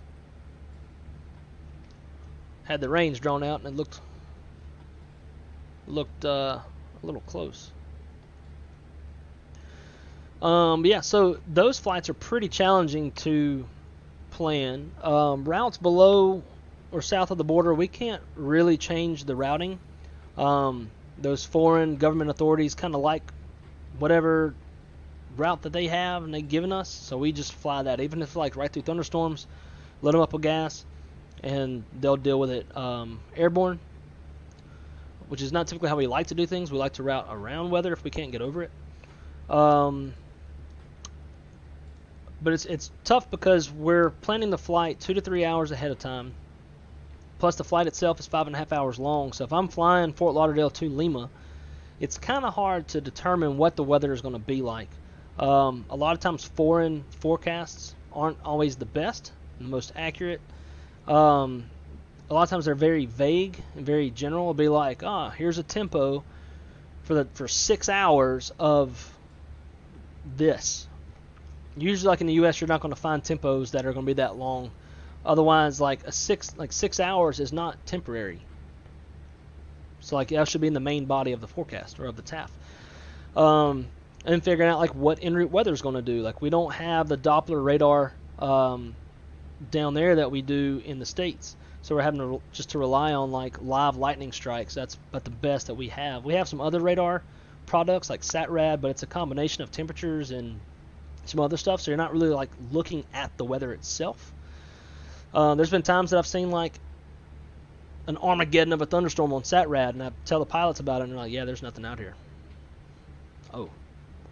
So we rely mostly on live lightning strikes to determine if like there's actual convective activity there, plus convective sigmets. The convective sigmets can also be very just like widespread. Like I've seen Mexico literally put the entire country of Mexico in a sigmet, and the sigmet was shaped in the country of Mexico. So like if you're flying into the country of Mexico, you're in a sigmet. Dumb. So it's just really hard to figure out like en route weather, what the rides are going to be like. We only have one flight a day that goes that far south, so like we don't have other aircraft to talk to. We don't see as many PIREPs out there as we do in the States. So that's kind of the challenging part with some of the long hauls like that is we just don't have the products or the sources that we do in the States to make as reliable of a forecast and stuff like that. Volcanic ash down there is also a big thing you got to watch out for. So we're having to check if there's any volcanic ash sigmets, like if I'm going in and out of Guayaquil, which is a little bit north of Lima. Sangay, which is a volcano down there, is pretty active. Often we'll have volcanic ash come close to or over the field, stuff like that. So you're having to watch that in your planning as well as en route. Say volcanic ash is not a factor, and then all of a sudden like has a bigger eruption, and now volcanic ash is reaching the field and it's reporting volcanic ash in the METAR. Hell, we ain't flying into that, old son. We're turning around or diverting, depending on where we're at in the route. So there's just a lot of factors that make it a little hard on those longer flights as far as dispatching goes. Alright, so we are reaching cruise. Airport's on. Turn the seatbelt sign off, let them up and do their thing.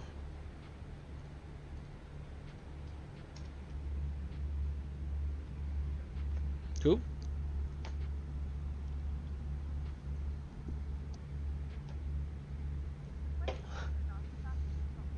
So Jay, you've heard anything going into NYC is a total nightmare. Yep. It can be a beautiful day in New York City or in the Northeast in general. Beautiful day, the winds are good. Like there's literally nothing you can see as to why you would have issues.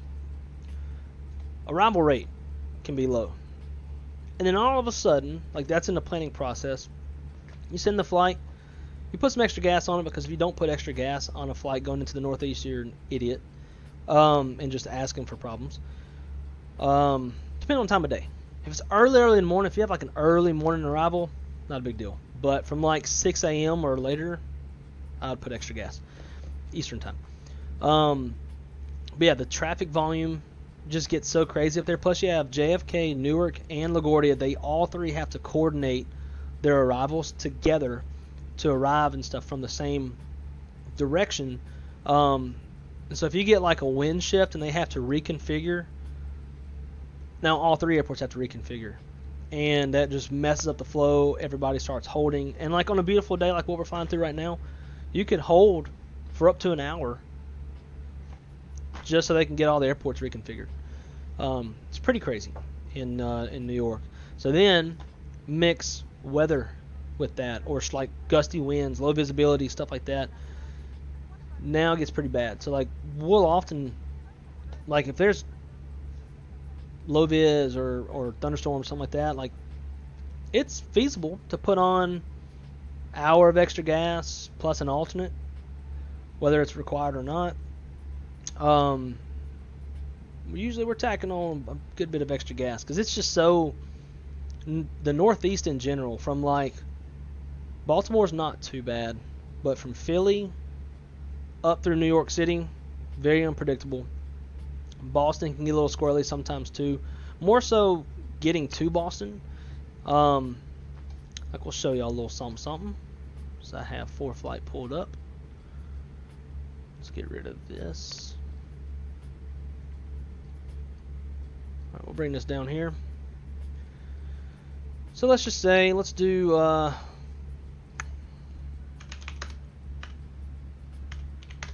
Orlando LaGuardia. This is one of those city pairs that you don't really change the route because ATC has their preferred routing. The further west you get, the more freedom you have in route selection. So Orlando to LaGuardia, this is what I would choose. Most of the time, if you try to route out to the ARs, AR meaning Atlantic routes, if you try to route through here, there's so much traffic volume going north to south, from South Florida to the Northeast and stuff. Plus, there's a lot of traffic just traversing the ARs going to like the Caribbean or Central South America, stuff like that. So, traffic volume is very heavy on the ARs. In fact, it's kind of late in the day, but if we turn on live traffic, Yeah, it's not too terribly bad. You can see there's definitely a lot of flights out there on the ARs. So we'll turn these back off, and then to show y'all what I'm about to talk about, we need to turn on FIRs. Okay, so you got DC center all around here, right? Well, off the coast of DC center, you have airspace you can't fly through. So like this is a warning area. Can't fly through any of this. You got this little airway out here that can get you out to the deeper ARs. But you can't fly through here, you can't fly through here. All this, like these blue boxes, you can't fly through. ATC can route you through there, but you can't plan through it. These are warning areas. If they're cold, you can go through them. If ATC puts you through it, if they're hot, obviously you're not going to fly through them. So the problem is, if you start getting a lot of weather throughout DC center, and a lot of times you'll get linear lines of weather just kind of pushing through, a lot like last night. I think it was really bad last night. You get these linear lines of weather moving through. Well, now you've basically created just a tunnel for traffic to get through. So we got weather along here, and we've got warning areas out here. Now you just have this slim area for traffic. Well, as that weather continues to push to the east, now you don't have that valley or that alleyway to fly through anymore. So then ATC freaks out, and they're like, especially like coming from the northeast going to Florida, they, I shit you not, will reroute you. So like, I've planned the flight. Maybe I didn't have very much experience. I'm not like familiar with these trends, and I only put, you know, like 15-20 minutes of extra gas for some weather deviations, but you know, whatever. Plane pushes out, they got the fuel on board, blah blah blah, they're ready to go. They push out the gate, they're ready to taxi, and all of a sudden ATC's like, hey, we got a full reroute for you. Let me know when you're ready to copy. And then they reroute you all the way, almost to Cleveland, and then down. Let's just see if we can find a route. Might be some in there from yesterday's stuff.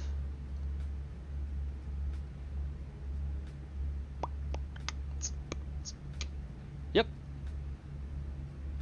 Now some of this might have been just how the dispatcher planned it, because there was a lot of weather through here yesterday. But this is absolutely an ATC panicked reroute. So there's a lot of weather throughout DC Center. Can't fly out here. Can't fly through DC Center because of weather over all these airways.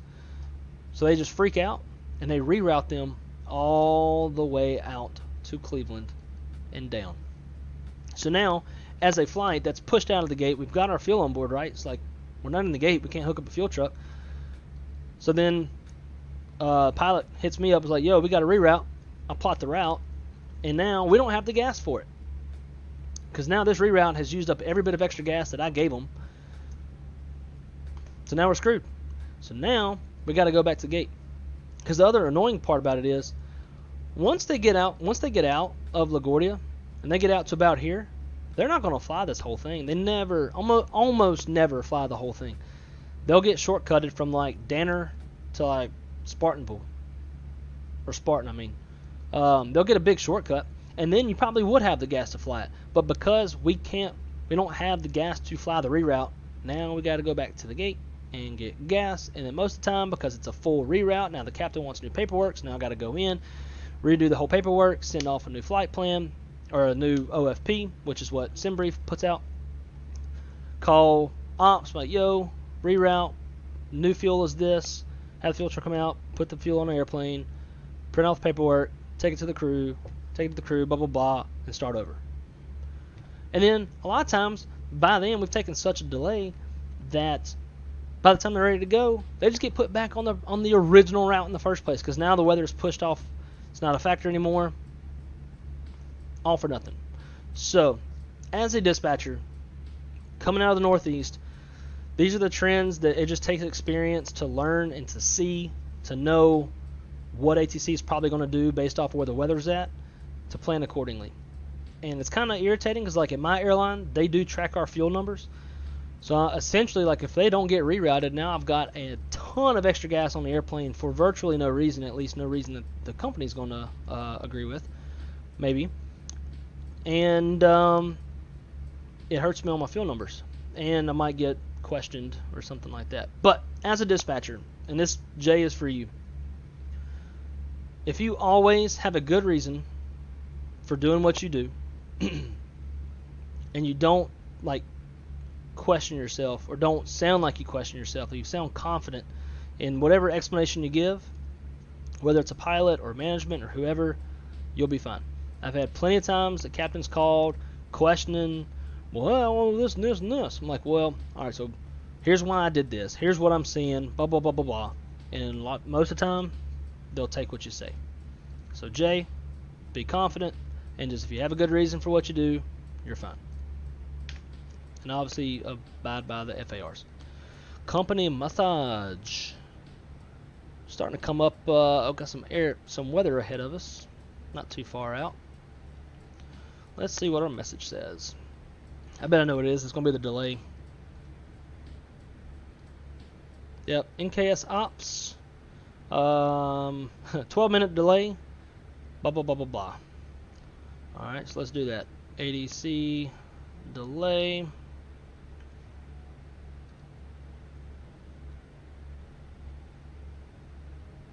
And delay allocation card.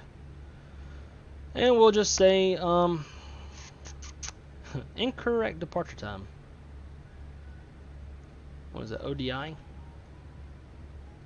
ODI. And 12 minutes. You can actually put multiple delay codes as long as your minutes add up. So we can say like 6 minutes for wrong delay. And we'll find another one. OTH. I can't see the daggum. O T. Oh, that's M H. 6 minutes. Send. You can also put an explanation in there. At my company, delay reports, there is a spot in the McDo that says delay report. You click it, and then they just put their reason in. They don't put the minutes or none of that. Like, we can already see the minutes based off of their scheduled time and time they blocked out. Then they just put the reason why, like delay for blocked in the alleyway, or whatever. So now we've got our response to that. Atsu AOC menu received. ADC received.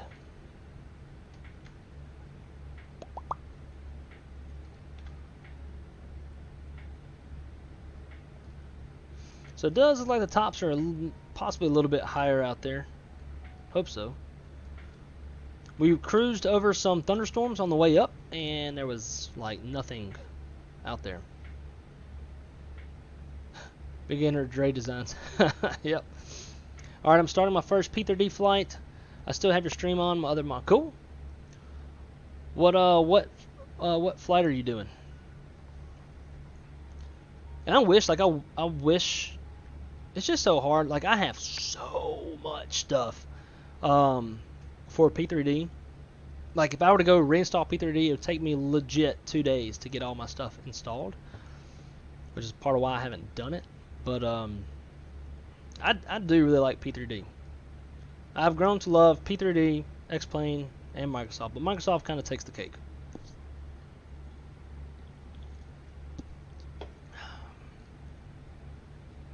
Alright guys, I am going to gotta go handle a honeydew.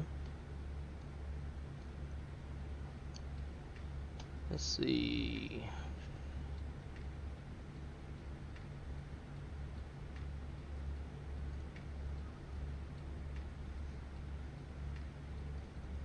I gotta go empty the dishwasher real fast. Doesn't take me long. Gotta do it before the girlfriend gets home, or she's gonna get mad. She cooked for me last night with the agreement that I would do that for her. So I'm gonna go do that real quick before we get into this supposed weather. We can see the weather on Volanta, but I guess we'll see if we actually run into it or not.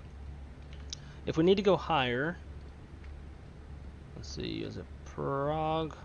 We can go up to 37, but then we're right at the line, and we don't want to do that. Be right at the stall buffer, so we're gonna not do that. KMCO. No, you're right.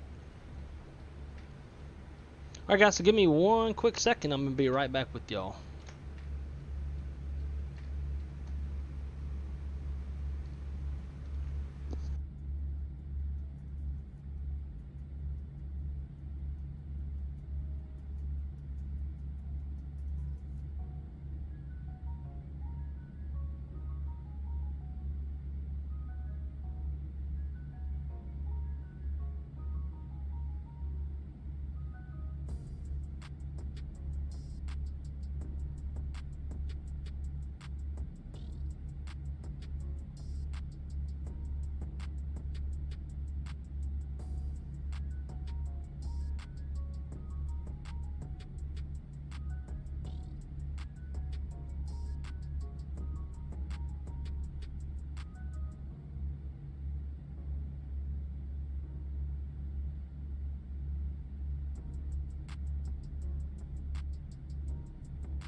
Alright.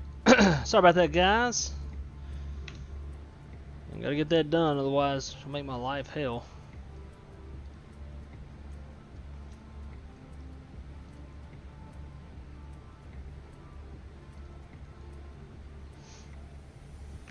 So we are soon to cross the halfway mark.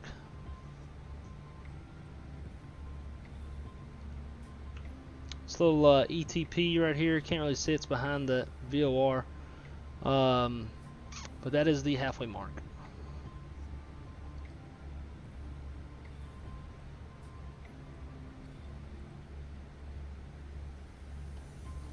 Alright, what I missed in the chat, let's see. These bots. Regulations say we can't put as much fuel as we... Yep, exactly. So that's kind of the thing, right? Like, that's what makes dispatching tough, because like the regs say, well, you do this. And sure, like, we have all the legal authority in the world to do so, but company might think that, like, okay, we've got light to occasional moderate mountain wave over the eastern frontal range of the Rockies, so 30 minutes of dispatch add fuel. Well, company could, like, hey, so we see that you put gas on for this. This was the only reason that you listed. Doesn't take very long to get across the eastern frontal range of the Rockies. So we think 30 minutes is too much. We would like you to reevaluate your fuel usage. Like, they're not in the wrong. Like, they're telling you you can't do something. They're not making you violate an FAR, but they might want to make it a point to be like, hey, like, we think you're putting too much fuel on. Like, and for me, like, personally, that reason, I wouldn't put that much. But I'd also take in consideration too, like, the altitude I'm putting them at. Like, I would put them, it's like a middle type altitude, like, say, like, low to mid 30s. That way, and then maybe like 15-20 minutes of extra gas. So then if they need to go lower, they got the gas to do it, and they won't have to be down there very long.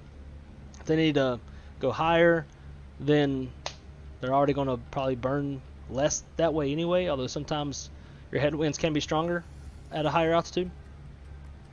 But yeah, like, when I start tacking on quite a bit of gas, it typically reflects in my remarks, and it's usually more than one thing.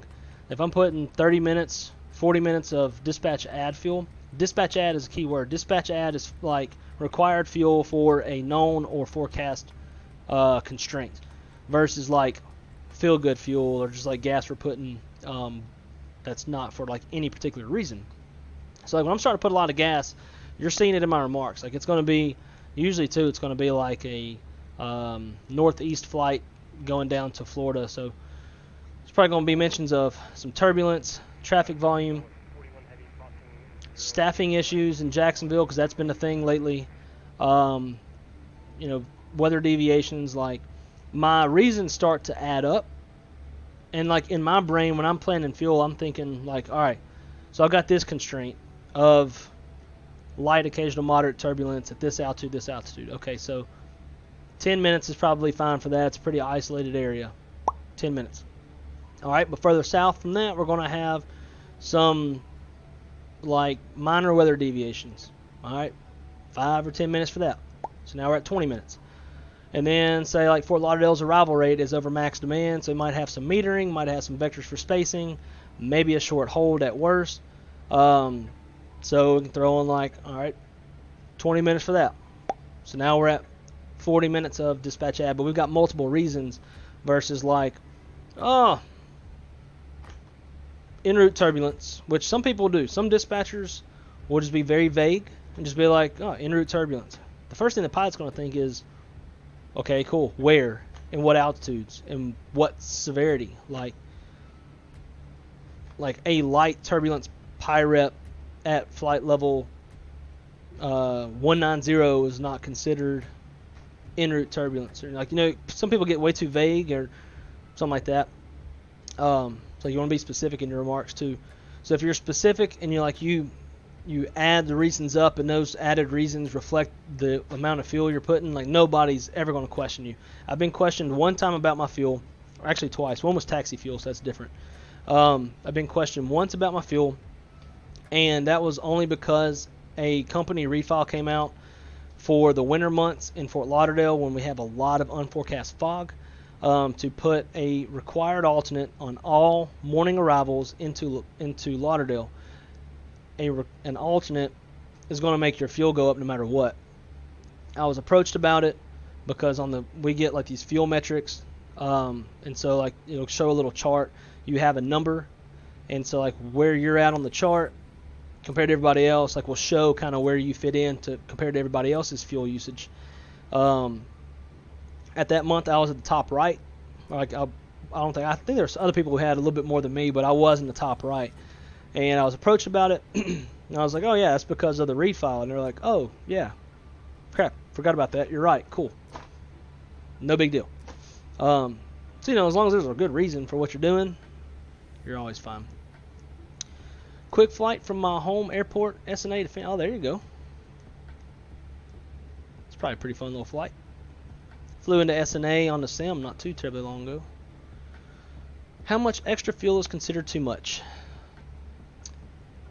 That depends on the flight. I mean, if you're as a dispatcher, if you're just throwing on like 20, 30, 40 minutes of extra gas on a beautiful day with good rides and no weather, like that kind of stuff, it's going to reflect if the company does like what my company does, where you can kind of comparatively see where everybody's at. If you're really good at fuel planning, in all honesty, you're not going to be number one, like to the bottom left of the chart. You're going to be like, you want to be with the pack, because flights vary from desk to desk. Depends on what desk you're working. You know, that like particular days you might have a lot more flights going into Florida with a lot of thunderstorms, and other dispatchers might have a lot of stuff on the West Coast. So like what flights you get will kind of dictate what your fuel is going to be like. But on average, over a month's time, because our fuel numbers are based off of a month, everybody's kind of getting the same-ish flights throughout the month. Like one day, I might have Lauderdale to Lima. The next day, the person sitting next to me might have it. So for the most part, you'll get about the same flights. Some flights are different per shift and that kind of stuff. Like I don't get any flights going to or from Columbia because all those flights are done by the time I get there at night. But for the most part, we're all getting kind of the same stuff. And if you're kind of with the pack, if you're with everybody else, then that's good fuel planning. But if you're like at the very front left, where you've planned the least amount of fuel compared to everybody else, one could argue that like, hey, like I'm sure the company thinks that's good because you're saving them money, but like what? I forgot my video wasn't on. I was like talking this whole time. But one could argue that like if all these people are having to put gas on for the stuff they're putting gas on, why aren't you? And then obviously like if you're top right of the chart, then like you're putting more fuel than everybody else. It just all varies. That's a very subjective question. That's hard to answer. Just a lot of it is just like how the company feels about your fuel planning. But like I say, as long as you got good reasons and you annotate those reasons on the release, you're good. So for example, let's talk about a release real fast. So for the flights, that's not it. Hang on.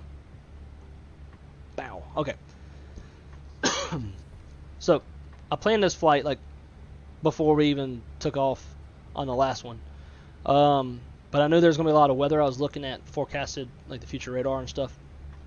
And I put remarks on the release as to why I added gas. So dispatch add fuel for weather deviations around thunderstorms through Georgia and Florida. And as you can tell from Volanta, look at what we got. As soon as you hit Georgia, thunderstorms, as well as Florida. So Knew that was coming. That's almost a daily thing in the summertime, so it's not a surprise by any means. Then also, so we've got, along with precautionary alternate for high probability of vicinity thunderstorms at ETA. Well, back over to Volanta. What do we got? Here's the airport. We got weather in the Orlando area. That would be considered vicinity thunderstorms. Now, I don't know if how live that weather is, or that radar, but let's just take a look. Arrival. Oh yeah, here we go. Winds are 040, 9, 10 statute miles, blah, blah, blah, blah, blah. You get out here, lightning distant north and northwest. Thunderstorms, and it gives, like, where it's at and how it's moving and stuff. Cumulus distant to the northeast, vicinity showers northeast and northwest. So, just from looking at the METAR, I already know I was right on planning a precautionary alternate for this airport. TAF, look at that. Winds 120 at 13, gust in 20, greater than 6, vicinity thunderstorms, scattered at 4,000 CB, which is cumulonimbus, thunderstorm clouds. And then from 2300 on, weather's no factor. So we're about 20 minutes from 2300. Now, a lot of times in dispatch, like, yeah, it says from 2300, weather's no factor. So weather is not forecasted, or weather actually is forecasted to not be a factor when we get there. But often, very often, meteorologists will mess up the times a little bit. Like their predictions might stop a little bit sooner than that weather actually does in real life. Or say, like, if there's a trough hanging out down here, so you'll usually see weather kind of hang out throughout most of the day along a trough, but at night it kind of dies down. Well, let's say that trough somehow turns into troughs don't turn into fronts, but let's say a trough turned into a stationary front or a cold front. That weather's going to linger, as now it's being fueled, and it's gonna hang around for quite a bit longer. So then this TAF, if that change happened in the weather, this TAF is now going to be wrong. So that's the other kind of stuff that we're looking for as dispatchers, trying to predict based off the fronts and what we're seeing, what weather can do. So totally justified in adding this alternate. And let's continue on. Mostly smooth rides, forecasted, and low arrival rate at ETA. So, again, rides have been smooth. Didn't really see anything that would call for any bad rides. There were no airmets or sigmets. I don't think I was crossing any fronts. Stuff that would typically mean turbulence, didn't see any, so I didn't plan gas for turbulence. Now, looking at the fuel load, I put 35 minutes of dispatch add fuel. So that's going to be for weather deviations coming through Georgia and Florida. On top of that, in real life, if a thunderstorm, say just like one isolated cell, plants itself over the airport, well, now everybody that's coming in has to start holding, right? And if we're coming in behind a bunch of other guys, they're holding in front of us. So now not only is weather an issue, but also the inbound traffic and the congestion is now an issue. So, cool, weather's moved off the field. Now they have to start clearing guys in. So we need to take that in consideration when planning fuel, that, like, okay, if the arrival rate's like moderate, say there's like a fair amount of traffic coming in at that time, then I'm probably going to put a little bit more on like how much fuel I think I'm going to need to hold with, to compensate for the weather to move out the way, as well as all the guys in front of me to get cleared in before I get cleared in, because that's usually what's going to happen. Very rarely does a flight just get cleared in past everybody else that's sitting there holding. Those guys have been holding, so like they're obviously pushing it a little bit tighter on the fuel than guys who haven't held at all. So we got 35 minutes for weather deviations, as well as possible holding for weather at the field, which is kind of like, you don't really annotate that a whole lot in the remarks, because that kind of goes without saying. If you're putting an alternate for possible thunderstorms, then it's already guessing that you can probably hold, right?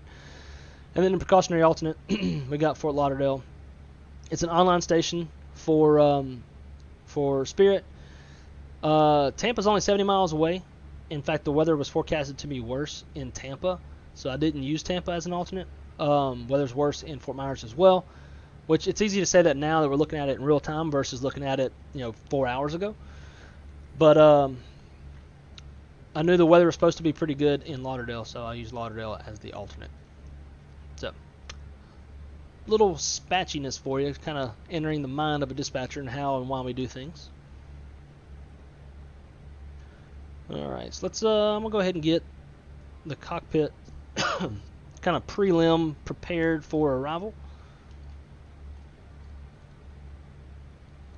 Let's see, let's go refresh this.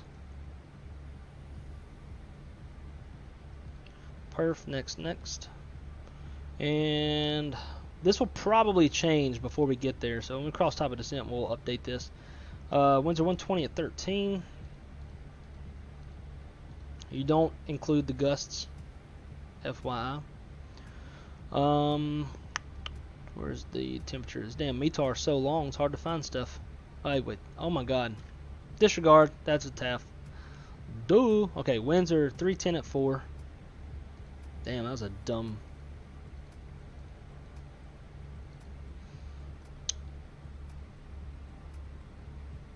Dude. For the love of God, can I please get my life in order? Alright, it is a long-ass METAR, which is why I confused it for a... TAF.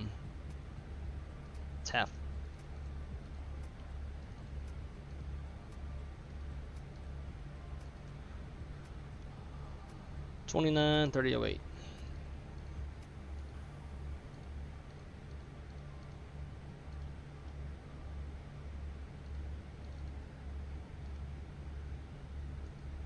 Alright. So that's that. It's going to be an ILS. On the ILS push button, I'm going to go auto brake low. And let's pull up charts real quick.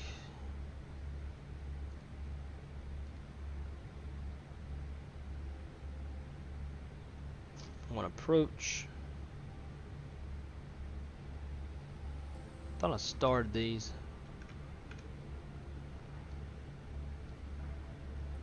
ILS 1-8. Right.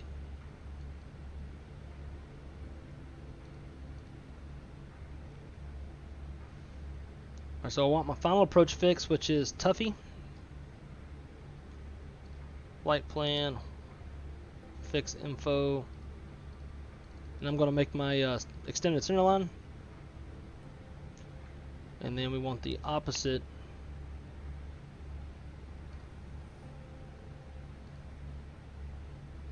of the approach course.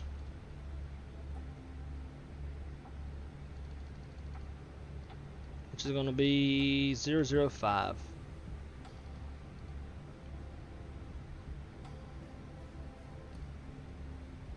I'm going to put a range ring around Orlando. And I'm going to make this one a little bit bigger than normal. I want to be configured. No, let's see. How do I want to do this? So this is actually going to be a pretty difficult approach because of the way that Orlando ATC typically conducts this approach. If I end up becoming controlled, like in controlled airspace, I'm not going to do this. But in real life, 1-8 right in Orlando is pretty tough. Let me figure out how I'm going to do this first, and then I'll tell you why. If you've been on the channel before and watched Orlando arrivals, you've probably seen me attempt this. I'm still not very good at it. Let's see. So Orlando Executive is 7 miles north.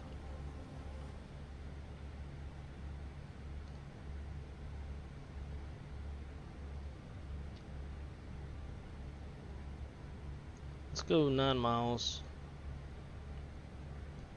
And then we're going to put in KORL, which is Orlando Executive.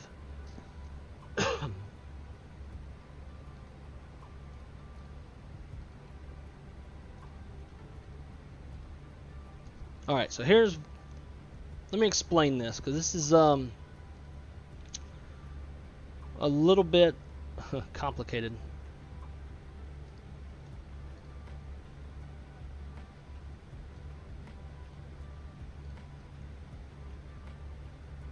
Okay, so let's go to plan.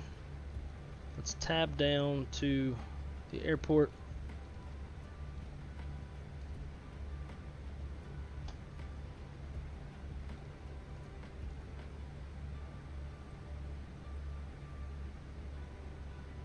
By the way, Block A is what everybody calls me at work, and I noticed the other day when I was jump seating into Memphis that into Orlando, that this was a fix. And I was like, oh shit, look, Block A. Everybody calls me Block A.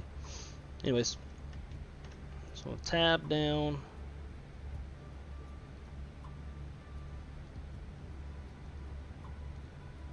Okay. So this is a little bit difficult to explain. So on the ILS runway 18 right, you got Orlando Executive that sits 7 miles to the north, and it's right under the approach. So you've got traffic arriving and departing into Orlando Executive just below the approach. So what ATC does is they keep you at 3,000 feet until you cross Orlando Executive. The problem with that is, at that point, the glide slope is way below you. Like way below you. So then, once you cross, it's gear down, get dirty, to try to slow down as much as possible. In fact, you might even like go ahead and go gear down and get full flaps like right before we start down, to go ahead and bleed off that excess speed. And then it's a pretty steep descent rate to catch back up with the glide slope. And we have to be stable by 1,100 feet. So stable means that we have to be established where our descent rate cannot exceed 1,000 feet per minute once we reach 1,100 feet. So if I like get distracted talking to y'all or something like that, and I'm fly past Orlando Executive by like half a mile, I'm probably going to be toast. That half a mile will absolutely, like, you won't have enough room to get down and get stable by 1,100 feet. So I got my 9-mile range ring, so that's what I'm going to go ahead and get dirty and everything, get fully configured, bleed off the airspeed. In fact, I'm going to change that to 8.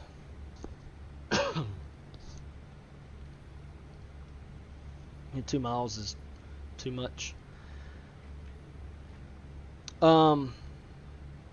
Yeah, and then I also had 2 little lines going east to west, just as another visual reference to be able to tell that I've crossed Orlando Executive.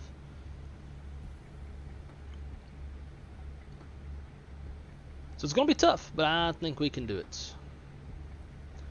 So Chase or Hillbilly, if y'all are still there, please snipe this bastard.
Company message, sweet.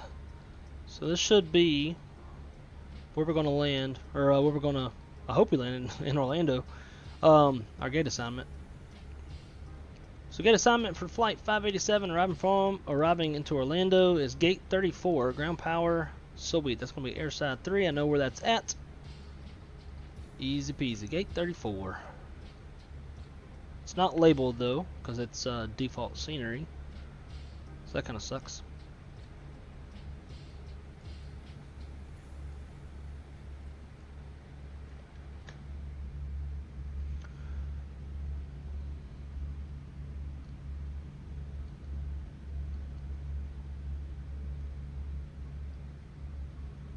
So most of this stuff out here, we should be pretty tall, and it's not. It's pretty annoying. I can't even enjoy summertime flight sim weather because there's nothing to even deviate around.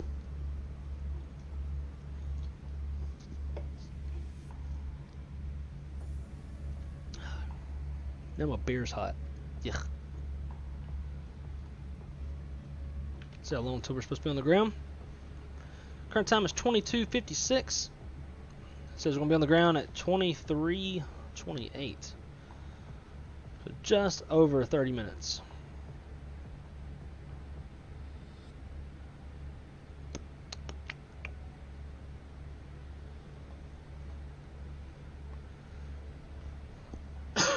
I was hoping the company message will say happy hour. You and me both. I'm sure that the feds wouldn't have an issue with that. It's always happy hour at the FAA.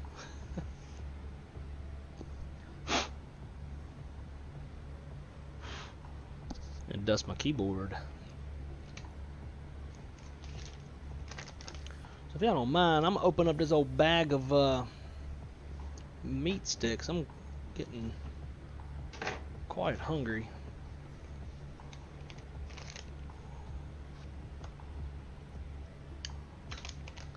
A cattleman's cut. Nothing more cowboy than cutting open a cattleman's cut smoked sausage with your trusty old cowboy case knife. Put into your trusty old cowboy knife sheath.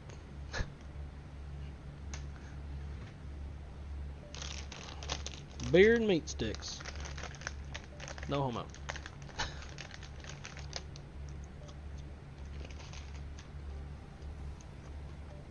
Got me. Ooh, these are kind of spicy. Mmm. Damn. What?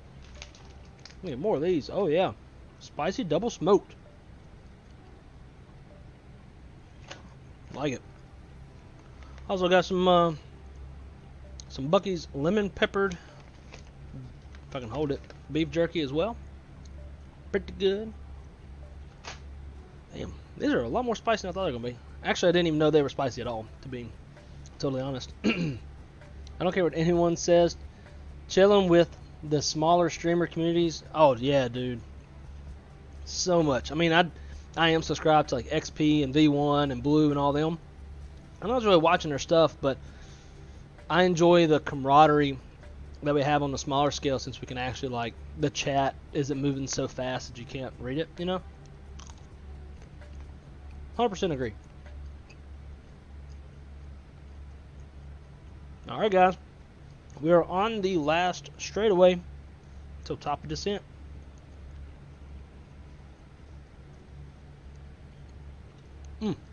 So good.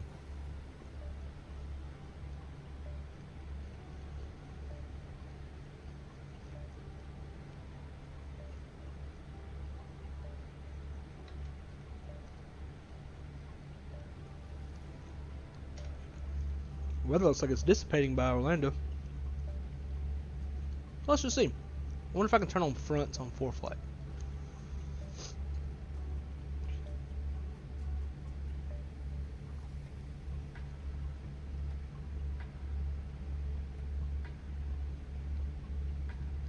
I agree.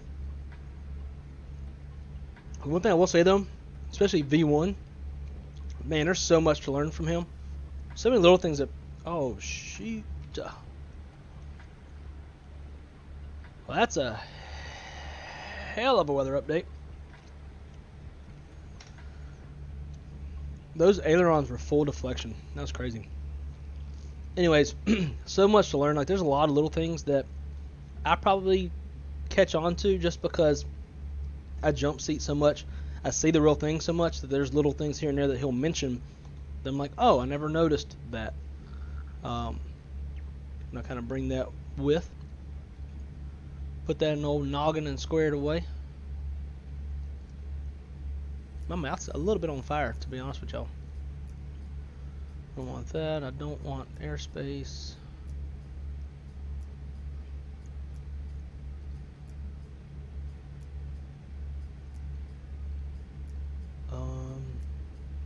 Alright, so can I turn on fronts?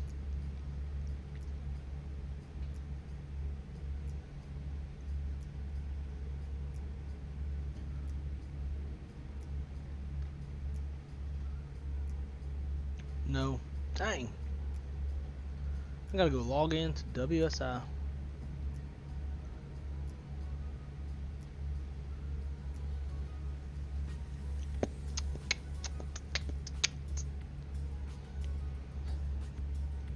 Absolutely. I've never really tried to learn a whole lot of 7.3 stuff.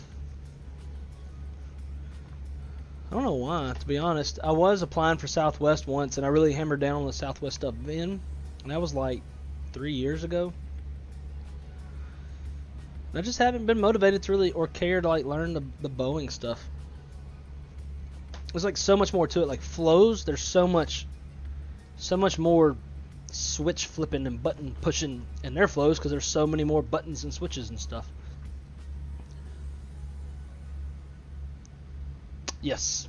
Drew would do that. It's all the time. In fact, when her and I fly together, I don't even care if there's open seats in the back with her or not. I just go fly up front. Usually they like it if I board first so I can like do the jump seat briefing and all.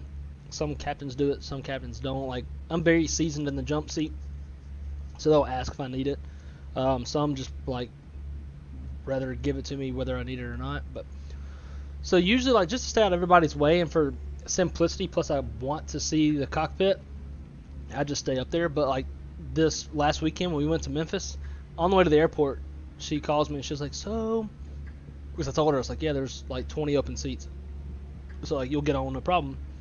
I always get on no matter what because I have the jump seat confirmed to myself. Nobody can bump me off of it. Not even the most senior chief pilot can't even bump me off. But I told her, I was like, yeah, there's 20 open seats. She's like, oh, so are you gonna sit in the back with me? Damn, shouldn't have said nothing. So I had to sit in the back. We sat in the very back. And man, let me tell you what, you can feel every damn bump. You can feel every rudder deflection. You can feel it all back there. Was not the most comfortable.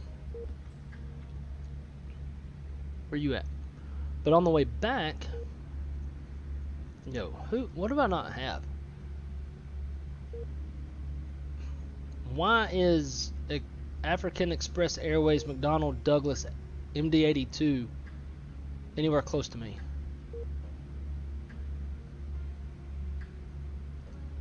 Oh, I never filed this flight plan. I'll do that now, just in case. I wonder if it's going to file since I'm already...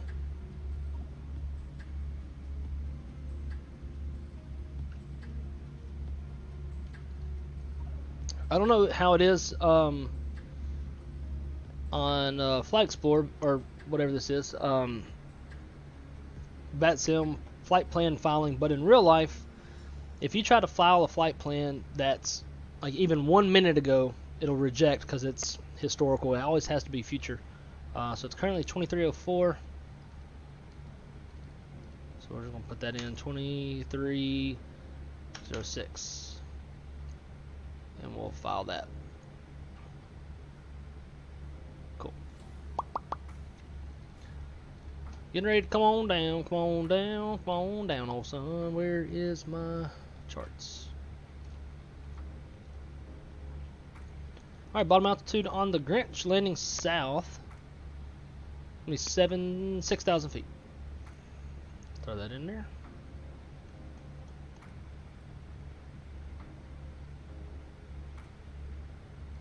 And manage descent.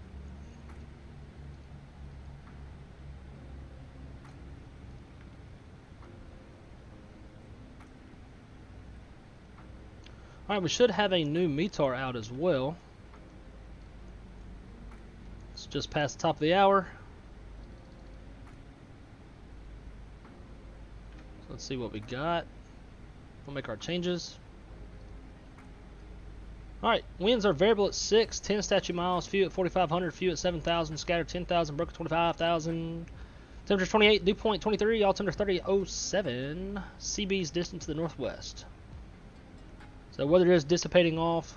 Well, should be no factor, but you know, flight sim weather's always old. So whenever weather knocked out my internet for a hot second a couple hours ago, might still be sitting there. So let's go ahead and prep this. What was it, 30.07, I believe? Yeah, 30.07.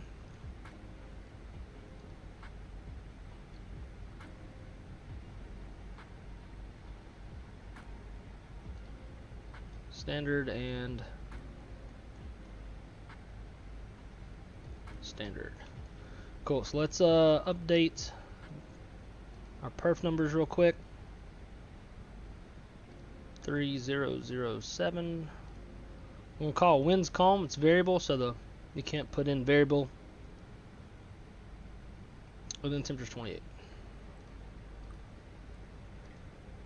Cool.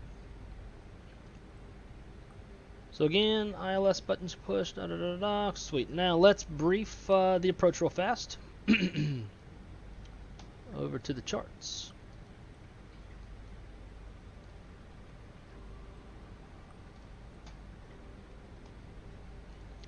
Alright, so we're going to be transitioning onto the star at Jake's, or Jake, I don't know, who cares.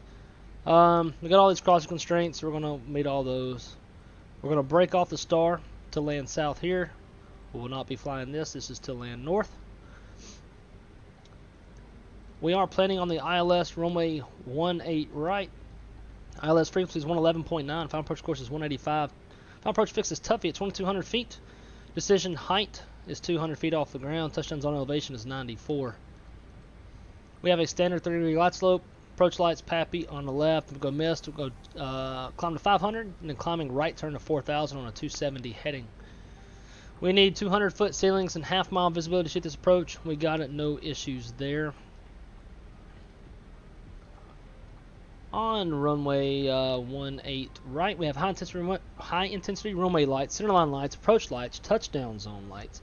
Pappy on the left has a 3-degree glide slope on the Pappy. It's grooved. RVR is reporting we have 10,954 feet of usable runway, 200 feet wide.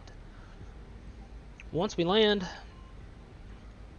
it's going to be a left exit at Echo, and we'll cross runway 18 left at Echo. Straight on in to Echo 3 and then into the gate. Our gate will be over here on the back side.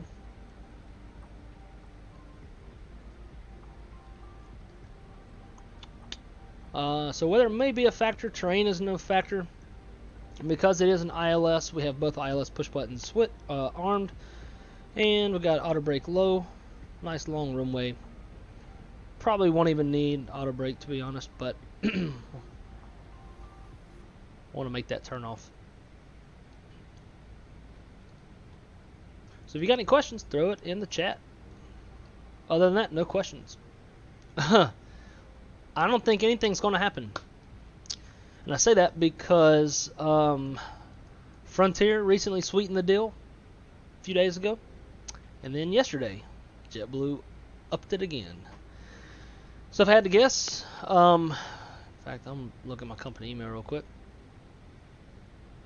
But if I had to guess, they're going to have to go back to the table with the board and the lawyers and all that stuff and go through go through JetBlue's offer and see what it consists of before being able to make a decision, or before the shareholders can make a decision.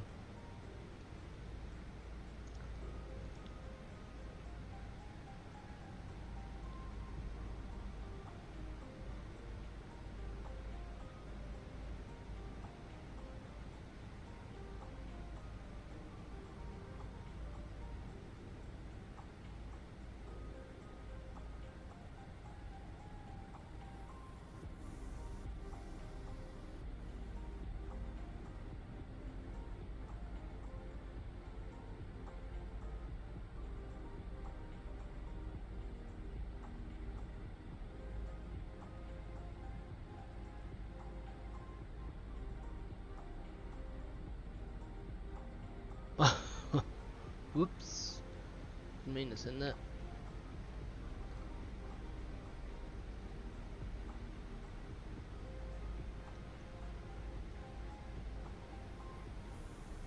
Damn.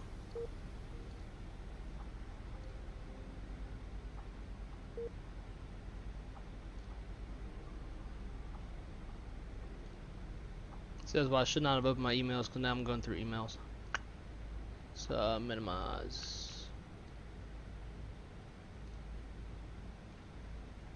Being that I'm about to transition over to Dispatch Manager next month, I'm trying to like get in the habit of always checking my emails, being on top of things. I hate this song. In fact, we'll just turn that off since we're on descent.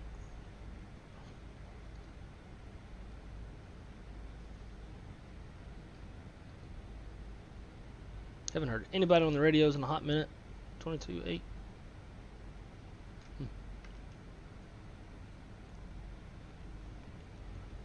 Alright, let's get those seatbelts on.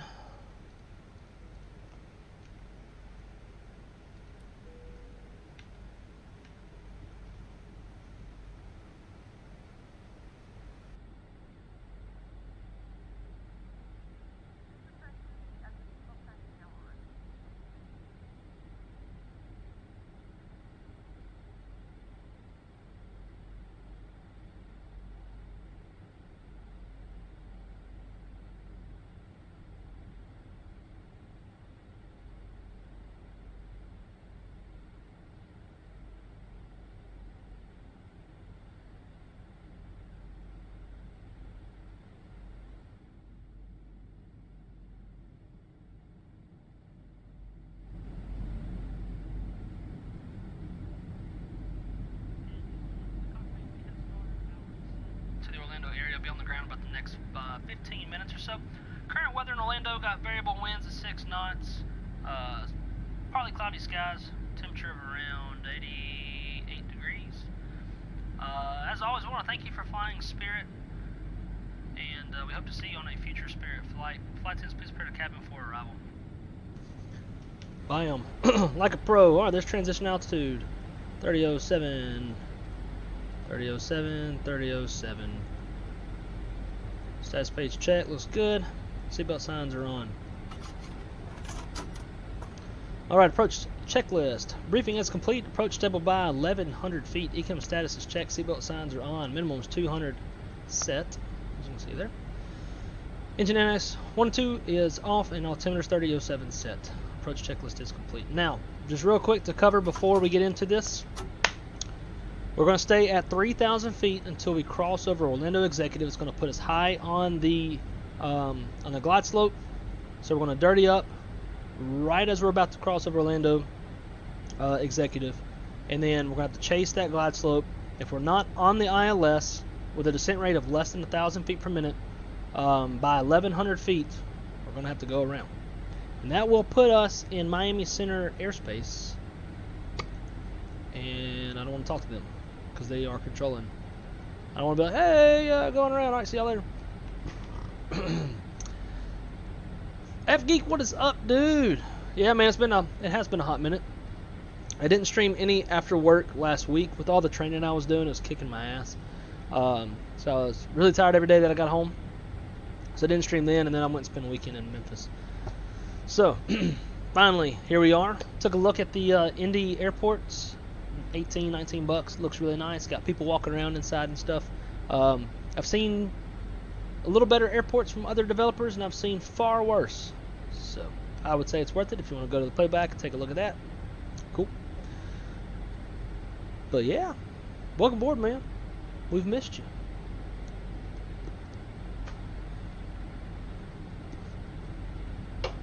Now, I've done this approach.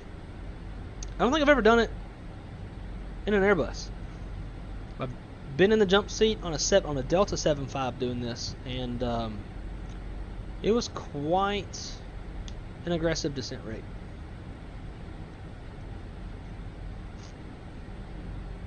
Dude, you ain't missed nothing. I haven't streamed in like over a week.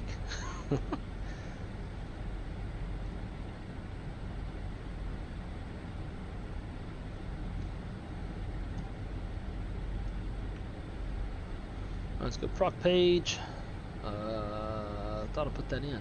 KMC018. Alright.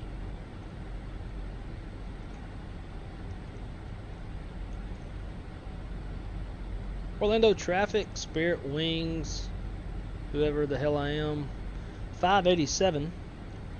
Roughly 40 miles to the northwest. Planning on ILS runway 18 right. We'll be conducting this approach in the same way they do in real life, by staying 3,000 feet over Orlando Executive. So if there's any departures or arrivals into Orlando Executive, we will be above you, and chase the glide slope down to 18 right. So if anybody's in Orlando and you want to see a go around, you might see it here in just a few minutes. Orlando. That was very long-winded. Yeah, this ain't gonna be no greaser. I'll be good to even get this without going around. But hey, we got plenty of gas. We need to go around like 4 times. We can do it. Just got back from the park. Howdy. Well, howdy yourself, man. Welcome back.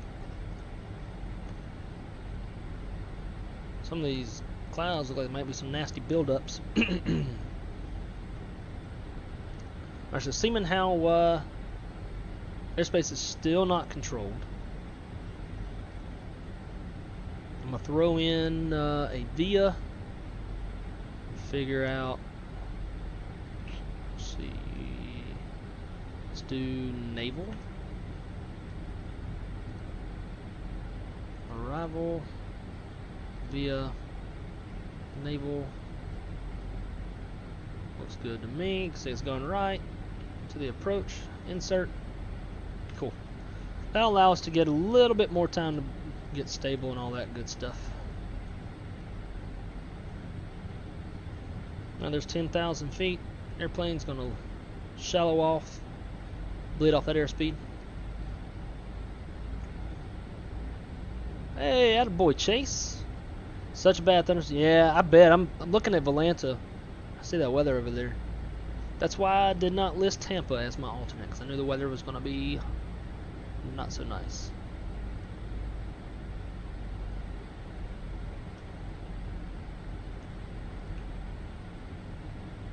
We have begun our final descent into Orlando. Flight attendants will be passing through the cabin to collect any trash one final time. Please ensure tray tables are stowed and in the full upright position. I like to set it low, because in real life on the Airbus, you might barely be able to, like, barely hear them on the other side of the door. So I try to set the sound to kind of sound like that. Was in the cockpit, you definitely don't want to hear them. When I'm in the jump seat, so I'll be sitting here, right? We got our audio control panel right here. We'll have VHF 1 on, we'll have the intercom on, and also the PA. The PA has to be on. You can turn it down a little bit, but it has to be on so that it's recorded to the cockpit voice recorder, the CVR. So I'm sitting in the jump seat, and I'm having to listen to the flight attendant, having to listen to the pilots talking, and having to listen to the radio. It's super obnoxious. So you really don't want to have to hear the flight attendants in real life.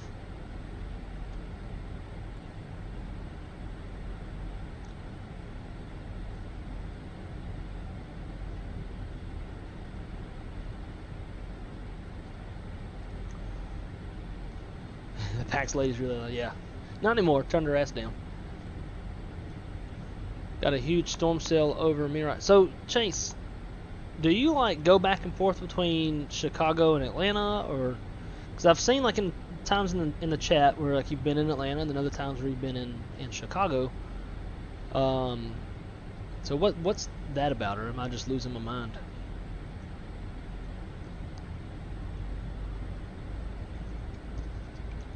All right, give me. I'll be on the ground here pretty quick.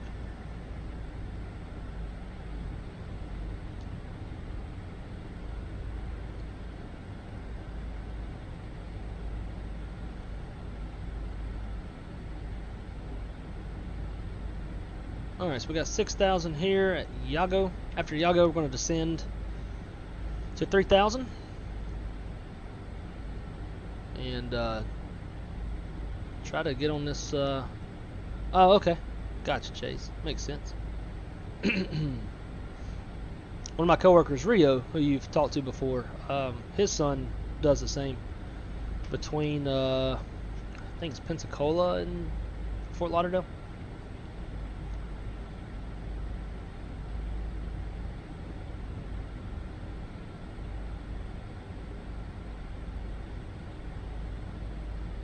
I'm just going to go ahead and pull speed. We'll keep, yeah, let's go to 10. We'll go flaps 1. And then let's go ahead and arm the approach. It is armed, and now we can go, we got V&E plus 10. So V&E plus 10 knots. And go flaps 1. Ain't she pretty?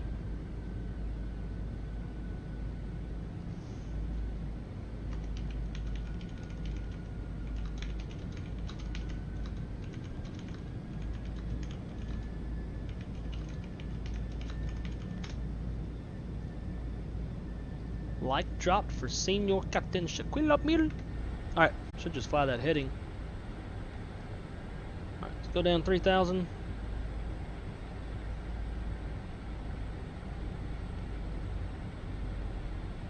I'm going to slow her on down to 170.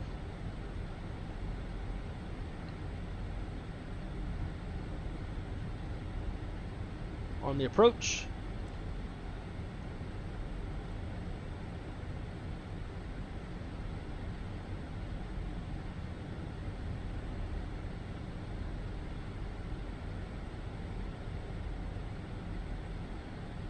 We're just going to go Loke. There goes Loke Star. So this way, it'll maintain 3,000. If it captures the glide slope, it's going to go below 3,000. We don't want it to do that. So we're just going to go Localizer.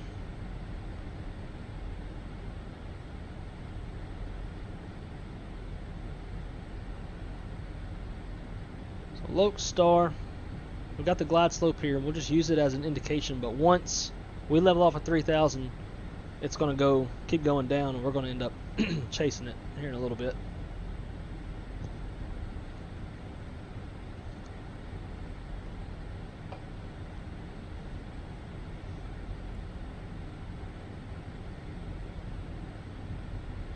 Luke, got the airport in sight.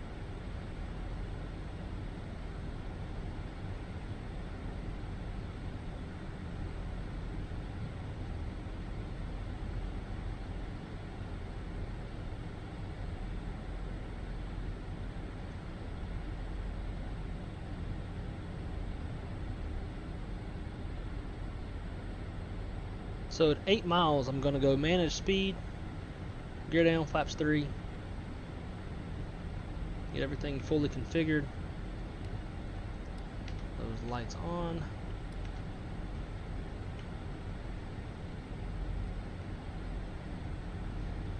Orlando traffic, Spirit Wings, 587, 14 mile final, runway 18 right, Orlando. Alright, there we go. We leveled off 3,000. Slowing her down.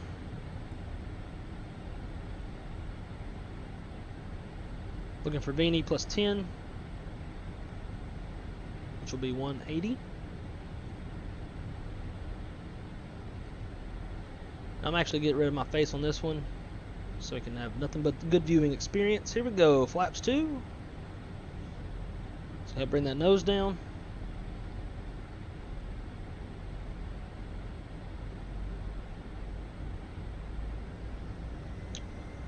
And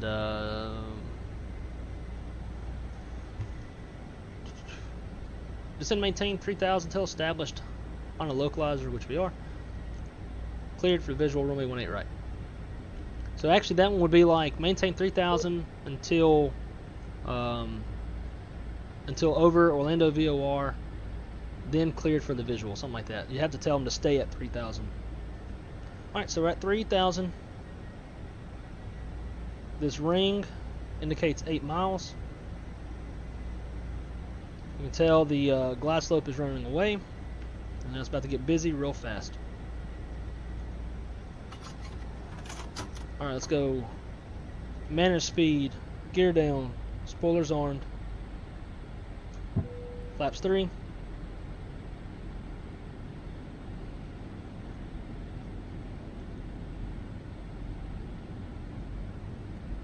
Flaps full.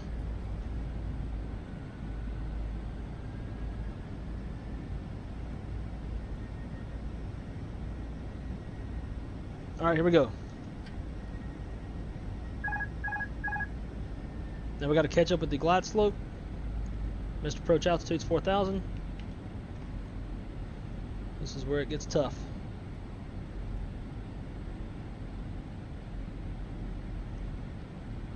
$2,500.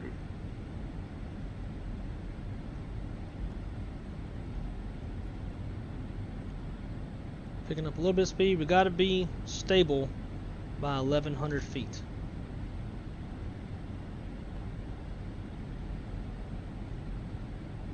Starting to catch up, starting to catch up. Shallowing off a little bit.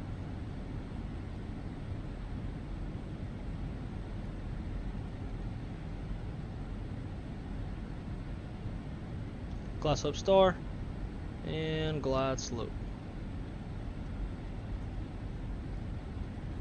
There we go, 1100 feet, and we are stable on the approach. Landing checklist. Auto thrust speed. Cabin crews advised, auto thrust speed, auto brakes low, you came in my landing all green. Landing checklist is complete. Damn it, come on. Fucking this up.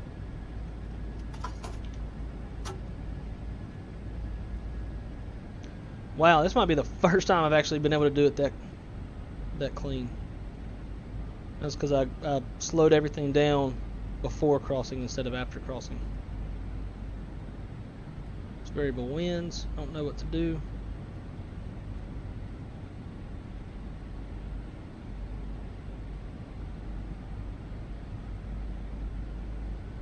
$500.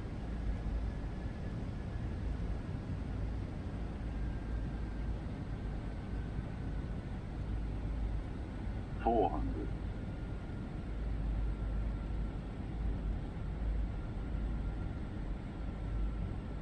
$100 above.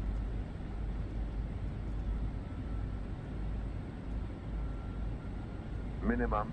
Continue. Aiming at those piano keys to compensate for the flare. 100. 50, 40, 30, 20. Retard. 10. Come on, baby. Floating the hell out of it. That right 5. main.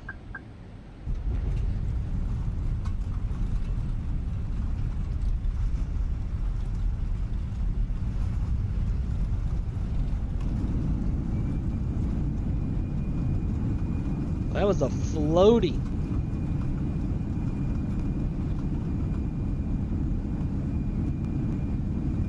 $60 knots. Manual braking.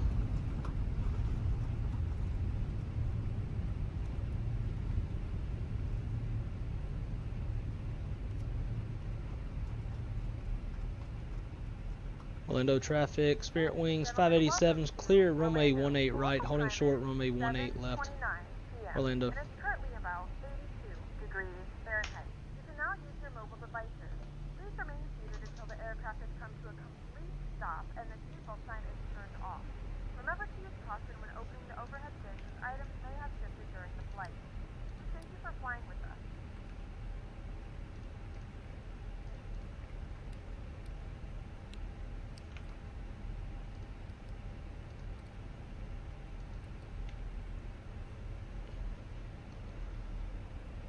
Orlando traffic, Spirit Wings 587 crossing runway 18 left.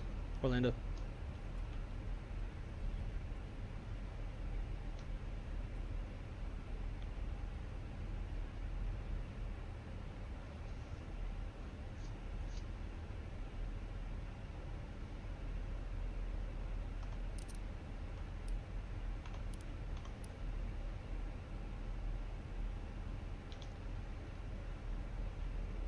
And Orlando traffic, Spirit Wings 587 is clear, runway 18 left, Orlando.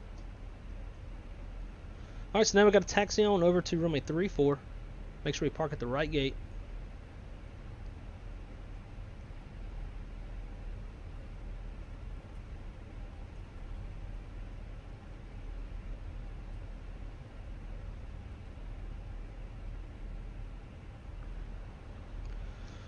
While we're rolling, after landing, exterior lights are set, flaps retracted, TCAS to standby, engine mode selectors normal, ground spoilers disarmed, radar temperatures off. After landing checklist is complete.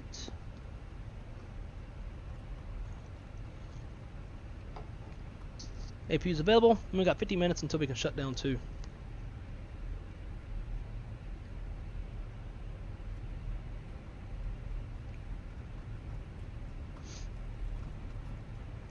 .106. I guess that's what the overlay said, huh? Oh, okay. Yeah, that's what Valanda says. I mean, I was really wanting to keep it below 100 feet per minute, but because of how long I floated, allowed the airplane to sit there. Usually when it says retard, I'll give it a split second or so to give me just that last little bit of burst, which will make you float a little bit, but it'll help you grease your landings.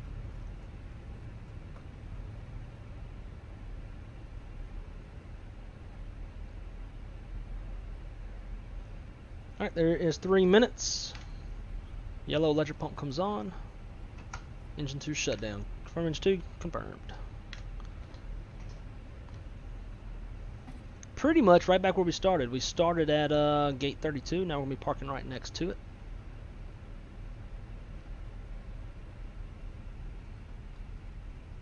This little hill to get up.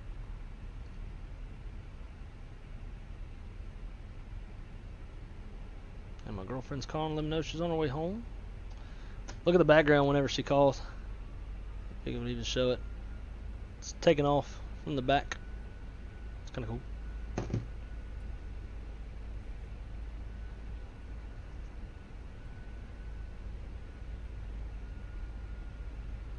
So this is where things get tricky. Oh no, they're labeled. Sweet. Thought it wasn't labeled. Most, pretty much all the default scenery obviously doesn't have gates labeled.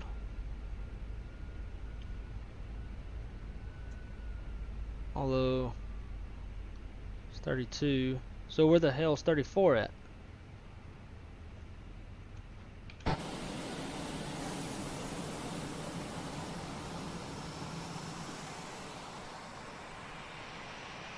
Oh, okay.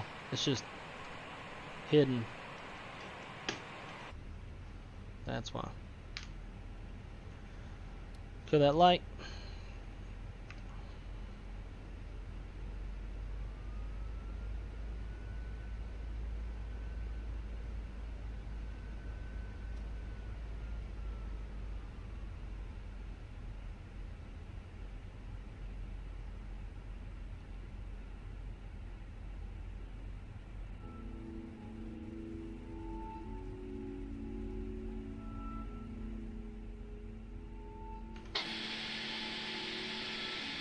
How'd that come on? I'm gonna call.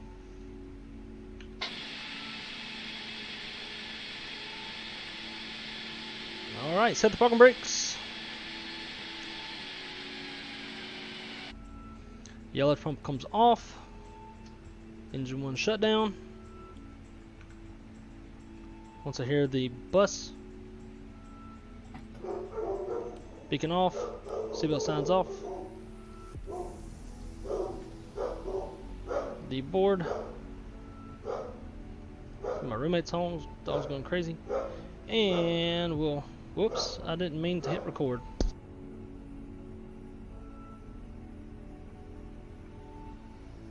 All right. Seatbelt sign off. Okay. Alrighty, let's see. Parking checklist. Slides are disarmed. Engines off. Seatbelt signs are off. Exterior lights are set. Ice protection's off. Fuel pumps off. Yellowage pump is off. Chalk signals received. Parking brake is on. Very nice. Nice long day of flying. With the jump seater out. So they can be on their way, go catch their Uber. And let's just get everything shut down, shall we? Ground power. APU off. And now I like to just reverse my flow, but I start it when I first get in the airplane. So cruise supply off. Don't touch ground control. Just kill all this. Nav light. Actually, before I do that, submit my flight on FPL. Yes. Okay. Seatbelts are off. No smoking's off. Emergency lights. You can't, honestly, you're not supposed to do this until all the passengers are off because you got to leave the emergency lights armed in case there's something happens. But watch this. Whoops. Don't watch that. F1 and in flight 108. They said neutral 64%. They don't have any reason. Oh yeah, unexpected departure delay, arrival day. Okay, cool. So now all the passengers are off, so that doesn't matter. Where we're at. Boom, boom, boom, boom. All that is good. You don't have to do this, but I'm just going to do it for fun. Turn off the radios.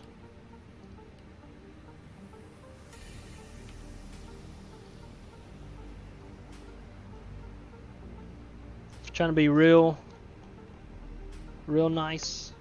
Can just reset all this, make it look nice and uniform for the next crew coming in.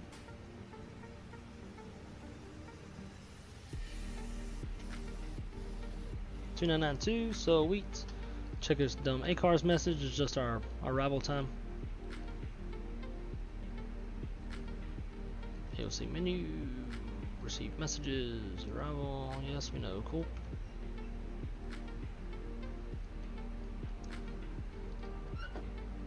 We'll just get all this opened up. The pilots want to do their security search in the morning. I just do all this stuff because we can. Because we have it in the airplane, so let's, why not? Right? Shut down our iPad for the night. I'll take it to the house.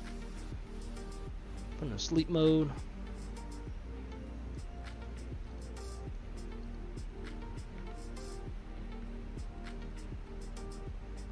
And I think that's going to be a wrap, guys.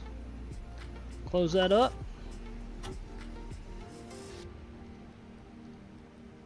Boom. One last thing. Securing checklist. ADIRs are off. Oxygen's off. APU bleed is off. Integral lights are off.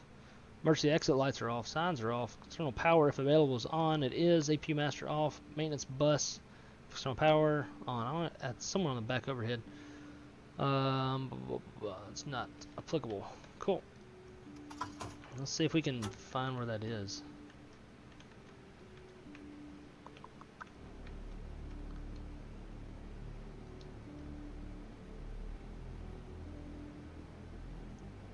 Yeah, I don't know.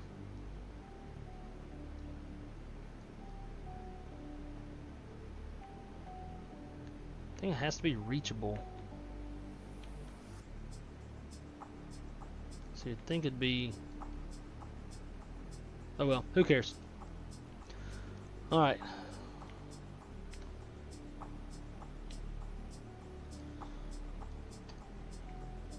And we'll just carry our butts right off the airplane.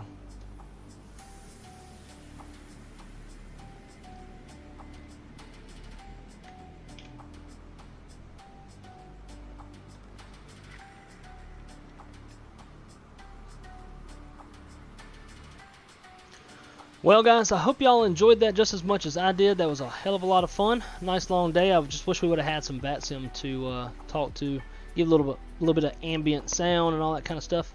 Let's see, Valena says we touched down at negative 106. Pacx said 108. And let's see what our ACARS client says. ACAR says -106. We'll file that.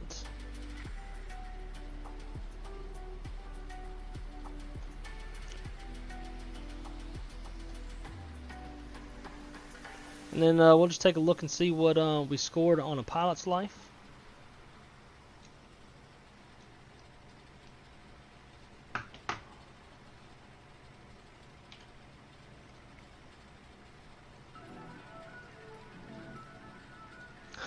Bam! In your face. Alright, so pilot's life says, logbook. Ah, nice. Look at that. 100. Its landing rate says -106 as well. Cool. Take it. 100 experience points overall now. That's going to put us at pilot rank, a rating of, yeah, I know that, 98.3. Total flight time now 110 hours. Gives us 6,200 experience points. Once we get to 10,000, ranking up to captain. El Capitan. What is this? Oh yeah, job application. Cool. I quit American Airlines to come to Spirit, but I wanted to fly a pilot's life in parallel with. Is these folks ever gonna go do their job? Damn. Gotta tell people twice. Go do their job. I wanted to fly a pilot's life parallel to Vspirit. Because I don't know, I'm gonna do two separate things, two separate flights for that. Nah, we ain't doing that. So on Vspirit for this last flight, let's see what it gave us. My average landing rate of the 8 flights that I've done thus far is 105 feet per minute. I will definitely take that. It's not bad at all. And let's view this last pirate.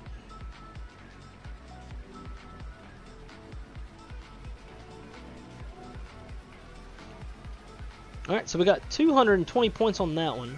The last one was 225. So I'm wondering. So single engine taxi arrival, single engine taxi departure. Good landing, shutdown engine, start sequence. There's one other thing. Average taxi out time 10 minutes.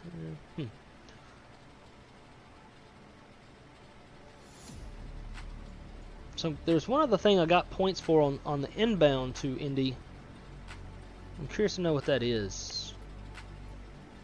Can I look at this?